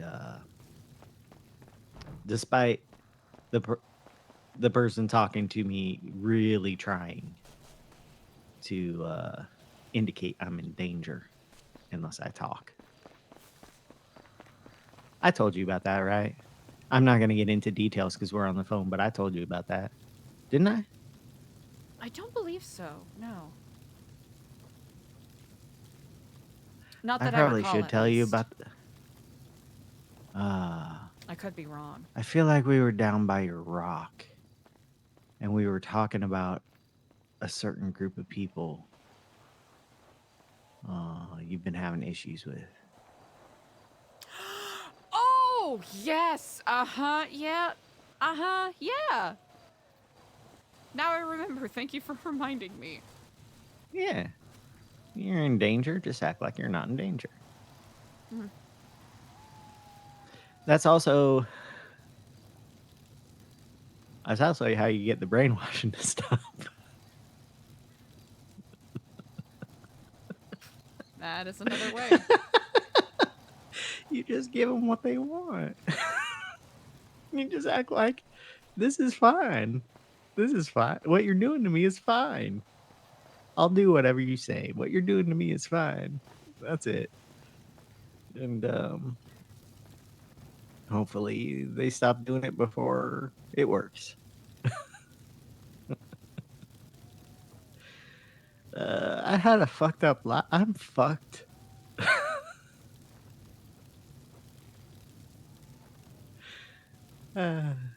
Only moderately alarming, one could say. You know, it's the one day Ember was getting drunk because of Joe divorcing her, and Ken got drunk with her. And at one point, he was talking about how he killed people as the tramp. And he looked at me and he said, I am a piece of shit. And he was laughing about it. But he was also, it felt like repentance a little bit.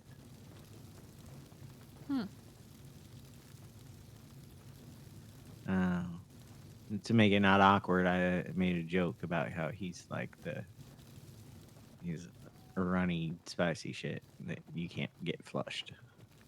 Then he laughed about it. And then Ember said something like, "My hair looks like poo," or I don't know. It's really weird to babysit people who are drunk when you're not drinking. This is quite true. But when that's the only time I've seen can seem like he's breaking down about the fact that he's a piece of shit. Really? You know, most of the time he wears that like a badge of honor. You know, he's a bad man. He'll say it right to you. He won't hide it. That's the only time I've ever seen like a little bit of regret in there. I shouldn't say that. We have talked. Ken and I have talked about his regrets. I know he has some regret, but mostly he has no guilt. He doesn't care, you know. But that I'm a piece of shit comment, that was a little bit of regret leaking out. It's in there somewhere. You know. I don't think it'll ever be in control, though.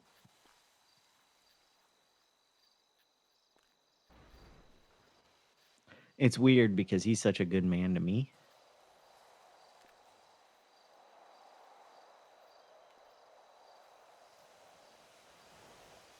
I just can't imagine being on his bad side. Not like that.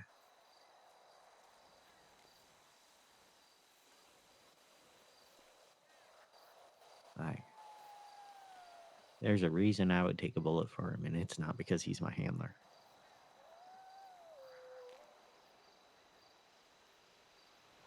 Although now there's that reason too, so it's like a double bullet.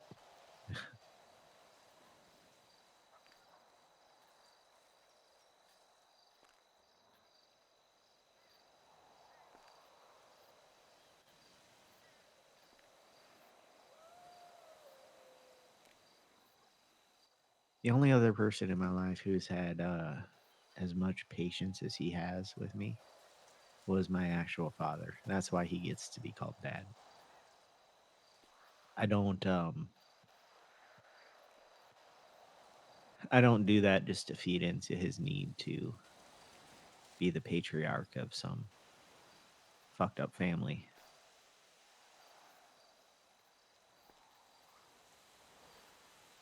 So like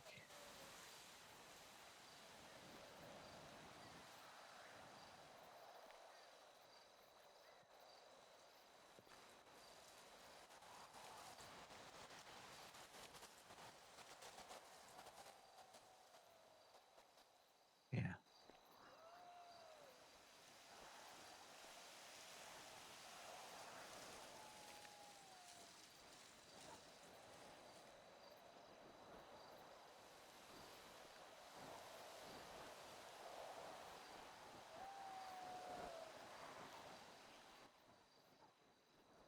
Thou shalt not eat food from the food court. All food must come from within. New Babylon. Something like that.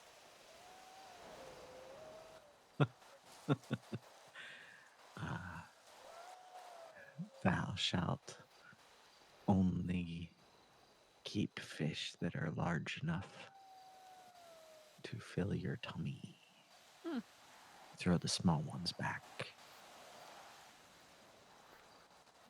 Is that not on it yet? Maybe you should put it on there. That's there. Well, you know, it's more of an unspoken rule to some degree. Oh. Or less of a rule, more of a request.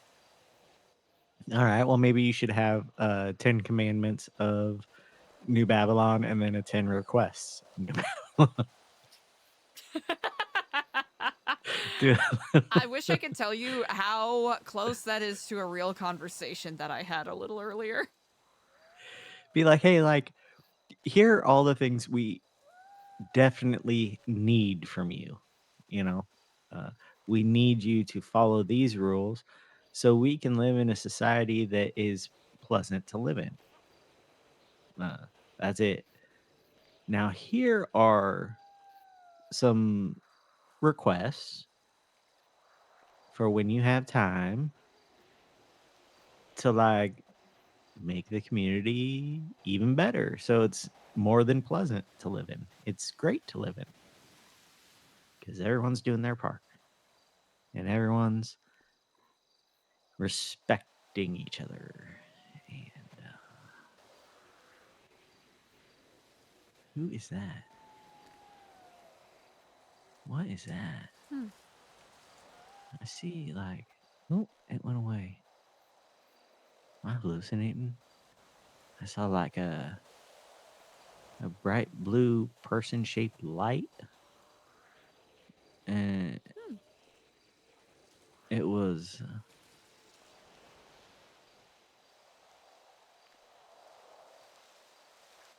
it was by the Smiley Shack.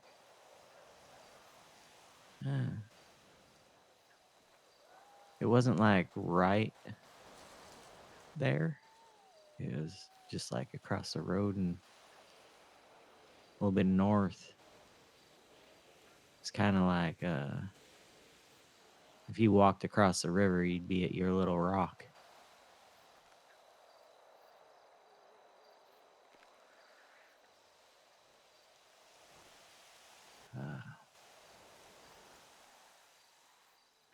I don't know what it was.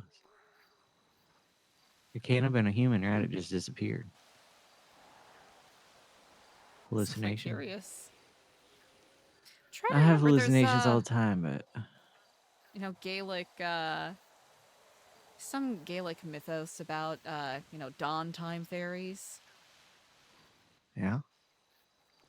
Or streaks Just of don't go sunlight as they glint across the lingering motes of fog and mists. Sure. Don't go stand in a mushroom circle.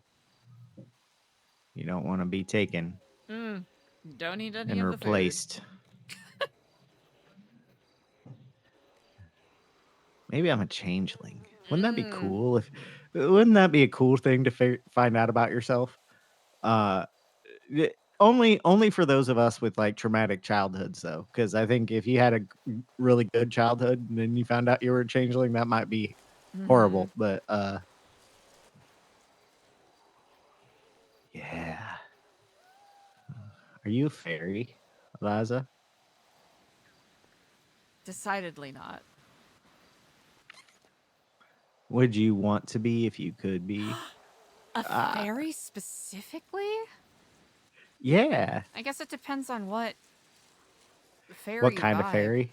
Like an unseelie court fairy I'd vibe with. A Tinkerbell fairy? Nah, if I need applause to live, I already lived like that. It's horrible. All right. Well, I'd say since this is a flat of fancy kind of question, you could be any kind of fairy you want to be. Wow. Are you going to be a queen? Who's the unseelie queen? Is it Mab? Is it? I think it's who Mab, is it? isn't it? Yeah, it might be. I The don't keep. court? Yeah. You know, I don't keep up on my fairy lore Seelie like and I the should. Seelie and the unseelie? I guess it kind of depends. Yeah, well, you know, I think I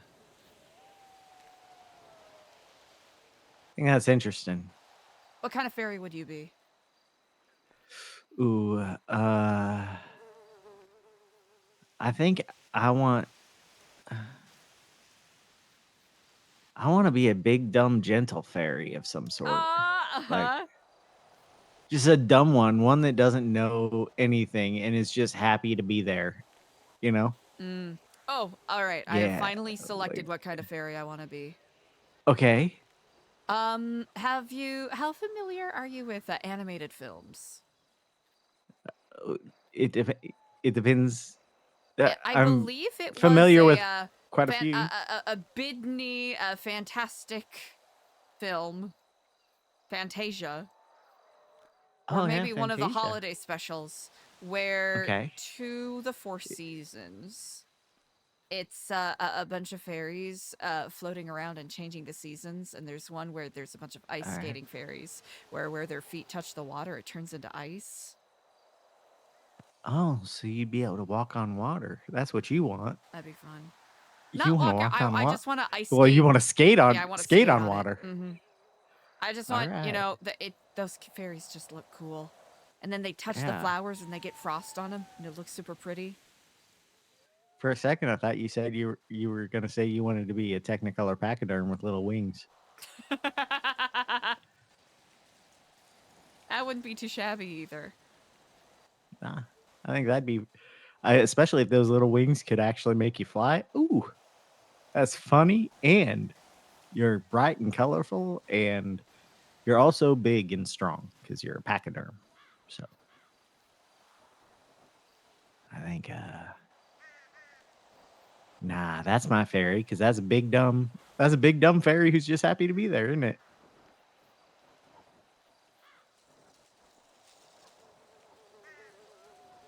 Huh.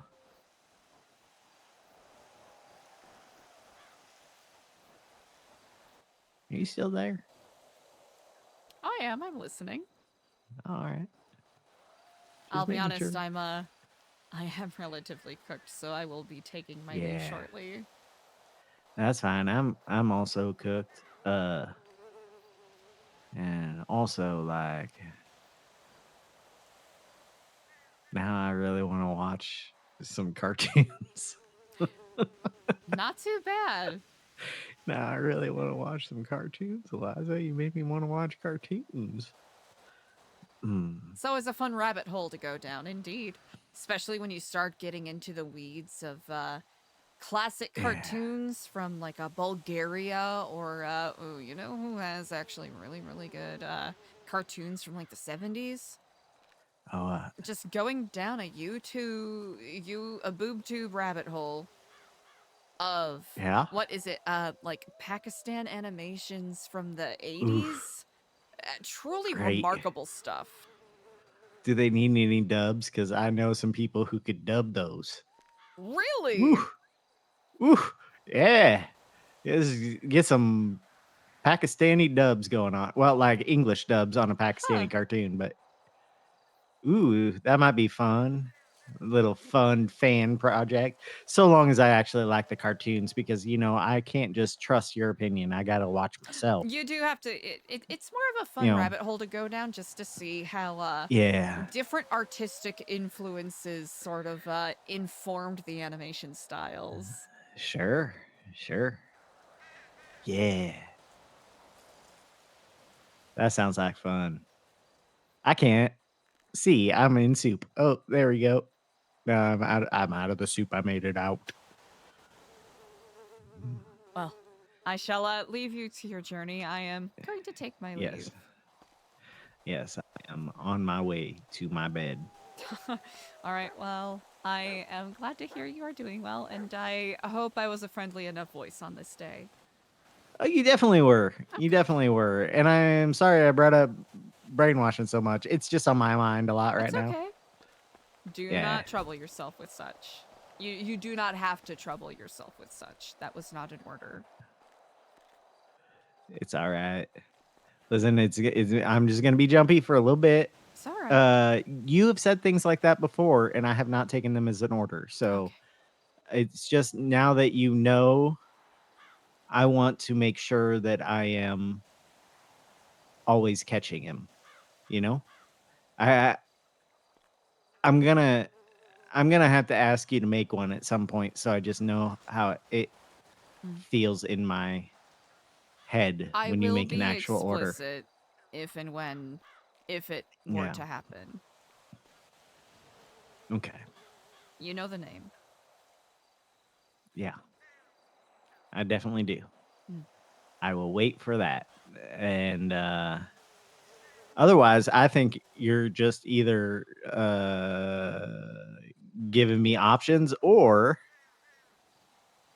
you're fucking with me.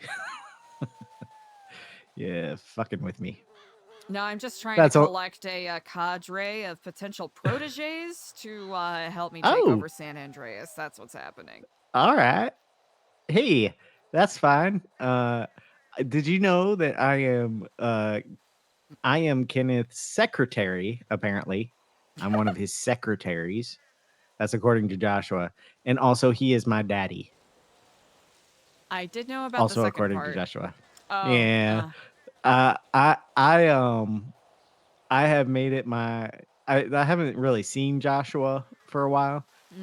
But I've made it my intention that if I ever see him and I am standing near Ken, I'm just gonna go all daddy. Hey, Daddy, can I have ice cream? Ay, ay, ay. I'm gonna go to bed. Good night, Tad. All right. All right, bye. Bye.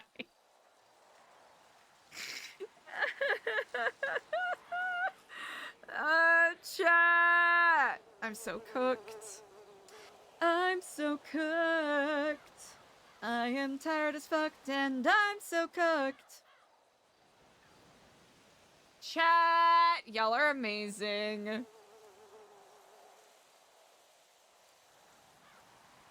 Thanks for being dope as hell today. I really, really appreciate you. Exactly, what a convo to end the night on. Let me tell ya. I ended up streaming a little longer than expected, but honestly, I don't hate it. We got to have some fun scenes today that I wasn't expecting. So I hope you all enjoyed stream as much as I did today. Let me find someone fun and cool and chill that I can yeet you at. Hold on. Delvers roleplayer doesn't stream, does he? Chat, I feel so bad that we had to break the news that his big plan didn't work out. Ugh! Terrible. Terrible.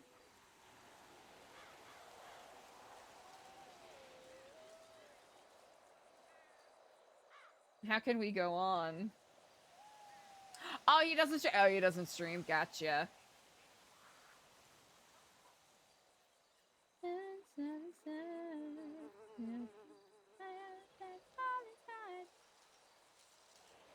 Ooh, chat. I know exactly who I'm gonna yeet you all at.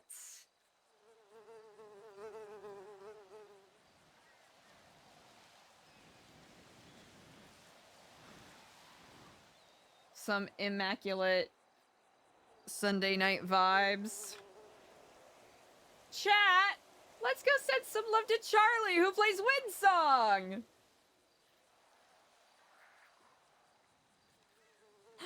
Oh, gotta get those vert vids on got that hashtag Delvnage. You know we're in it. Chat, y'all are amazing. Go send some incredible love to Charlie, who plays Windsong on NoPixel. Super chill character. Immaculate vibes to close out a Sunday. We'll be live nice and, I'm not gonna say early. We'll be live at a reasonable time tomorrow.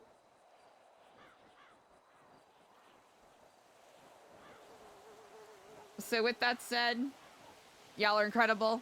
And I really appreciate you. I'll see you tomorrow. Go send some good vibes to Charlie.